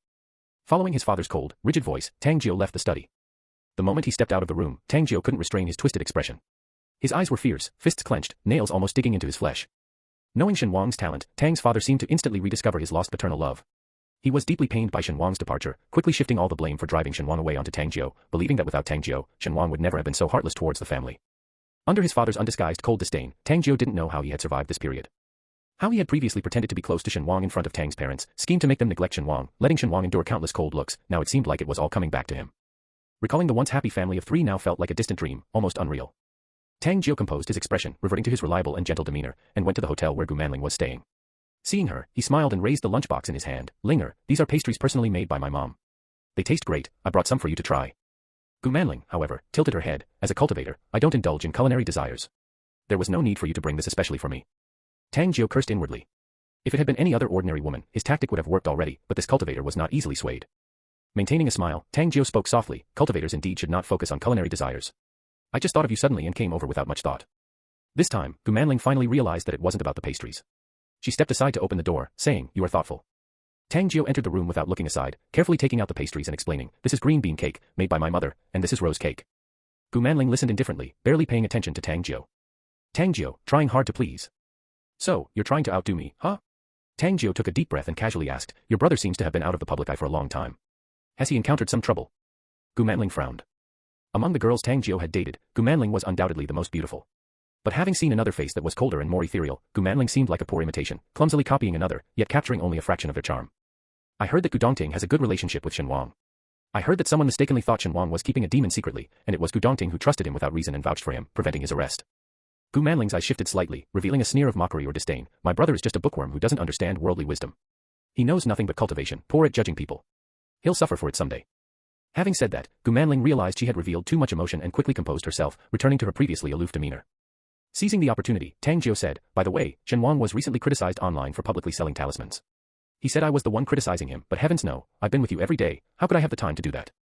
Because of his actions, my father sternly warned me not to provoke him, and the company has been destabilized again because of his issues. If your brother really is close to him, could you please talk to your brother and ask the Shen Wang to stop bothering me? Gu Manling blurted out, no need for that, I'll invest more in your company. She would rather die than ask Gu Dongting for help, nor did she want to sever the connection between Gu Dongting and Shen Wang. Only someone like Shen Wang, a rogue and ruffian, could drag Gu Dongting into the mire. Gu Manling maliciously anticipated whether her eternally noble and meticulous brother could maintain his inner righteousness and his aloof demeanor when he fell into disgrace. Without waiting for Tang Jiu to ask, Gu Manling took out a black card and handed it to him. How much more does your company need? Tang Jiu's eyes flashed, suppressing a smile, and he pretended to refuse. I can't take more money from you. After a long back and forth, they concluded with Tang Jiu reluctantly accepting the black card, exchanging a glance that brought harmony to the air. Once Tang Jiu left, Gu Manling picked up her phone and clumsily downloaded a social media app. She searched using keywords and, sure enough, found many posts criticizing Shen Wang. Gu Manling couldn't help but slightly curl her lips. Even though she knew Gu Dongting and Shen Wang were different people, the thought of the usually flawless Gu Dongting having such a friend was like finding a stain on the otherwise spotless moon. Unable to control herself, Gu Manling, following the process Tang Jiu had explained to her, bought several marketing accounts specifically to slander Shen Wang. After doing all this, Gu Manling felt like she had triumphed over something invisible, her lips curling into a smile. What the soon-to-be disinterested Gu Manling didn't know was that shortly after she logged off, the marketing accounts she had bought were severely criticized by netizens. Taking dirty money, disgusting. Even exposed, still accepting dirty money, revolting. Such marketing accounts have no shame at all. Taking money to do deeds. Even after being exposed, still taking money, totally blinded by greed, not afraid of ruining their reputation. What reputation do marketing accounts have, anyway? They just do anything for money. Amidst the netizens' mockery, the marketing accounts looked at the extra deposits in their accounts, unsure whether to cry or laugh. It's not that I wanted to do this, she just offered too much. After finishing her cultivation, Gu Manling suddenly found several missed calls on her phone, all from her family, her grandmother, Gu San, her mother. Just as she was about to return the call, her phone rang again. This time, the caller was unexpectedly Gu Er. Gu Manling paused for a moment before answering, her voice cold and emotionless. Uncle, I was cultivating and didn't notice the phone. Is something wrong at home? Instead of Gu Er's voice, a vibrant young voice came through. Little sister, what did you do to upset big brother? This sudden, out of the blue question left Gu Manling puzzled and impatient. What are you talking about? This time, it was Gu Er's gentle voice. Linger, your big brother called me suddenly. He said, you've been recklessly using the black card and asked me to cancel it. After explaining, Gu Er's voice softened as he asked, I checked your transactions, and recently, you transferred 50 million to an account. Did you buy something? Gu Er's question was very tactful, causing Gu Manling's expression to darken slightly. Uncle, can't I even use 50 million? Just for using a mere 50 million, Gu Dongting actually wanted to cancel her card. Gu Manling felt a chill in her heart. Despite some dissatisfaction, she still regarded Gu Dongting as her brother. She hadn't expected that using a bit more money would upset Gu Dongting. Countless thoughts flashed through Gu Manling's mind. She remembered the countless precious materials Gu Dongting had bought before, his private plane, and his unlimited supplementary card. Indeed, even though they all shared the surname Gu, people are different. For the first time, Gu Manling felt this indignant. Why should she be treated differently just because she wasn't the eldest grandson or because she was a woman, destined to be a stepping stone for Gu Dongting? Gu Er laughed awkwardly, unsure of how to respond. 50 million was indeed not a lot for the Gu family. Gu Dongting had never cared about the younger generation's spending before. It was unclear why he suddenly intervened this time. When Gu Er spoke of this matter, he also felt quite ashamed. He wasn't a petty person and wouldn't freeze his niece's card just because she spent tens of millions. On the contrary, Gu Da and Grandma Gu, after hearing about this, actually supported Gu Dongting's decision. After hearing the news, Gu San and his wife rushed to the old house, hysterically making a scene, and were still unwilling to give up. Brother, how have I wronged you? How has my Linger wronged you? Whenever she sees you, doesn't she always warmly call you uncle? When has she ever failed to greet you? She respects you as an elder, yet you want to freeze her card just because of a young person's words. Brother, Linger is a girl after all, how can you treat her like this? After being scolded relentlessly, Gu Er, feeling guilty, couldn't say a word. Gu Manling's fingers clenched her phone tightly, listening to her father defending her. Her eyes reddened slightly, and just as a smile was about to form on her lips, another voice came through. Uncle, if I call you uncle, would you also be willing to give me tens of millions for pocket money? Gu Manling's pupils shrank. How could Gu Dongting have suddenly returned to the capital? Wasn't he still in City C a few days ago? In the capital, everyone in the Gu family was immensely shocked. Gu Dongting wore his signature white clothes, his hair still held up with a jade hairpin. Perhaps because of his rush to return, his white clothes were slightly loose, and his normally neat hair was a bit disheveled, with a few strands casually falling. His appearance now lacked his usual cold dignity, instead exuding a carefree and unrestrained air. Gu Dongting's eyes were cold and stern, his dark pupils somehow intimidating, giving the impression of being watched by a wild beast. Then, in a fleeting moment, Gu Dongting's gaze returned to its usual calm and indifference, seemingly unfazed and untroubled by anything. Startled by Gu Dongting, Gu Sen then retorted, why should I give you tens of millions? Does just calling you uncle make it worth that much? Gu Dongting looked expressionlessly at Gu San. Uncle, if my uncle is worthless, then why is my sister's uncle worth a black card? Gu San was taken aback and became even angrier. That's Linger's rightful possession, it was hers to begin with. Gu Dongting slowly lowered his eyes, hiding the mockery within. Her black card. Uncle, think again, whose black card is it really? Gu Sen fumed. That's her black card, if it's not hers, could it possibly be yours? You rascal, haven't seen you in a few days and you've become so ill-mannered. Coveting your sister's belongings is bad enough, but now you disrespect your elders and insult your uncle. Today you dare to treat our family like this, will you also snatch away your brother's possessions tomorrow and curse at your uncle? Gu San's scolding was forceful, trying to drag Gu Da into the argument, but he was abruptly interrupted. Gu Shanshui. Gu Er, usually a good-natured businessman who joked around with the family and rarely got truly angry, looked as upset as he had never been before. Do you think something becomes yours just because it's been given to you for a while? Seeing Gu Er genuinely furious, Gu San was dumbfounded. Brother Er. Have you forgotten, Gu Dongting is my son. Gu Er's gaze at Gu San was a mix of pain and disappointment, and the black card was that pocket money I gave to the younger ones. Gusan's face turned pale for a moment, but you gave it to them. Once given, doesn't it belong to them? Gu heir, now laughing bitterly in anger, began to doubt whether he had ever truly understood his brother over all these years. The Gu family had an excellent family atmosphere. Grandfather Gu and grandmother Gu never forced their children, only hoping they could live peacefully, joyfully, and happily. The three Gu brothers grew up together. Gu Da, interested in metaphysics, learned the family's ancestral metaphysics from grandfather Gu and upheld the Gu family's legacy. Gu heir, on the other hand, had no interest in metaphysics. Outgoing by nature and enjoying interactions with people, he loved making money, so he chose to be a businessman instead of pursuing cultivation, building a successful career over decades. While Gusan was slacking off and sleeping when his eldest brother was diligently studying, and whining to his parents when his second brother was out in the scorching sun drumming up business. Grandfather Gu and grandmother Gu happily accepted the unambitious Gusan, believing that as long as he maintained good character, even an ordinary life could bring lifelong happiness. In the end, the eldest brother became a renowned figure in the metaphysical world, the second brother a business tycoon, and only Gusan, in his middle age, realized he had always been overshadowed by his brothers. Lacking talent in cultivation, Gusan pestered Gu heir to teach him business. To give him practice, Gu heir handed him a small company to manage. However, Gusan worked inconsistently and even complained about the low-end business and insufficient profits brought in by his employees. Eventually, Gu heir had to take back the company and assigned him a nominal position in his own company. Now, seeing his genuinely cared for younger brother, Gu heir couldn't help but feel a chill rise from deep within. Gu Dongting's barely noticeable cold laugh. Uncle, other things given away can't be taken back, but this is a black card. We've supported your family for so long, you haven't forgotten, have you? Gusan, red-faced from the retort, instinctively countered, I've never needed your support, I earn my own money. After saying this, seeing the strange looks from his brothers, Gusan knew he misspoke and quickly tried to remedy, our parents are still here. What's this talk about support? At most I'm just living off my parents, they support me. By the end, he grew more confident, puffing out his chest. The Gu family was wealthy and powerful, so what if they supported one leisurely son? He was their biological child, after all. A timid young boy tentatively raised his hand, Uncle, Grandpa, and Grandma can support you, but are you sure they won't throw you out once they know about your extravagant lifestyle? Gu Yunqing. Gu Da looked at his son. Gu Yunqing pursed his lips, silently retracting his hand, pretending he hadn't said anything. Though he said nothing, Gu Yunqing inwardly rolled his eyes. They should know that their grandparents came from an earlier, more frugal era. While they didn't hesitate to spend where necessary, they never indulged in luxury and taught their children and grandchildren to be economical and not wastefully extravagant. Gu Da inherited this strict habit, tightly controlling Gu Yunqing's pocket money, fearing his young and impressionable mind might be led astray. Gu heir earned enough money on his own but was not one to indulge in luxury. Apart from spoiling his wife with purchases, he rarely spent on himself. His son, Gu Dongting, raised single-handedly by Gu Da, was truly a devoted ascetic. On the other hand, the family of Gusan. Their mansion, not to mention the luxury cars that barely fit in the garage, and Gusan's wife's countless luxury items. If it weren't for Gu Da and Gu heir covering for him, their grandparents would have long taken to educating their son with a clothes hanger. Seeing Gusan speechless, Gu Dongting said indifferently, if uncle thinks he can stand on his own, we certainly won't stop him, Dad. Hearing Gu Dongting address him, Gu heir immediately said, from now on, you don't need to come to my company to work, and I've also stopped Linger's card. After speaking, Gu heir, not waiting for Gusan to entangle him further, added, don't push me to take back all those things. Do you remember whose money you used to buy them? Gusan's face turned extremely unsightly as he opened his mouth, big brother, you treat me like this just because of what a junior said.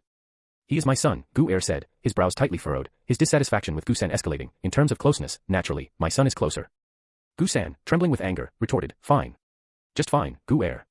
Bringing your business tactics into the family. Gusan left in a huff, leaving the others in the room exchanging glances, each with a different expression. Gu Da's brow was deeply furrowed, unsure whether to worry about his brother's quarrel or the fact that one brother had been spoiled rotten. Gu Da looked at Gu heir, about to speak. Big brother, don't try to persuade me, Gu heir cut him off, I won't change my mind. If he weren't my own brother, I wouldn't have let off this ingrate so easily. Gu Da. Gu Da, I wanted to ask, did the third brother really spend your money on many things? Live a life of extreme luxury. Gu heir's expression turned peculiar. Gu Yunqing peeked out quietly, Dad, you didn't know. Gu Da, I never pay attention to these things. All right then. Gu heir massaged his temples, waving his hand dismissively, fine, I can afford it, but I can't let him take me for a fool, brothers shouldn't exploit each other like that. Gu Da nodded, his brow furrowing even more. After leaving with Gu Yunqing, only Gu Dongting and Gu heir remained in the room.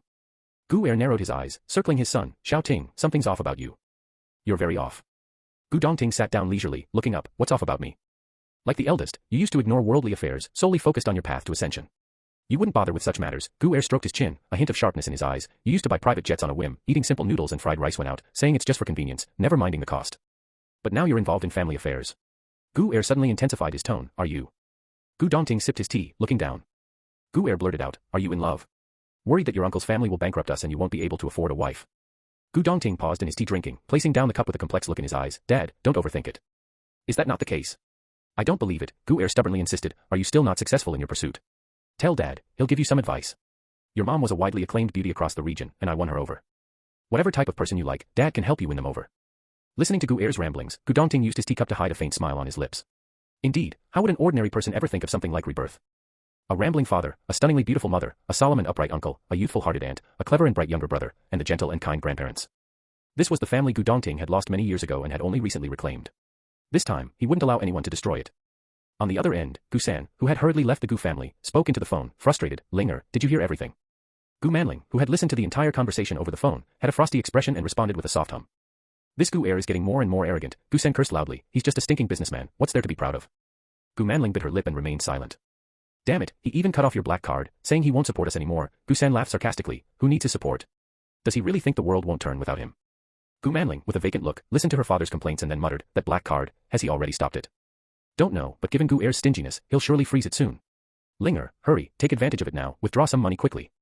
Gu Manling didn't hear her father's words. She thought of the black card taken by Tang Jiao and her expression changed slightly. If the money was spent before the card was stopped, it wouldn't matter, but if it wasn't used and then frozen, what if Tang Jiao couldn't use it? Just thinking of that embarrassing situation made Gu Manling's face turn beet red. She even thought of calling Tang Jiao immediately to get her card back. As Gu Manling thought, after Tang Jiao got the black card, he didn't go straight home but went out for a stroll instead. He found a familiar girl willing to exchange money and spent his time in sweet oblivion. In front of Gu Manling, he was an insignificant character, always following her lead, pleasing and flattering her with all his might, so even though Gu Manling was beautiful, Tang Jiao dared not show any improper gestures or looks in front of her. Only out of her sight, he could greedily steal glances at her, fantasizing about conquering this proud woman. However, that was a thought for another time. For now, he could only flatter her, selling his soul for a bit of money. Only the understanding and gentle comforts could soothe his wounded male pride. When Tang Jiao emerged from his indulgence, it was already evening. He returned to the Tang house content and placed the black card on his father's desk. Dad, I got it. Good job. Tang's father was overjoyed. With several employees leaving the company today, and it teetering on the brink of bankruptcy, this money was a lifeline. Eagerly taking out the card machine and entering a shockingly large amount, Tang's father's eyes were filled with greed. But soon, the card machine indicated that the transaction was unsuccessful. Tang's father thought for a moment, entered a much lower amount, but it still failed. Lowered again, the transaction was unsuccessful. Lowered once more, yet again the transaction failed. Even when reduced to several hundred thousand, the card still showed as unsuccessful. Tang's father slammed the card onto the table. Has this card been frozen? Tang Jiao sprinted, the whistling wind at his ears, as he hailed a taxi on the roadside, rushing to the hotel where Gu Manling was staying. Too impatient to wait for the elevator, Tang Jiao clambered up to the 16th floor, knocking on the door forcefully. When the door opened, Tang Jiao and Gu Manling locked eyes. Each preoccupied with their thoughts, neither noticed the other's distressed appearance. Tang Jiao tried to maintain his facade, handing over the black card. Linger, did you take the wrong card? This one's not working. Gu Manling's already pale complexion turned even whiter. She stuttered, unable to speak. She, who had never lacked money, never imagined herself in such a plight, unable to fulfill a promise and now confronted by the concerned party. Linger, it's really urgent right now, it's not the time to joke, can you play with me some other time? Tang Jiao forced a smile. Gu Manling's eyes flickered, clutching the useless black card, she said bitterly, Tang Jiao, my card, it's been frozen. Tang Jiao's pupils contracted, unable to maintain his composure. What did you say? The card's been frozen. How could your card be frozen at a time like this? Are you playing with me? Why would it be frozen now and not earlier or later? Do you find it amusing to toy with me? Are you just trying to see me making a fool of myself trying to please you? Suddenly grabbed by the arm, Tang Jiao's previously gentle demeanor vanished. His voice was shrill, his eyes wide and furious, resembling an irate chihuahua, barking incessantly. Even though Gu Manling was a cultivator, she was startled by such abrupt aggression. Breaking free with force, she instinctively kicked Tang Jiao out and slammed the hotel room door shut with a bang. Locking it swiftly, she pulled the security chain in one fluid motion. Tang Jiao lay sprawled in the hallway like an upturned frog. Gu Manling's voice, muffled but discernible, came through the door. It's not that I don't want to help you, but my black card belongs to Gu Dongting's father, and he's the one who stopped it. I can't do anything. Tang Jiao's eyes reddened, fixated on the words echoing in his mind. Gu Dongting's father, stop the card. He punched the floor, gritting out through clenched teeth. Gu Dongting. Meanwhile, Tang's father suddenly received a phone call. The special department has terminated its cooperation with the Tang family. Tang's father looked bewildered. The talisman business was the foundation of their family. How could they have lost the talisman business now? Chapter 81. Shen Wang was quite surprised when he received a call from Xiao Heigo. After all, Xiao Heige's whereabouts were always a mystery, shrouded in secrecy. Although they had exchanged contact information, they had never reached out to each other before. Hearing the other party's words, Shen Wang was even more astonished. You're saying the special department has terminated its cooperation with the Tang family? And they want to collaborate with us? Xiao Heigo said on the phone, yes. Shen Wang. Knowing Xiao Heigo had impressive means, Shen Wang didn't expect him to be so powerful, even able to sway the official cooperation of the special department. Shen Wang suddenly became curious about what lay behind Xiao Heige's mask, wondering about his hidden story.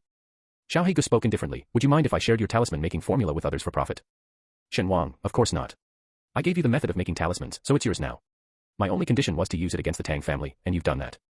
Xiao Heigo added, to capture the market, although your talismans are superior to Tang's, I've set the price much lower than theirs. That's fine, I wasn't planning to make money from it anyway. As long as you're not losing money, that's what matters. Shen Wang was quite open-minded. He wouldn't pass up a chance to make money, but he wouldn't chase after every opportunity. Clearly, suppressing the Tang family was more important.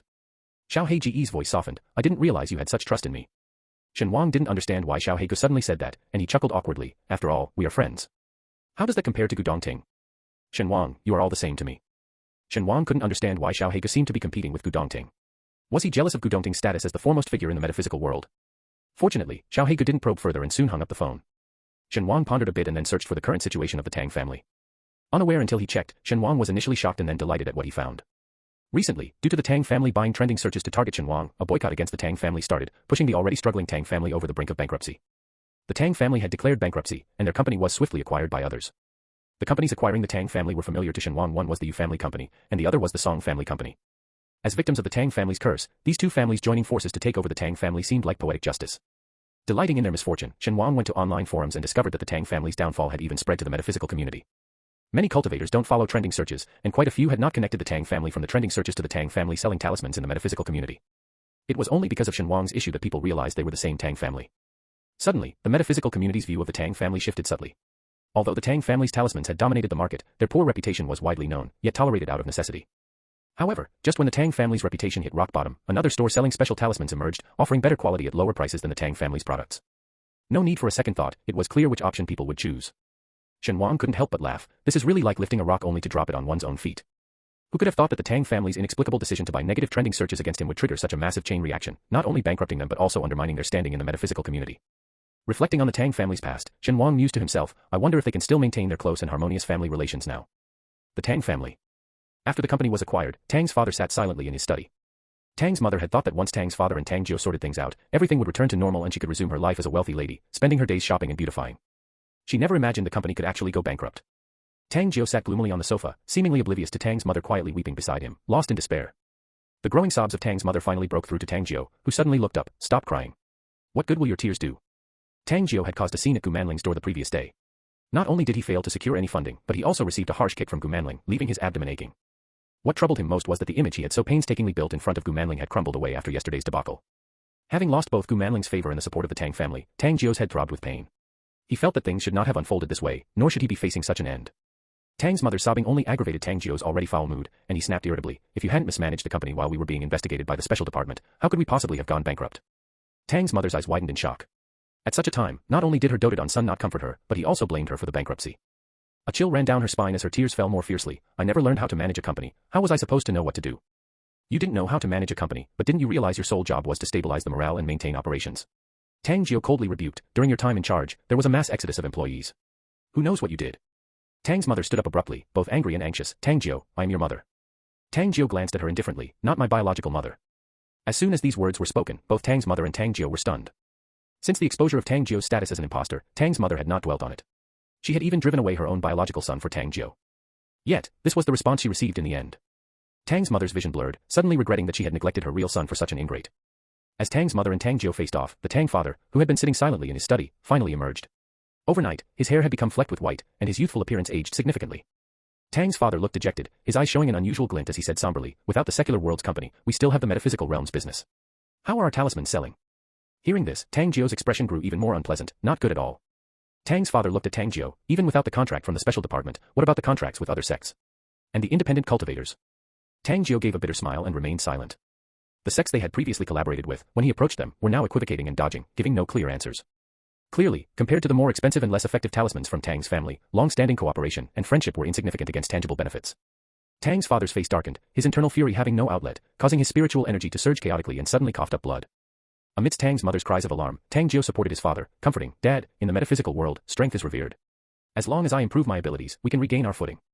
We are cultivators after all. If I undertake a few high-reward missions, we can earn a substantial amount. So, there was still a chance for a turnaround, they hadn't reached a dead end yet. Tang Jiu firmly believed that this was not the end for him. He had a premonition that his future would be incredibly brilliant, so dazzling that everyone would look up to him. As the Tang family was striving to find a new path and grasp at straws, Shen Wang had his fill of their misfortune and got busy with his affairs. Cultivating, watering the flowers in the backyard, refining materials for artifacts. He even had to supervise Xiao Kong's cultivation. After receiving the ghost cultivation technique exchanged from the Metaphysical Association, Xiao Kong absorbed ghost energy much faster, regaining a normal human size in a short time. Still a bit chubby, but no longer comically so, he now appeared endearingly plump. Shen Wang sat in his study drawing talismans, replenishing his previously sold stock, while Xiao Kong practiced his cultivation nearby, each occupying their own space without interfering with each other. To promote Xiao Heji's talisman store, Shen Wang had nearly exhausted all his stock. Fortunately, though he had dispersed all his talismans, the subsequent payments were quickly deposited.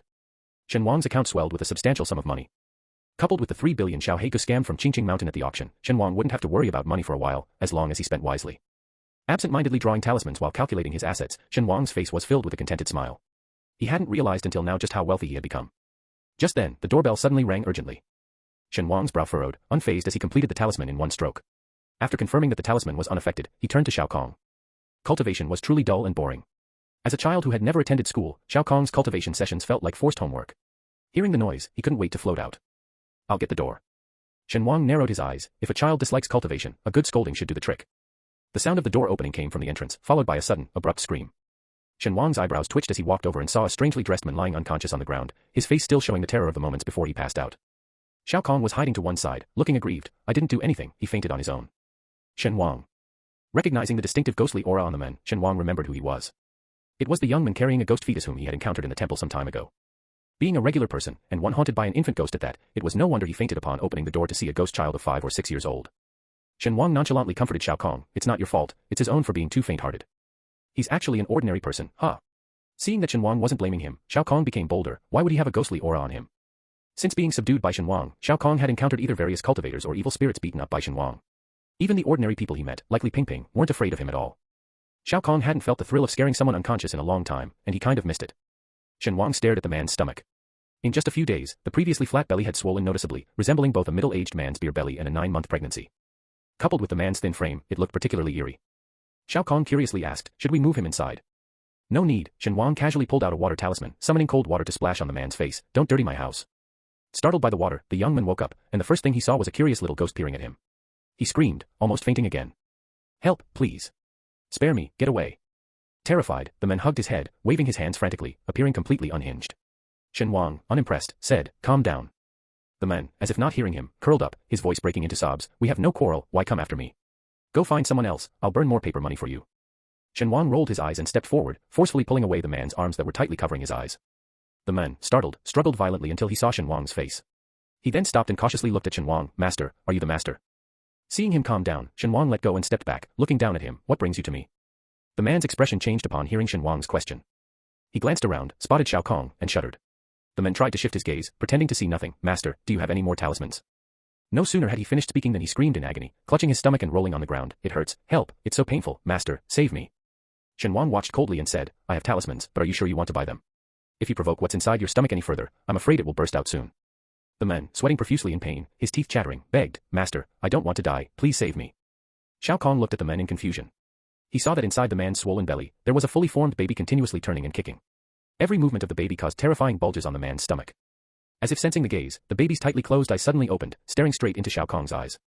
Xiao Kong greeted it excitedly. Hi, are you a little brother or a little sister? The baby stared coldly at Xiao Kong. It bared its teeth, revealing sharp, gleaming fangs in a chilling smile. Xiao Kong, as if hearing something, nodded and asked curiously, why don't you have a gender? The last time he saw a baby in someone's stomach, it was about the same size but already had a gender, an ugly little sister. Shen Wang beckoned with his finger, calling Xiao Kong back to him. He rubbed Xiao Kong's head like a pet dog, because it's not really a baby. Finally, the thing inside the man's stomach seemed tired, or perhaps had enough fun. It closed its eyes again and quietly fell asleep. The man, drenched in cold sweat, his back soaked, struggled to get up and knelt on the ground. Master, I know you can save me, please, get rid of this thing. I'm young, I don't want to die. I've told you, just carry it for 5 months, give birth to it, and it will naturally leave you unharmed, Shen Wang said slowly. What did you think this was? The man looked up at Shen Wang in confusion. From his angle, Shen Wang looked down with a gaze filled with compassion, reminiscent of a Buddha statue in a temple. This is not a ghost that's latched onto you. It is neither a fetus nor an infant, but merely a specter formed from the resentment of countless women and unborn babies who never had the chance to come into this world. The man's pupils dilated. What do you mean? You know exactly what I mean, Shen Wang said, observing the ghostly aura around the man's belly. Relying on your decent looks, you treated women like playthings, seducing countless of them. You made them believe you truly loved them, wanting to marry and have children with them, without taking any precautions. Once they were pregnant, you abandoned them, forcing them to terminate the pregnancies. The man's face changed repeatedly, his voice hoarse in defense. The decision to abort was theirs, and the doctors performed the procedures. What does that have to do with me? Why should this thing haunt me instead of them? Unrepentant to the end. Shen Wang clicked his tongue. Even now, you're trying to blame the doctors. Some people think that evil spirits lack thought and logic, but in reality, many are simply bound by their obsessions, repaying their karmic debts. Some sow the seeds and thus must repay the fruits, like a child yearning for their parents, or a husband unable to let go of his wife. Others reap the fruits and must seek out their causes, like innocent spirits wrongfully killed, seeking revenge on their murderers. The act of terminating a pregnancy may seem to be in the hands of the doctors, but they bear little of the karmic consequence. Rather, it's the mothers who make the decision, or those who influence it, who are the true culprits. The man, clutching his stomach, looked frightened and helpless. Master, can't you really save me? He didn't want to die, nor did he want to carry the child for 10 months, let alone give birth to it. Either die or carry it for 10 months and give birth, Shen Wang smiled. No matter which Taoist priest or monk you go to, you'll get the same answer. After speaking, Shen Wang kindly warned, but I advise you not to seek them out. If you anger it, you won't even live for 10 months. It will burst out of your belly immediately. Xiao Kong, holding onto Shen Wang's clothes, excitedly said, it's greeting me. Shen Wang's eye twitched. Such creatures usually lack sentience, driven by the resentment of harmed and deceived women, and the grievance of unborn children. What sentience could resentment hold? Xiao Kong dissatisfiedly retorted, really, it smiled at me.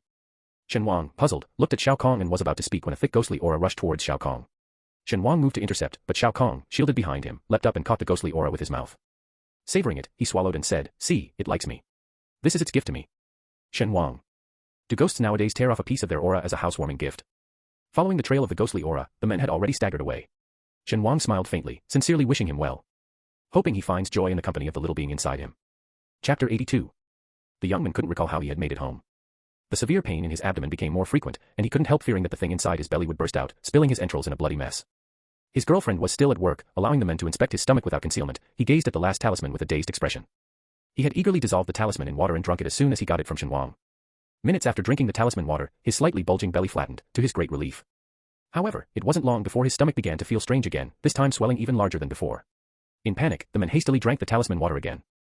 Over and over, like some invisible tug of war, drinking the talisman water would cause the thing in his belly to disappear, but it quickly retaliated, each time larger and more painful than the last. Finally, with only one talisman paper left, the men, unable to bear it any longer, sought out Shen Wang's address. Now, there was only one talisman left. Stroking his comically swollen yet excruciatingly painful belly, the men looked at the talisman with conflicted eyes. Remembering what Shen Wang had said, the men, with a complex expression, placed the talisman back on the table. Just then, his girlfriend returned home from work. Hearing the sound of the door opening, the men panicked and cursed, why are you back so early?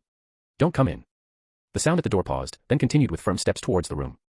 The door opened, revealing a delicately beautiful face. The woman, puzzled, looked at the men, what's wrong with you? Her gaze shifted to the man's grotesquely protruding belly, a flicker of shock in her eyes, what is this? Get out. Get out, the man blurted out in embarrassment, covering his belly with his clothes, you wretch, didn't I tell you not to come in? What happens to me is none of your business. In recent days, to hide his belly, the man had stayed indoors all day and slept in separate rooms from his girlfriend, avoiding any intimate contact. The secret he had carefully hidden was suddenly exposed. In a fit of rage, the man drove his girlfriend away and, once back in his room, he lit the talisman ash and drank it without hesitation. Outside the room, the girlfriend gazed at the Buddha statue she worshipped, softly murmuring the Heart Sutra. When Bodhisattva Avalokiteshvara was practicing the profound Prajnaparamita, he illuminated the 5 skandhas and saw that they are all empty, and he crossed beyond all suffering and difficulty. A piercing scream came from the room. Unfazed, the girlfriend continued reciting, Shariputra, form does not differ from emptiness, emptiness does not differ from form. Form is emptiness, emptiness is form. Shen Wang paid no mind to the men. To him, such a self-inflicted scoundrel wasn't worth a second glance. He thought the matter would pass, but that evening, someone came to Shen Wang about the young man's affair. Standing at Shen Wang's door were 2 police officers in uniform, who informed him with stern faces, the victim, Zhang Qian, was found dead in his room. You were the last person seen with him. Please cooperate and come with us. Shen Wang instinctively asked, who is Zhang Qian? Before they could answer, Shen Wang realized that this was the name of the young man carrying the ghost fetus. He followed the officers to the police station and narrated the events, slightly embellishing the story, to them. Just as he was about to leave with the report, Shen Wang stopped one of them, may I contact someone outside? The officer turned and said, you may contact a lawyer, we won't stop you. Not a lawyer, actually.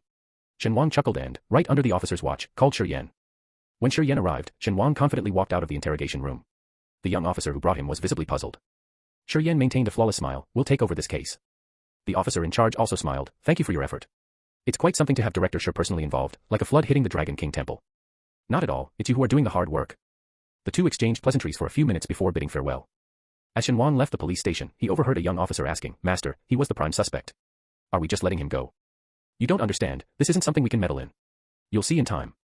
Shen Wang and Shi Yan hurried to the scene of the crime, the young man's residence. Approaching the door, they detected a faint scent of blood. Upon entering, the smell intensified sharply. Shen Wang surveyed the room. The living room was immaculately clean and orderly. He noticed a Buddhist shrine in the corner, adorned with fresh apples. Nothing seemed out of the ordinary. In the bedroom, the man they had met twice lay on his back, a large pool of blood beneath him. His stomach had been torn open, his organs clustered together, leaving a strange empty space. Such a brutal death seemed unlikely to be the work of human hands. Shi Yan circled the corpse, the thing that was in his stomach is gone. Shen Wang pulled out Xiao Kong, now shrunk to the size of a palm, from his pocket. Can you sense where your friend has gone? Xiao Kong, a naturally formed ghost spirit and an infant spirit, had an exceptionally strong sense for sensing such ghost fetuses.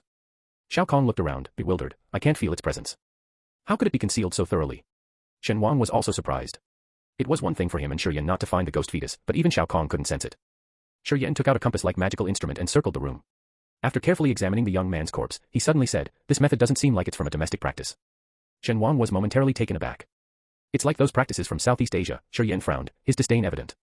Only the mystic circles there would fancy such, using small ghosts, creating grotesque ghost fetuses. In our country, employing small ghosts is considered the lowest form of mysticism. If someone resorts to creating ghost fetuses, they are deemed heretics, despised by the entire mystical community and subject to arrest. Shen Wang. It was only then that Shen Wang belatedly realized the mystic world was divided by national boundaries. Finding no concrete clues, they were about to leave.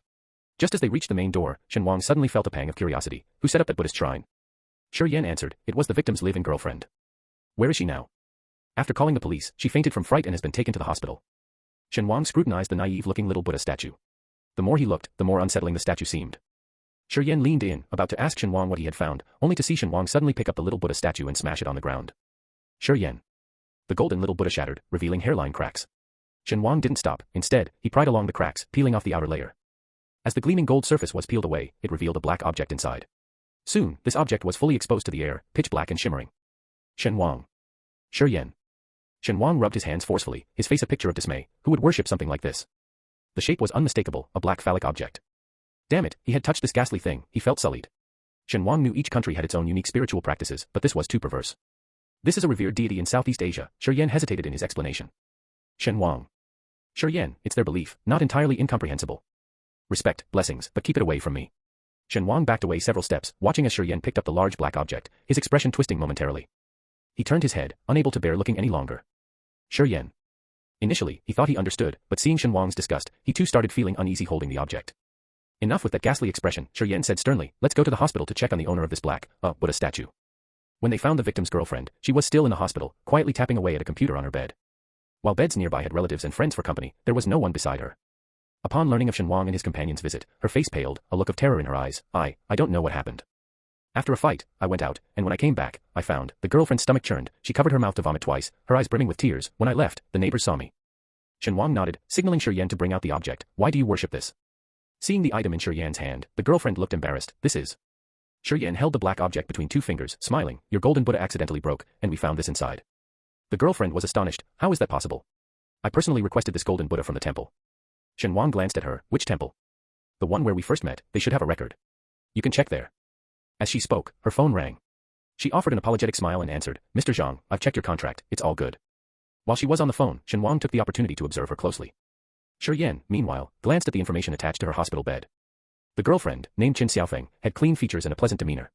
Orphaned at a young age, she grew up alone but developed a resilient character, establishing a foothold in the city through her own efforts. That such an outstanding woman chose to be with someone like Zhang Qian seemed almost like charity. There was no trace of yin energy or ghostly aura on her. Noting nothing unusual, Shen Wang still felt that Zhang Qian's death was somehow connected to her. Lost in thought, Xiao Kong suddenly appeared. Master, this sister also has a little baby in her belly. Shen Wang's pupils constricted. Chapter 83. The girl named Qin Xiaofeng lay on the hospital bed, still liaising with clients. Her tone was calm, patiently analyzing the situation, showing no sign of impatience. Shen Wang observed her thoughtfully. Distracted by his gaze, Qin Xiaofeng stumbled over her words and hung up the phone, then looked directly at Shen Wang. Is there something on my face? Shen Wang suddenly asked, why are you with Zhang Qian? Qin Xiaofeng answered without hesitation, because he's handsome and sweet-talking. This answer seemed reasonable, yet for a girl supposedly in love, it sounded too rational. Do you know you're pregnant? Qin Xiaofeng's pupils dilated, and she instinctively covered her abdomen. Seeing her reaction, both Shen Wang and Shi Yan understood her answer. For a moment, all three fell into silence. Only Xiao Kong, still oblivious to what was happening, cheerfully floated to Qin Xiaofeng's belly, greeting her unborn child. Hi there, hello. Shen Wang's eyelid twitched, wanting to tell the naive spirit that a fetus of this age likely had no consciousness. The next second, Qin Xiaofeng's stomach moved abruptly. Shen Wang was startled. Do you have any idea what you are carrying? Qin Xiaofeng's face was full of shock. I don't know. Her stomach moved again, as if greeting someone outside, and Qin Xiaofeng's pupils quivered. She clutched her belly and moaned. What's happening? The baby is only half a month old. How can this be? In a moment of realization, Shen Wang understood why the ghost fetus inhabiting Zhang Qian's body had vanished without a trace, leaving no ghostly aura behind. Zhang Qian was already dead, and Qin Xiaofeng was in danger. To protect Qin Xiaofeng, Shi Yan immediately arranged her discharge from the hospital and took her into protective custody at a special facility. Upon learning that the ghost fetus had transferred to her own body, Qin Xiaofeng lost her composure and revealed everything. It turned out that Qin Xiaofeng, an orphan with no parents, had a close friend she grew up with, almost like sisters in their bond. Unlike Qin Xiaofeng, who was alone and had to struggle for herself, her friend was the only child in a happy family, not overly ambitious career-wise, but rather longing for a partner to build a happy family with. Despite their differing aspirations, their friendship remained unaffected. Qin Xiaofeng was genuinely happy for her friend when she found a boyfriend. They both seemed to be moving towards their respective hopes, one towards a successful career, the other towards family happiness. I took her to the operating room. Qin Xiaofeng's voice trembled, as if seeing her friend's gentle smile again. After the surgery, I took her home. I thought it was just a minor operation, nothing serious. She never imagined her friend, not wanting her parents to notice anything amiss, would neglect proper post-operative care, leading to an infection. Ultimately, her friend died from complications of a seemingly simple abortion. Chen Xiaofeng sobbed bitterly, asking in anguish, why? The deceived victim is dead, while the culprit remains oblivious, living happily and already pursuing another woman. When I added him as a friend, he had already moved on to another girlfriend. I told her someone died because of him. Guess what he said? Shen Wang silently observed the emotionally charged Chen Xiaofeng. He said, what does that have to do with me? It's the hospital's fault. Even Shi Yan couldn't help but frown at this, such callousness was appalling. Chen Xiaofeng clumsily wiped her tears with the back of her hand, her eyes misty yet resolute, such scum, don't they deserve to die? Shen Wang sighed softly, so, you became his next girlfriend and sought out a mystic expert. Chen Xiaofeng did not deny it. After I added him with a new account, all it took was a little flirting, buying him a couple of pairs of shoes, and he dumped his current girlfriend to pursue me.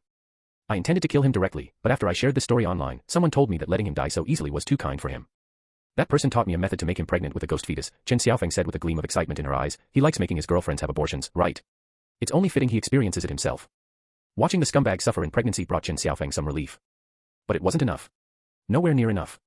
The pain her friend endured, she wanted him to pay back 1,000-fold. Just being pregnant was too lenient. She wanted the scumbag to die in the most undignified, agonizing way possible because of what was in his belly. Undoubtedly, Chen Xiaofeng had achieved this. Observing the satisfied smile on Chen Xiaofeng's face, Shen Wang's gaze fell on her abdomen. Now, that thing is inside you. What are you going to do? Thinking of the scumbag's gruesome death, Chen Xiaofeng's face momentarily paled, but she looked up resolutely. I have no regrets. As an orphan, Chen Xiaofeng grew up being bullied, chased and called a stray by other kids, regarded differently by teachers, harassed in restrooms by school bullies, and teased by mischievous boys. She thought that was all her life would ever be. Disrespected by everyone, living a life less valued than a pet dog in someone's house. Until her friend transferred to her school and was the first person to reach out to her. Her friend, coming from a well-off family, was adorable and academically excellent, winning the affection of both classmates and teachers. Such a pretty girl, surprisingly, became friends with the unkempt Chen Xiaofeng. Not just the other students, even Chen Xiaofeng herself found it hard to believe. Her friend taught her how to dress up, encouraged her to study harder despite her poor background, protected her from bullies, and even tutored her in her spare time. Without her friend, there would be no Chen Xiaofeng as she is today. When she decided to avenge her friend, Chen Xiaofeng was prepared to face all consequences. Shen Wang looked at her with a complex expression. The thing in your belly will burst out, just like the alien in the movies. You will die a very painful death. Chen Xiaofeng pursed her lips and nodded firmly. I have no family or relatives anyway. When I go down there, I'll tell my friend that I've avenged her. Shi Yan, looking at her statement, asked, you said someone online told you how to make Zhang Qian carry a ghost fetus. Do you still have their contact information? Chen Xiaofeng brought up the contact details and showed them to Shi Yan. After he told me how to summon the ghost fetus, I couldn't contact him anymore. Shi Yan looked displeased and cursed. They dare to cultivate ghost fetuses on our turf. Shen Wang, puzzled, asked, what's going on? This is a method from Southeast Asia. Shi Yan glanced at Chen Xiaofeng, using a human body to nurture a ghost fetus. Once it's fully developed, they come to collect it. Those carrying the ghost fetuses are just vessels. The other party just needed a vessel, so both the scumbag Zhang Qian and Chen Xiaofeng were tools being used. Hearing this, Chen Xiaofeng remained calm, as if she had anticipated it. She touched her stomach, her face no longer showing the previous fierceness, and said wistfully, I thought I could have a child. A relative, connected by blood. Upon learning of her pregnancy, Chen Xiaofeng's first instinct was to abort the child, repulsed by the idea of carrying the scumbag's genes. But, it was also her child. Chen Xiaofeng hesitated.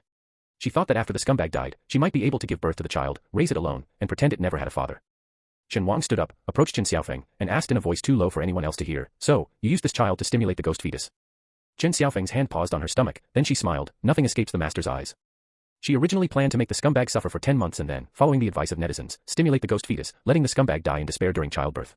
To her surprise, the scumbag found Shen Wang and acquired a talisman capable of terminating the pregnancy. Chen Xiaofeng had to adapt and change her plan accordingly. To provoke the entity inside the scumbag's stomach, Chen Xiaofeng revealed her pregnancy to him. As she expected, his first reaction was, abort it, I can't possibly keep this child. This action undoubtedly enraged the thing in his stomach, causing it to emerge prematurely. Missing out on the 10 months of pregnancy was a bit regrettable, but Chen Xiaofeng wasn't greedy. As long as the outcome matched her expectations, she was satisfied. This woman is ruthless, Shen Wang straightened up, smiling as well. In fact, I had a way to terminate the ghost fetus. Chen Xiaofeng abruptly looked up at Shen Wang. When he first came to me, I saw that he was entangled with karmic threads, his own karma, Shen Wang reminisced, so I only gave him a talisman. As long as his karma remains unresolved, using the talisman to abort would only be a temporary solution. It would actually worsen his condition. Therefore, Shen Wang was certain that the men would return to him. What Shen Wang hadn't anticipated was that there was another plot behind this incident. Regaining his focus, Shen Wang looked at Chen Xiaofeng. I can remove the ghost fetus for you. Chen Xiaofeng shuddered. You were used, causing Zhang Qian's death. The punishment for this should be handled by the special department, Shen Wang said with a smile. I won't let you die in front of me because of these supernatural entities. Chen Xiaofeng opened her mouth, and after a long pause, her eyes reddened slightly. Thank you, master. At that moment, the ghost fetus inside Chen Xiaofeng seemed to sense something. The ghostly aura, previously hidden, now emerged slightly, like a tender and feeble tendril cautiously exploring its surroundings. Shen Wang raised an eyebrow and before he could speak, Xiao Kong, who had been quietly hovering nearby, suddenly drifted over and gently grasped the wisp of ghostly aura. The thin mist of ghostly energy twined around Xiao Kong's fingertips, making Xiao Kong laugh happily. Hello there. Shen Wang. Yan, who had been taking notes, stopped and looked on with a complex expression. Shen, are you telling me your little ghost can communicate with the ghost fetus? Xiao Kong assumed a listening posture, nodded solemnly, and then seriously relayed to Shen Wang and Yan. He says he doesn't want to disappear. He wants to be born, to be a person. Shen Wang. Aren't ghost fetuses supposed to lack consciousness? Xiao Kong continued. He says he was originally just a confused mass, a collection of many abandoned children by a man. But somehow, after being expelled and re-entering the body several times, he developed thoughts. The men didn't welcome him, so he wanted to make that man suffer. But this woman likes him, so he wants to be this woman's child. Chen Xiaofeng couldn't see Xiao Kong. She only saw Shen Wang and Yan simultaneously displaying a strange expression, as if questioning life itself. With Xiao Kong's message relayed, Shen Wang's expression subtly changed and he told Chen Xiaofeng, the thing in your belly wants to be your child. Are you willing? It hasn't harmed me, Chen Xiaofeng spoke slowly, it's humans who have deeply hurt me. After Chen Xiaofeng made her decision, the entity in her belly sensed it, joyfully circling around her body before affectionately nuzzling her slightly pale cheek. A stream of ghostly energy continuously flowed out from Chen Xiaofeng's belly. Shen Wang tensed up, ready to defend, but the energy was gently absorbed by Xiao Kong without any resistance. After the last wisp of ghostly energy disappeared, Chen Xiaofeng was left clean, showing no abnormality. Xiao Kong burped, Master, it's gone. Shen Wang used his spiritual power to sense and found that the formless ghost fetus had completely relinquished all its power, transforming into a quiet embryo nestled in Chen Xiaofeng's womb. Chen Xiaofeng waited nervously, not fully understanding what had happened, until she heard Shen Wang say, it's done. From now on, it will be just a normal human being. I hope you treat him well. Chen Xiaofeng covered her belly nervously, never having imagined that a baby could choose its parents. Children cannot choose their parents, nor can parents choose their children. But now, a child had firmly chosen her, just as her friend had chosen the less adorable her from among many adorable children. Chen Xiaofeng felt a twinge in her nose, softly saying, hello, my baby, it's my turn to protect you now, I will take good care of you. The matter with Chen Xiaofeng came to a close, leaving the task of finding the foreign practitioner who had smuggled into the country. Before leaving the special department, Shen Wang couldn't help but ask Yan, what will happen to her? What would be the fate of this resolute girl, willing to pay any price for revenge? Well, Yan pondered for a few seconds, then said with a smile, probably nothing much. After all, she's just an ordinary person, exploited by some ulterior-minded practitioners. Shen Wang paused, then also smiled, that way, she's still a victim. With his mind at ease, Shen Wang further inquired, why would foreign practitioners come to our country? Yan scoffed, the World Mystic Arts Competition, held every 4 years, is about to start. Those who lost previously are getting restless. The World Mystic Arts Competition. You can think of it as the official contest of practitioners worldwide, held in a different country each year. Last time it was in T country, and we won the championship, Yan explained. This year it's in M country, and they seem quite confident. Shen Wang. It was his ignorance, not knowing enough about the modern mystical world. Without further questions, Shen Wang, who had just absorbed the ghostly energy from the ghost fetus and was feeling somewhat lethargic, bid farewell and left. The first thing he did upon returning home was to take a bath, to cleanse the bad energy. After the bath, Shen Wang collapsed on the sofa, sighing deeply. Interacting with such scumbags really brings bad luck. Xiao Kong was already sprawled in his little nest, sleeping with his legs up in the air. Shen Wang smiled and checked his phone, finding that Liang Ruri had called him twice while he was busy solving cases for the special department. Seeing Liang Ruri's name, Shen Wang raised an eyebrow and redialed the number. Have you gathered all the medicinal ingredients? On the other end, Liang Ruri, who picked up immediately, chuckled sheepishly. Brother Shen, about the ingredients you asked us to prepare, we're still missing a few. Shen Wang's brow furrowed. The ingredients I asked you to gather are essential for resolving your sister's physical condition. To accommodate the scarcity in modern society, Shen Wang had specifically chosen the most basic medicines, though less potent and slower in effect. He hadn't expected that even these would be hard to come by. Liang Ruri sounded disheartened. Brother Shen, we've looked everywhere and even asked industry insiders, but no one deals with these spiritual plants. Knowing about spiritual plants meant they really did put in effort. Shen Wang sighed. I'll come and have a look. Liang Ruri, previously lamenting, immediately brightened up and cheerfully responded, then Brother Shen, I'll book a flight for you. Thank you for making the trip. His tone was very humble, full of respect. After hanging up, Shen Wang thought for a moment and sent a message to Gu Dongting, who was also in the imperial capital. The next day, Shen Wang arrived in the imperial capital on time and was personally received by Liang Ruri. Shen Wang noticed Liang Ruri had switched to another beautiful green sports car, very eye-catching in its color. Arriving at the Liang residence amid many admiring glances, Liang Ruri's first act was to hand the car keys to Shen Wang. Brother Shen, don't you need a car? Feel free to use mine, I have plenty anyway. Shen Wang. Indeed, the heir to a wealthy family. Even if they seem simple, none are truly simple. All he did was look at the car a bit more than usual. Liang Ruri, worried Shen Wang might refuse, was about to persuade further when he saw Shen Wang accept the keys as if it were natural. Shen Wang, then I won't be polite. Liang Ruri, closing his mouth from the intended persuasion, chuckled, as long as you like it. That's Brother Shen for you, decisive and straightforward. No need for unnecessary push and pull, which is really annoying. Liang Ruri hated it the most when people clearly wanted a gift but still played the game of refusal. Seeing Shen Wang accept it straightforwardly, he was extremely pleased, feeling utterly relaxed. The color of this car is really nice, a beautiful emerald green, Shen Wang commented. I like it very much, thank you. Liang Ruri. Accepting gifts generously and expressing his liking openly, such a way of accepting gifts made Liang Ruri think that even if Shen Wang didn't understand mysticism, his personality alone could make them good friends. Yet Shen Wang was a mystic expert. Liang Ruri sighed in resignation, knowing he could only look up to him. At the entrance of the Liang residence, several family members were waiting. Seeing Shen Wang, they immediately broke into joyful smiles and greeted him. Master Shen, thank you for taking the trouble to come again. Master Shen, you must be tired. Would you like to rest first, or have something to eat to fill your stomach? This way, Master Shen. The guest room you stayed in last time, we've now made it your exclusive room. You can come whenever you want, think of this place as your own home. Amid the flattering of the Liang father and son, Shen Wang remained unflappable. Take me to see the medicinal ingredients. Getting straight to work upon arrival, such was the demeanor of a celestial master. Mr. Liang, overjoyed, immediately led Shen Wang to the storeroom where the ingredients were kept. This way, Master Shen. Upon entering the temporary pharmacy, Shen Wang couldn't help but be amazed. Perhaps fearing a shortage, the Liang family had prepared several portions of each medicinal herb, filling the storeroom to the brim, the air heavy with the bitter fragrance of herbs. Shen Wang merely sniffed the air and glanced around, instantly knowing which herbs were missing. Seeing Shen Wang's expression, Mr. Liang's heart skipped a beat, and he asked cautiously, Master Shen, may I ask if something is not satisfactory? The missing herbs are the most crucial spiritual medicines. Shen Wang touched his sleeve and said, I need to see if the mystic practitioners in the city have them. But in this unfamiliar imperial capital, whom could he turn to? Gu Dongting, who was talking to his uncle, suddenly sneezed, causing both him and his uncle to pause in surprise. Uncle Gu hesitated for a moment and asked, caught a cold? I am a cultivator, immune to such minor viruses. Gu Dongting didn't dwell on his uncle's rare joke, feeling somewhat distracted as he took out his phone. His message list was spotlessly empty, nothing there. Gu Dongting fell silent for a few seconds, reluctantly switched accounts, and upon opening it, he was flooded with countless messages, including several from the only pinned contact. Dongting, stay safe. I'm heading to the imperial capital tomorrow. You're there too. I'll treat you to a meal. These were messages from 2 days ago, and just now, a new message had arrived. I got a new car. I'll take you for a ride. Gu Dongting. The smug tone was palpable through the screen, conveying his pride. Chapter 84.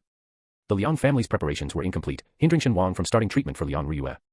After a brief examination of Liang Riyue, Shen Wang wore a contemplative expression. Mr. Liang, anxiously hanging on, asked, Master, what's wrong? Has Riyue's condition worsened? I've already said she's not ill, it's just her constitution, Shen Wang spoke subconsciously. After finishing, he continued to observe Liang Riyue with an inscrutable look. She has 2 treatment options. Which one would you like to choose? The Liang family didn't answer immediately but cautiously inquired, could you please tell us the difference between the 2 treatment options? Such a decision regarding the future definitely required careful consideration. Shen Wang smiled. The first option is to completely remove her immune constitution, allowing her to live as a normal person. This method is once and for all, without much danger, but her physical condition will be greatly reduced thereafter. Hearing this, Mr. Liang's brows furrowed deeply. Master, what is the second treatment option? Shen Wang's gaze rested on the quiet Liang Riyue. The second option is for her to absorb and neutralize the immune constitution herself. This method is more complex, but it won't affect her health. On the contrary, it will grant her the ability to cultivate. The ability to cultivate. The pupils of the Liang family members contracted, exchanging glances, no one speaking. Having interacted with Shen Wang several times and witnessed ghosts and spirits, the Liang family's curiosity about the mystical world was undeniable. But curiosity aside, stepping into the world of mysticism required immense courage. Before Mr. Liang could speak, the usually reserved Liang Riyue suddenly looked up, her eyes intense as she gazed at Shen Wang. Master, I want to choose the second option. I want to cultivate. Mr. Liang, startled, blurted out, no. Mrs. Liang also spoke with concern. Riyue, don't be impulsive. Although the Liang family has some wealth, we can't influence matters of the mystic world. If you enter that realm, your parents can't protect you, and you'll be alone. The thought of letting their frail daughter venture alone into another world was too much for any parent to bear. Liang Riyue, gentle in demeanor yet firm in her gaze, said, Dad, Mom, this is an opportunity others might beg for. I don't want to give it up. Even the usually unreliable Liang Ruri sided with his parents this time. Riyue, you've seen Brother Shen dealing with ghosts. Cultivation isn't that simple, it's dangerous. Aren't you the one who can't even watch horror movies? Shen Wang watched as the Liang family members took turns trying to persuade Liang Riyue. He didn't interfere in their family matters and found his way to the guest room, lying down on the bed. Gu Dongting had replied to his message, why are you in the imperial capital? Learned to text, have you? Shen Wang's lips curved into a smile. Previously, Gu Dongting would call him back after seeing a message, rarely replying by text. After pondering for a few seconds, Shen Wang replied, I have a big client in the imperial capital. After telling Gu Dongting everything except the details about Liang Riyue's special constitution, Shen Wang finally asked, I still need a few herbs. Do you know where in the imperial capital to buy good quality spiritual medicines? The reply came instantly, the ghost market in the western suburbs. Ghost market? Shen Wang's eyes lit up, sounds impressive. The typing indicator flickered in Gu Dongting's chat box, and after a few minutes, a message popped up, I can take you there. That would be perfect. Shen Wang seized the moment to arrange the meeting for the next day. Gu Dongting hesitated for a while but eventually replied with a yes. Perhaps because of the plan to go out with Gu Dongting the next day, Shen Wang, who usually fell asleep as soon as he hit the bed, found himself struggling with insomnia that night. Unable to sleep, he got up to meditate. After a night of cultivation, he was still bright and energetic the next day. Just when he was about to leave, Shen Wang discovered a disheartening fact, my car's license plate is restricted today. Unaware of the epic dispute that had unfolded inside the Liang household, Shen Wang woke up to find no one from the Liang family around. It was only when he was about to drive out that the gate security reminded him his newly acquired car was, unfortunately, subject to license plate restrictions today. Shen Wang, feeling dejected, returned the car to the garage, unsure of what to do next. Just yesterday, he had promised to take Gu Dongting for a drive, and today he faced license plate restrictions. Shen Wang thought from Gu Dongting's perspective and realized it looked like he was playing tricks. A plan agreed upon couldn't just be abandoned. Biting the bullet, Shen Wang decided that any vehicle would do for a drive, as long as it could carry a passenger. Gu Dongting was in a great mood today. This was something his parents, Mr. and Mrs. Gu, discovered after observing him secretly for a while. Although Gu Dongting seemed no different from usual, meditating, practicing swordsmanship, and expressionless, his parents, as his biological guardians, could discern the subtle relaxation in his brows and eyes, and the slightly uplifted corners of his mouth. Even his usually sharp swordsmanship had softened, becoming more gentle and fluid, like a spring breeze bringing rain. Though Mr. and Mrs. Gu weren't cultivators, they came from a mystic family and had keen perception. After sharing this revelation with his wife, the couple whispered and discussed for a while. Finally, they exchanged a look and confirmed, our ice-cold sun might really be showing signs of blooming. The couple kept watching secretly until Gu Dongting greeted them and left, then they sneakily followed him. Waiting at the door, Mr. and Mrs. Gu almost thought they were mistaken when Gu Dongting finally made a move. They saw him approach someone riding a shared bicycle. A shared bicycle. Mr. and Mrs. Gu were baffled. Gu Dongting, also unusually perplexed, asked, the car you mentioned yesterday, is this it? Shen Wang chuckled, trying to salvage the situation, don't you think there's a romantic charm to riding a bicycle with someone? Gu Dongting. He had never ridden a bicycle, but even he knew that shared bikes weren't quite what was expected. Shen Wang scratched his head, I looked for quite a while to find the shared bike with a back seat that can carry a passenger. Gu Dongting let out an almost imperceptible sigh. Without a word, he sat on the back seat, resting his slender fingers on Shen Wang's waist. Let's just go. Even from a distance, he could feel his parents' intense gaze. Going back for a car would only lead to more questioning. The pale, slender fingers lightly resting on his waist caused a tingling sensation in Shen Wang, tickling him from his waist to the very core of his heart. It felt like a feather, causing tingles all over his body, and itched deep in his bones that he couldn't scratch. Shen Wang. Shen Wang shuddered, then pedaled vigorously. Off we go. The bicycle jerked forward suddenly. Unprepared, Gu Dongting bumped lightly into Shen Wang's back. Instinctively, he wrapped his arms around Shen Wang's waist to steady himself. After finding his balance, his eyes flickered slightly, but he didn't retract his hands. Two tall, handsome men riding away on a bicycle. Despite the comical appearance of the small yellow bike, the scene was as beautiful as something out of a movie. Leaving behind stunned onlookers. Mr. Gu, wife, am I seeing things? Mrs. Gu was also speechless in shock. Is he still our son? Could someone have possessed him? Ever since he could remember, Gu Dongting had been training in cultivation under his father. Even as a child, he was mature beyond his years, never whining or causing trouble. He even found his peers childish, preferring to practice swordsmanship alone rather than playing with other kids. As he grew older, Gu Dongting developed more quirks, a lack of desire to interact or physically touch others, a cleanliness fetish, overly high morals, and sense of justice. Gu Dongting had many admirers, but no friends. Not because no one wanted to befriend him, but because Gu Dongting was prouder than anyone, rejecting everyone's attempts. Youngest Gu sibling. Is this really my big brother? Impossible, right? Photoshopped. Grandfather Gu Dongting has friends now, very good. Uncle Gu, very good. Aunt Gu, I don't think they look just like friends. Mrs. Gu, right, sister-in-law, I also feel it doesn't seem like a normal friendship. Youngest Gu sibling, impossible. Absolutely impossible. My wise and mighty big brother would never bring me a brother-in-law. Mr. Gu, looking at the lively family group chat, held his forehead helplessly. Thankfully, Dongting rarely uses his phone. Otherwise, discovering his own mother speculating about him dating a man would surely have him sulking. Riding the bike cheerfully, Shen Wang was in high spirits, didn't I say? Riding a bike with someone has its own unique charm. Gu Dongting, sitting on the back seat, felt the breeze on his face. As he leisurely looked ahead, seeing the pedestrians moving at a relaxed pace, a sense of calm enveloped him. A slight smile played on his lips. You're always right.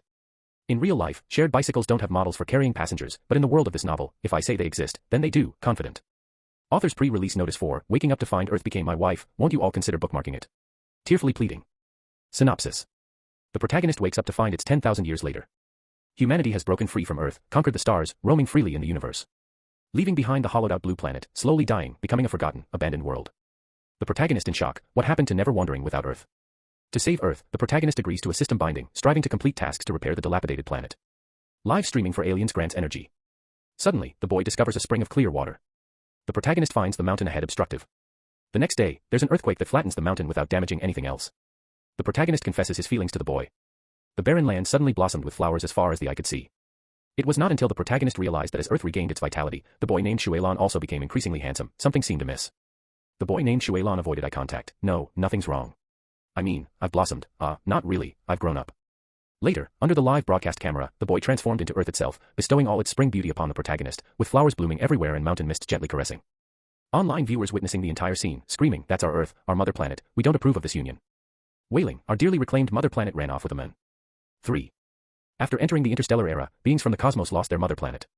Some frantically searched for their mother planet, while others scoffed, considering modern Earth a decrepit junk planet, far inferior to any other.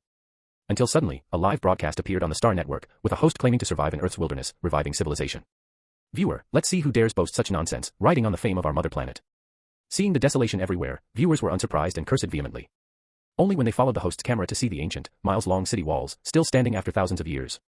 Watching the host sentimentally recite facing the sunset, a lone smoke in the vast desert rises straight, the long river at sunset appears round. Witnessing the once barren planet gradually reviving, teeming with creatures only known from history textbooks. Everyone was moved to tears. No matter how beautiful and grand other planets were, none could compare to the splendor of their mother planet. It was their history, their past, the never-ending homesickness in their blood. Human, top, vs Earth, bottom, a mutual pampering relationship. Chapter 85. A sharp, stylish brake, and the small yellow bike carrying two people drew a circle on the ground, coming to a cool stop. Gu Dongting, unfazed, stood up from the back seat and said indifferently, "We're at the ghost market now." Shen Wang locked the bike, scanned the code, and then rubbed his sore buttocks. He had underestimated the vastness of the imperial capital. Shen Wang had an epiphany, following Gu Dongting into the cave, which gradually widened from a narrow tunnel to a space where one could stand upright and even have some headroom. Shen Wang also noticed that there seemed to be a confusing formation outside, which would make ordinary people wander dizzily in the passageways before leaving. After winding paths, the space finally opened up. Gu Dongting handed Shen Wang a mask of indeterminate shape. "It's better to disguise yourself in this mixed crowd." Saying this, Gu Dongting also put on a mask. "This really is the imperial capital, even a ghost market is so sophisticated," Shen Wang expressed his rural awe. It was broad daylight outside, but the underground tomb was shrouded in darkness, with a few miserly dim old lamps on the walls barely allowing one to discern silhouettes. In the spacious chamber, lanterns were placed at intervals on the ground, emitting a faint glow in the darkness. "Let's go," Gu Dongting led the way. Shen Wang walked towards the light of the lanterns, no one speaking, the silence so profound it was unnerving. If not for feeling the presence of stall owners sitting silently in front of their lanterns and vaguely seeing oddly dressed, indistinct buyers walking between the stalls, Shen Wang might have thought this was a literal ghost market. Shen Wang crouched down, straining his eyes to see what was on the stalls. A soft laugh from Gu Dongting beside him, who whispered almost inaudibly, "Don't use your eyes, use your spiritual energy." The warm breath on his ear made Shen Wang's ear heat up. Feeling awkward, he rubbed it and followed the advice, using his spiritual energy to sense the items on the ground. Doing so, he finally saw what the stall owner was selling. A few spiritual herbs, some boxes, and a small booklet. Shen Wang reached out for one of the spiritual herbs, only to have his hand sharply slapped away by the stall owner. The stall owner grabbed Shen Wang's hand. "Shen Wang." The stall owner covered their hands with a cloth and stuffed 3 fingers into Shen Wang's palm. Embarrassed, Shen Wang withdrew his hand, fumbling through his belongings, and eventually handed over 2 talismans to the stall owner.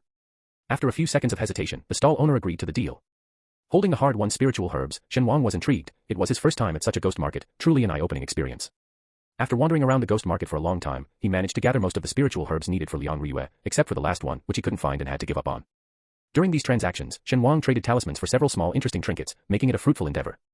As he was about to leave, Shen Wang's spiritual power swept the area and noticed a piece of wood placed in a corner. His gaze sharpened, and he paused in his steps. The stall owner sat cross-legged in front of his stall, completely relaxed. Seeing Shen Wang squatting in front of his stall, he nonchalantly extended his hand, indicating a price. Shen Wang took a deep breath. "This is so expensive, it's like robbery." He didn't bring many talismans with him, and he had already used most of them in exchange for other items. Without any cash on hand, he could only gaze longingly at the piece of wood.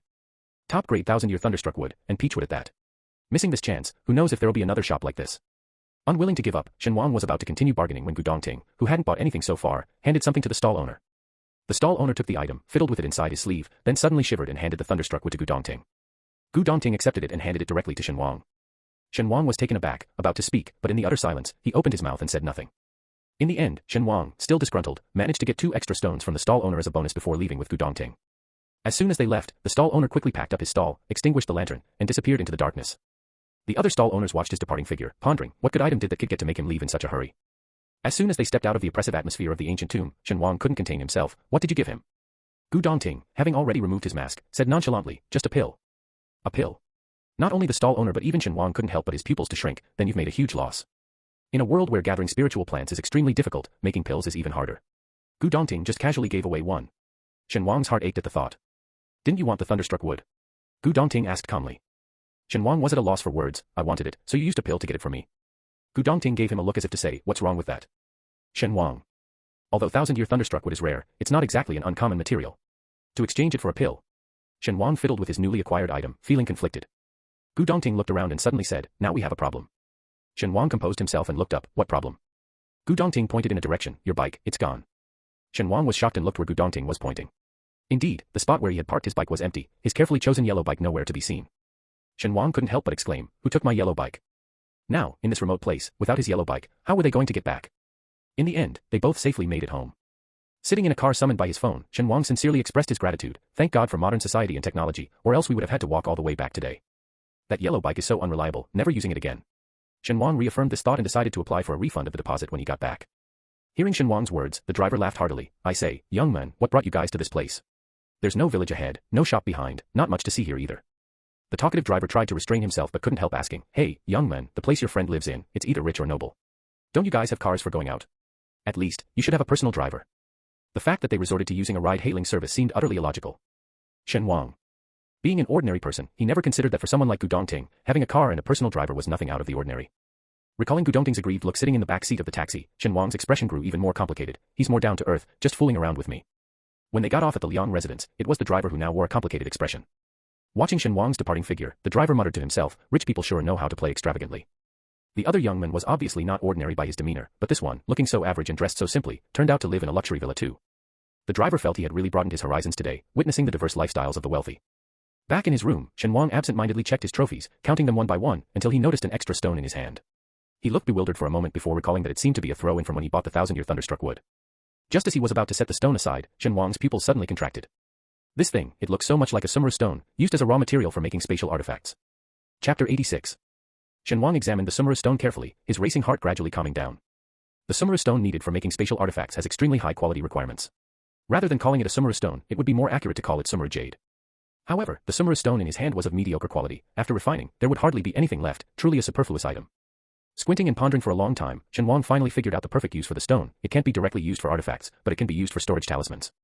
Storage talismans, in terms of space size, preservation duration, and durability, are inferior to proper spatial artifacts, but they are more than sufficient for emergency use. Especially in modern society, even a low-level storage talisman is akin to a cheating device. With a plan in mind, Shen Wang carefully stored the ordinary-looking broken stone, treasuring it on one side. Having gathered all the materials needed to modify Liang Ryue's constitution, Shen Wang directly confronted all the members of the Liang family, bluntly asking, "Have you made your decision?" Liang's father looked somewhat weary. After one last look at his daughter, seeing her determined eyes, he sighed deeply. "Master, Ryue, she wants the second treatment option.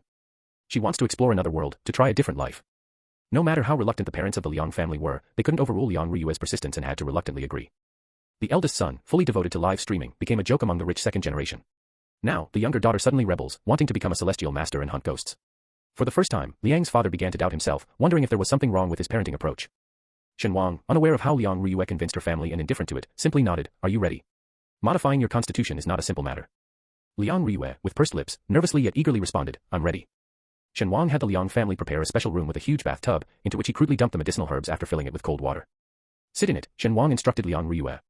"It will be a bit painful. Don't come out until I say so." Liang's father, looking at the tub, hesitated. "Master, can we use hot water instead?" His daughter was already weak, and soaking in cold water all night was a worrying thought. Shen Wang shook his head. "Don't worry, it will heat up once she sits in it." "Really? I don't believe it." Liang's father's eyes showed doubt, but he dared not question, only watching his daughter worriedly.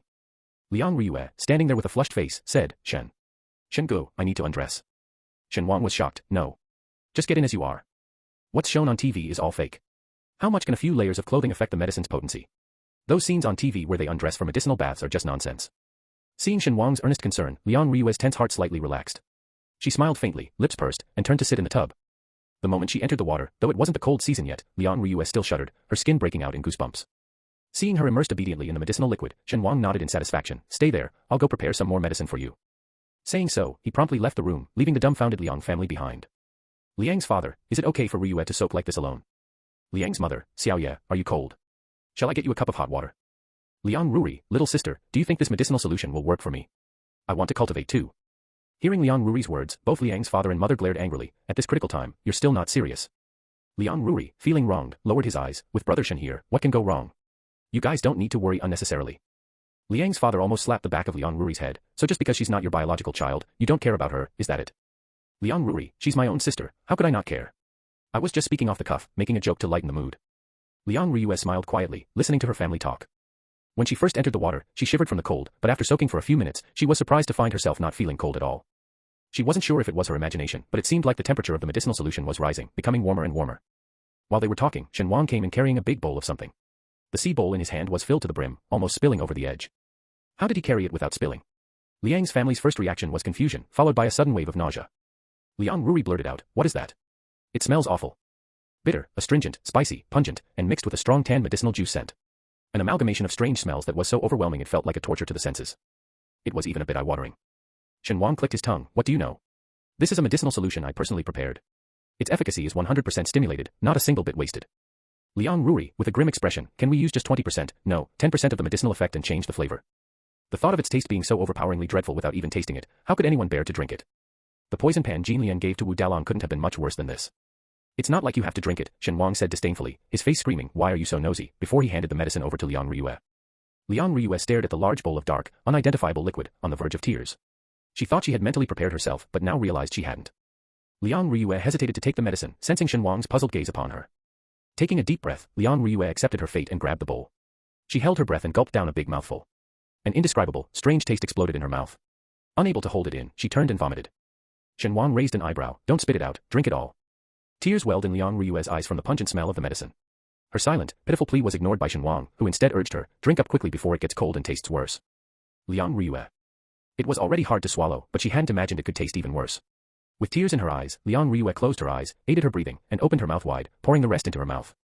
After downing it in one go, Liang Rui felt her stomach churn.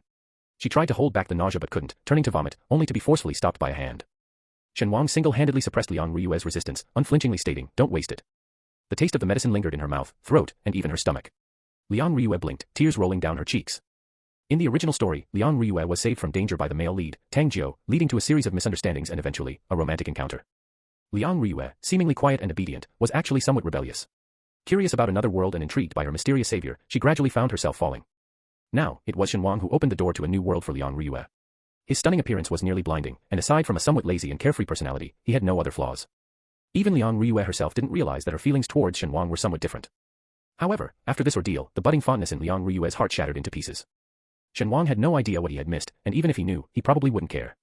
Feeling the water temperature with his hand, he casually asked, how do you feel now?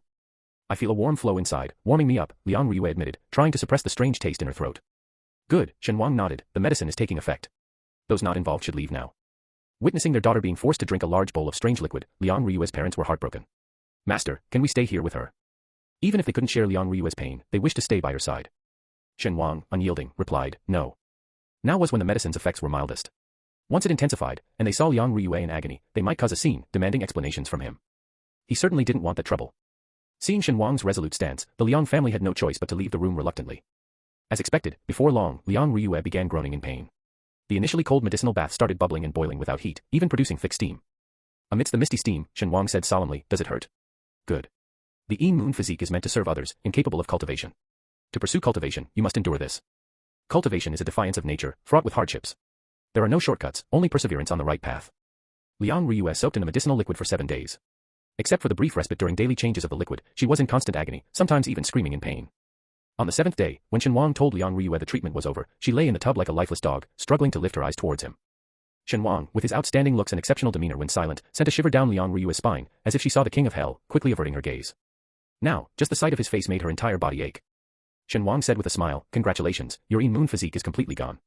No need to worry about being abducted by evil cultivators anymore. You can now start cultivating. I'll give you a manual as an introductory technique. Don't worry, it's free of charge. It was just a common technique from Qingqing Mountain, Shen Wang thought without much concern. Meanwhile, as Shen Wang spoke, in City C, at the Tang family's home. Tang Jiu has been feeling an oppressive heaviness in his chest these days, a weight that made him uncomfortable, yet he couldn't pinpoint any specific illness. Now, the Tang family's company has declared bankruptcy, utterly divided and consumed by others. Their influence in the metaphysical world of talisman making has diminished repeatedly, struggling to survive under the pressure of newly emerged talisman papers. The atmosphere in the Tang household grows tenser by the day. Tang's father spends his time in a futile rage, smashing things around, while his mother constantly weeps and cuts back on expenses. While trying to salvage his image in Gu Manling's heart, Tang Jiu also cautiously tries to appease. Now, all the family's hopes rest on his shoulders. These days, he has been feeling unwell, but no one has noticed, especially today when Tang Jiu's heart felt like it was about to burst. After a bout of rapid heartbeats, Tang Jiu took a deep breath, gasping for air, as if he had just had a near-death experience. He lay there, staring blankly at the ceiling, his eyes void of expression. He couldn't shake the feeling that he had lost something extremely precious. That thing should have been quietly waiting somewhere for him to use, but now, it seemed to have vanished completely. Chapter 87. After altering Liang Rui's constitution, Shen Wang didn't rush to leave the Liang household but instead offered diligent after-sales service. Only after ensuring that Liang Rui was in good health and on the right path of cultivation did Shen Wang plan to pack up and return to his base in City C. Upon his mention of departure, the members of the Liang family were startled, all trying to persuade Shen Wang to stay. Liang's father asked, Master, have we somehow failed in our hospitality? Why are you leaving so soon? Master, won't you stay a bit longer? Asked Liang Rui. Liang Rui implored, Shen Gu, why not take me with you? Seeing their conversation become more absurd, Shen Wang waved his hand dismissively, I've settled your matters, and Liang Rui has begun her path in cultivation. She doesn't need my supervision anymore. Liang Rui bit her lip, I've just started learning the techniques and there's much I don't understand. Shen Wang replied, you know where the special department is, go ask their people. Shen Wang, having no interest in mentoring a novice disciple, conveniently shifted the responsibility to the special department. Realizing they couldn't persuade him, the Liang family conceded, then Master Shen, before you leave, let us arrange a farewell banquet as a token of our gratitude. Previously, Shen Wang had saved the reckless Liang Rui and had now healed Liang Rui. For the Liang family, these were unquestionably life-saving favors, akin to being reborn. The entire Liang family was immensely grateful to Shen Wang. Even the usually unruly Liang Rui spoke to Shen Wang with utmost respect, careful not to offend. Liang's father prepared a black card, respectfully handing it to Shen Wang with both hands. Master, you've worked hard during this time. This is a token of our appreciation, we hope you won't disdain it. Not at all, Shen Wang accepted it without hesitation, beaming, not at all. As long as there's a reward, the work done is worthwhile, Shen Wang thought. To him, these tasks weren't particularly arduous, just somewhat bothersome. After happily attending the farewell banquet prepared by the Liang family, Liang Ruri booked him a flight back to City C. Shen Wang was about to retreat to his room for some rest when Liang Ruri stopped him. Shen Wang, puzzled, looked at Liang Ruri. I've told you, it's impossible for me to take you as a disciple. Do you really see me as someone who's constantly pestering you to take me as a disciple? Liang Ruri asked, feeling wronged. Reflecting on Liang Ruri's recent actions, Shen Wang couldn't help but retort, isn't that the case? Liang Ruri replied, although I really do want to be your disciple, that's not why I came to you today. He sighed deeply, informing Shen Wang that, while they were busy treating Liang Rui, someone online had been slandering Shen Wang. Liang Ruri had only discovered this after logging into his account once they were done for the day. Raising an eyebrow, Shen Wang clicked on the link Liang Ruri had forwarded to him. In the live stream, a strangely dressed woman ranted at the camera, in our metaphysical community, some people are muddying the waters, using their looks and fan base to make money. I advise such people to stick to being pretty face streamers and stay away from metaphysics. Shen Wang was baffled. It didn't end there. Liang Ruri forwarded several more links. Each one Shen Wang clicked on had similar snide remarks. Shen Wang counted, tarot bloggers, astrology bloggers, fortune-telling bloggers, I Ching bloggers. The variety was vast, encompassing both ancient and modern practices, and they all seemed to be targeting him. Several well-known bloggers in the community had collaborated, attracting countless viewers. Initially, the crowd was just spectating, but things escalated quickly after one of the bloggers confidently claimed that a metaphysical streamer, who gained popularity for his looks, had a private rendezvous with a fan. The streaming world, known for its chaos, had seen numerous streamers getting involved with fans before, so this was nothing new. As a result, when the blogger made this claim, the onlookers didn't express any doubt. Because of this incident, that previously obscure streamer gained 100,000 new followers and his video views skyrocketed to over 10 million. Perhaps enticed by the sudden surge in traffic, the streamer quickly released a second video. This time, the streamer went a step further, naming Shen Wang specifically, alleging that he had private contact with an underage female fan. While private affairs between online celebrities and their fans might be their own business, as long as both parties are unattached, involving minors is an entirely different matter. Suddenly, the spectating crowd shifted from mere onlookers to vehement keyboard warriors, furiously condemning Shen Wang. At the height of their vitriol, Shen Wang was busy modifying Liang Rui's constitution and had no time to pay attention to the online uproar. His silence further fueled the broadcasters' and netizens' anger, escalating the situation to the point where someone even reported it to the police. Watching the bizarre turn of events, Shen Wang had a complex expression. Liang Rui, furious, was fighting back in the comments while talking to Shen Wang, multitasking efficiently. Shen Gu, they're slandering you so blatantly. Should we get our family's lawyer to sue them? Using legal means to defend oneself is not a bad idea, Shen Wang pondered thoughtfully, but that would be letting them off too easily. These people were used to profiteering unscrupulously for traffic. Shen Wang preferred dealing with such situations in his own way, rather than the mild approach of legal action. Liang Rui, who had been furiously typing, paused and looked at Shen Wang with shining eyes. Shen Gu, how do you plan to handle it? The usual way, Shen Wang smiled slightly, live fortune-telling. Shen Wang opened the videos of these individuals and, after studying them through layers of beauty filters, tagged each of them in a post on his social media. He wrote, those who manipulate traffic will inevitably be consumed by it. After posting, he casually asked Liang Ruri, why did you initially think of exposing my fraud? Recalling his once defiant attitude, Liang Ruri blushed with embarrassment and awkwardly admitted, I used to take fan submissions, choosing topics based on what fans sent in. As he spoke, he suddenly stopped. Fan submissions, huh? Shen Wang chuckled lightly. Liang Ruri's face darkened as he realized something odd. I wonder if someone used me as a pawn. The ploy not only failed but backfired, leading those behind the scenes to step forward and take direct action. Who knows, shrugged Shen Wang nonchalantly. He posted, at Qingqing Tarot, at Xiao Wai Qing, you seem to be at odds with each other publicly, but do your fans know you're not only colleagues at the same company but also a couple? At Diviner Z, you previously gained traffic by posting Buddha statues, and now you're happy with the traffic surge from slandering me. Why not share some of your earnings with your abandoned wife and children back in the village? They can barely afford meals. At AstroTalk, as a major influencer with 1 million followers, do your fans know that the person who contacted multiple fans and met with a minor isn't me, but you? Shortly after Shen Wang's message, the ones he tagged frantically responded in the comments. Don't make baseless accusations. Nonsense, there's no such thing. We're just against people who deceive and scam. While maintaining a righteous front publicly, they were panicking in their private group chat. Qingqing Tarot, what's going on? Wasn't he just some guy abandoned by a wealthy family? How does he know? Xiao Wai Qing, wife, don't panic. Maybe he's just bluffing. We can't lose our cool. Diviner Z, what do we do now? You guys have more followers, you should step up. I can't be the only one taking the heat. Qingqing Tarot, you were happy gaining 100,000 followers when you took the lead. Now you back out. Wanting only the benefits without facing the risks, how convenient for you. After arguing for a while, they reached no conclusion. Suddenly, they realized that one person had been silent the whole time. Qingqing Tarot, AstroTalk, you're the major influencer here. What do we do now? After a long wait, AstroTalk replied slowly, who knew he'd be so tough? We slandered him, and he also gained traffic. What was supposed to be a win-win situation has become so strained. While AstroTalk continued to complain, no one in the group responded to his remarks. Offline, Qingqing Tarot put down her phone and said to her boyfriend, do you think he really had an affair with an underage fan? Xiao Wai Qing shook his head, I don't know, but it was his idea to use this tactic to smear Shen Wang. How could he come up with such a malicious plan without prior knowledge of these matters? After all, even if relationships between adults are complicated, they are consensual. It might trample moral boundaries and invite scorn, but involving minors crosses legal boundaries and is a criminal offense. The traffic gain from slandering Shen Wang hadn't even dissipated before the situation took a drastic turn. Even though their fan base was growing, views were increasing, and comments were accumulating, none of them felt happy about it. At Qingqing Tarot, at Xiaowaiqing, someone has dug up that you're indeed employees of the same company. So, are you really a couple? Pretending to be at odds in front of fans, disrespecting each other, inciting fan wars, then it turns out you're a couple behind the scenes, exploiting fans' emotions. Disgusting. At Diviner Z, are you there? Your fellow villagers have exposed you, abandoning your wife and children back in the village while having a girlfriend in the city. Care to comment? At Astrotalk, with your millions of followers, why so silent now? Weren't you so enthusiastic in slandering others earlier? Chapter 88. The accomplices in the group were panicking. Astrotalk tried to reassure them, but his hands trembled as he put down his phone. Modern young people tend to believe in astrology, and riding on this trend, Astrotalk's account quickly accumulated many followers, mostly female. Many young girls harbor fantasies about their favorite creators. Although Astrotalk wasn't exceptionally handsome, he wasn't unattractive either, making it easy to attract female fans who were smitten by him. Initially, Astrotalk was cautious, engaging only in consensual interactions with adult female fans. As his fan base grew, he couldn't control his desires and began targeting younger, prettier girls. He felt no guilt, after all, it was mutual consent, and what man doesn't like 17 or 18-year-old girls? Having never been exposed, Astrotalk became increasingly bold and reckless, but today, suddenly confronted with the truth, he panicked. Pacing around the room, Astrotalk muttered to himself, I didn't force anyone, there won't be any trouble. It was just a temporary impact on his career. He could weather this storm. Netizens have short memories, and in the worst case, he could abandon the Astrotalk account and start a new one. Reluctant to give up his account, carefully built over years and boasting millions of followers, unless absolutely necessary. As he pondered how to handle the PR, there was a sudden knock at the door. Astrotalk paused, thinking it was his assistant on leave. He hurried to open the door. Shaoli, you must know about the situation, help me figure out how to deal with this. But as he opened the door, his words trailed off, stunned. A stoic police officer stood outside, stating, Lin Qiangping, right. Please come with us. Hearing his real name coldly called out, Astrotalk shivered, may I ask, officer, what's the problem? We received a report of your involvement with a minor. We need you to cooperate with our investigation. Astrotalk's pupils shrank in shock. He tried to explain, but his hands were roughly handcuffed. Shen Wang had confronted these individuals at noon, and by evening, before the heat of the issue had even subsided, netizens were already following the police's announcement. So, Astrotalk not only slept with his fans but with underage ones, confirmed. Shameless, luring young girls with astrology, then harming them. From the announcement, it seems this isn't his first time.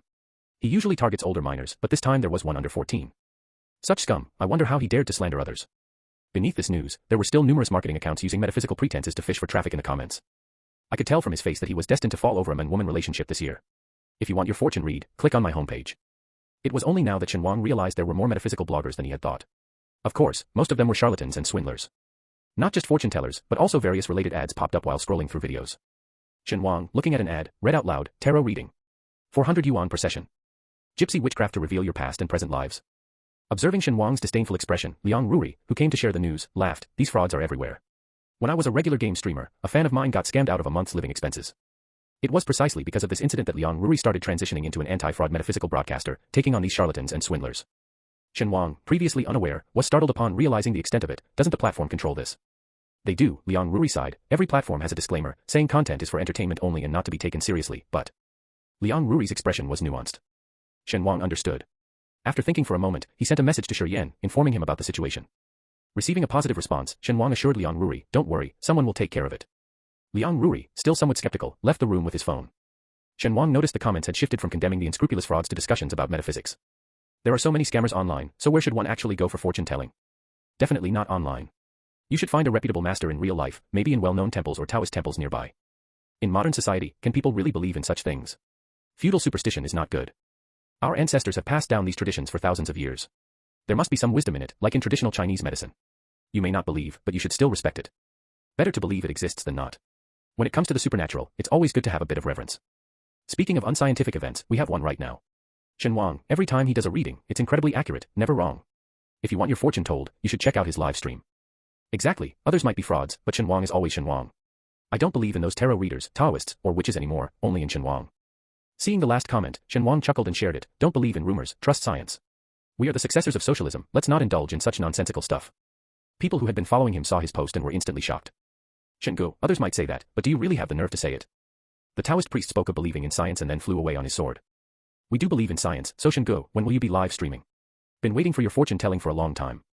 While Shen Wang and his followers were joking around, those who had stirred up the controversy were not having such an easy time. In just half a day, nearly everyone involved had their secrets exposed by the astute netizens. Diviner Z's hometown was revealed, and he lost all the followers he had painstakingly accumulated. The company employing both Xiaowaiqing and Qingqing Tarot was also uncovered, not only revealing evidence of their long-standing relationship but also exposing other hosts fostered by the company. Fortune-telling, feng shui, tarot, astrology, spanning both ancient and modern, covering a vast array. Not only were the netizens stunned, but Xiao Weiqing and Qingqing Tarot themselves hadn't anticipated this level of investigative prowess from the netizens, who managed to expose every signed host in their company. As a result, not just them, but other hosts in the company also faced a plummet in their follower count. Shen Wang didn't follow up on their news anymore. All he needed to know was that Shi Yan would provide a satisfactory response. The next day, Shen Wang bid farewell to the Liang family and flew back to City C. Dropped off at his villa by the driver arranged by the Liang family, Shen Wang was about to enter when he noticed someone standing outside, shivering and looking utterly shaken. Shen Wang paused and glanced sideways at the person. Realizing Shen Wang's gaze, the person's eyes lit up, and they hurried over. Master Shen. Shen Wang tilted his head. Who are you? The man looked familiar, but Shen Wang couldn't immediately recall where he had seen him. The man eagerly grasped Shen Wang's hand, excitedly saying, Master, it's me, the person who sold you this house. With that reminder, Shen Wang suddenly realized, remembering that this was the person who had sold the villa to him at an extremely low price. Shen Wang's face brightened with a smile, asking warmly, what brings you here? Have another house to sell.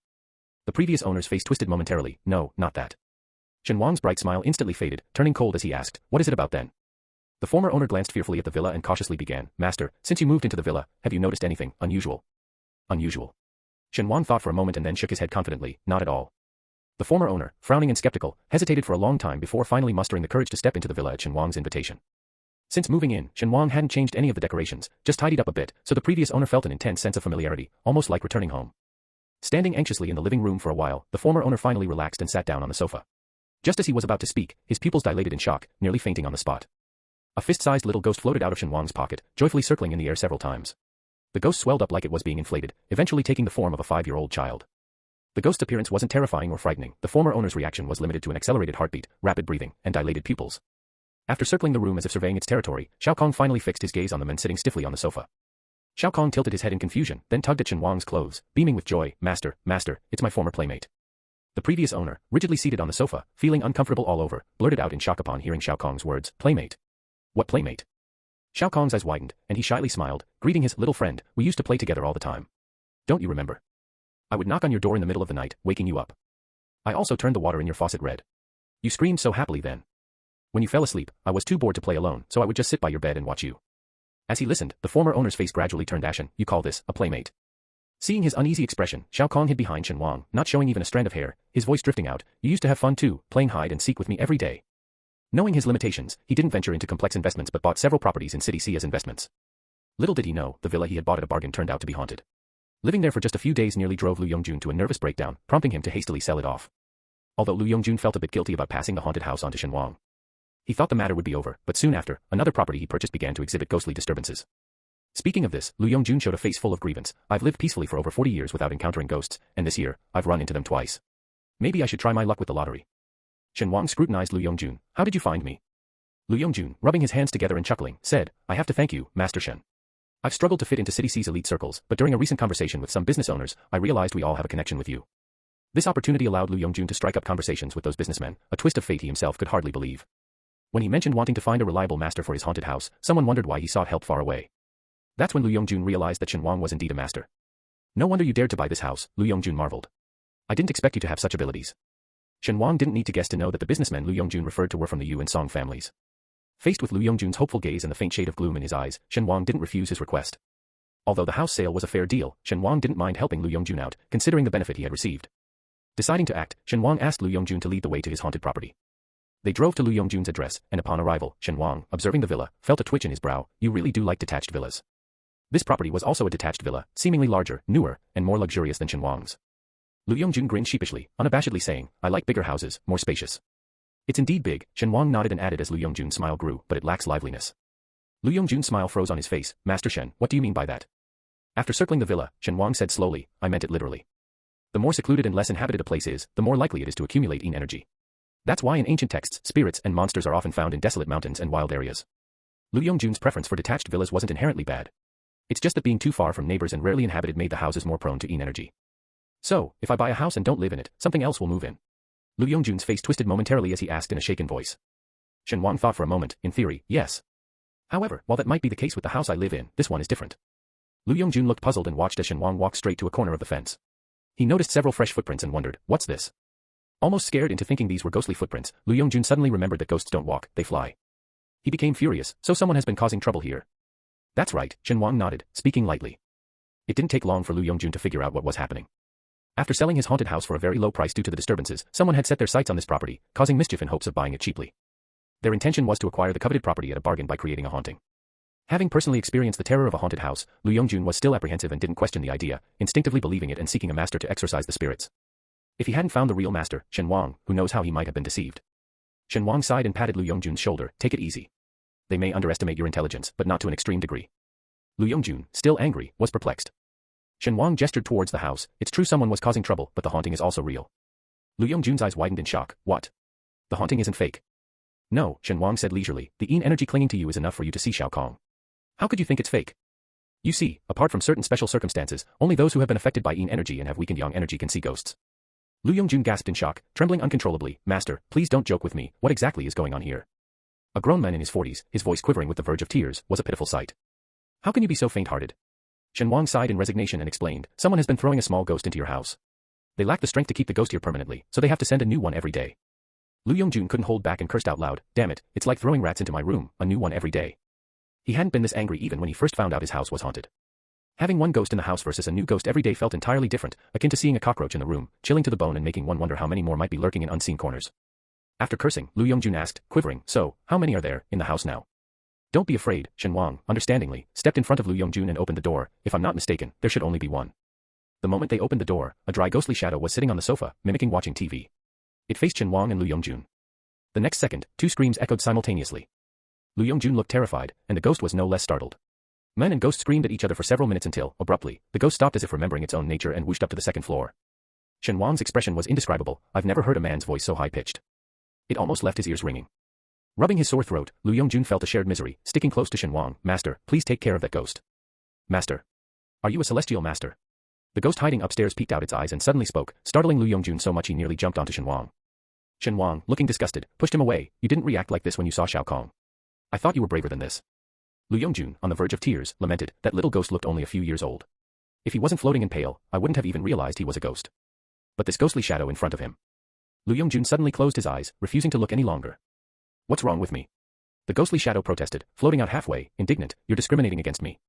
The ghost only appeared dry and desiccated but was actually an adult. Its waist seemed crushed by something, elongating the body eerily. Faced with a walking black garbage bag, Lu Yongjun's fear noticeably subsided, and he regained his composure. Shen Wang casually sat on the sofa and said calmly, all right, now, explain what's going on. The black plastic bag asked, explain what? Before Shen Wang could respond, Lu Yongjun, emboldened by his presence, demanded, explain why you came to my house and who sent you to harm me. The black plastic bag was perplexed. The black plastic bag protested loudly, Master, I've been wronged. As an earthbound spirit, it had been lingering peacefully at its place of death when suddenly it was snatched away and dumped in this strange location. As a pitiful and helpless earthbound spirit, what could the black plastic bag do? It too wanted to return to its familiar haunt. Hearing its plea, everyone fell silent. Lu Yongjun looked conflicted. Master, he seems a bit pitiful. Shen Wang sighed as well. Yes, quite tragic. Seizing the opportunity, the black plastic bag pleaded, then Master, can you let me go? Faced with its earnest request, Shen Wang was unyielding. No.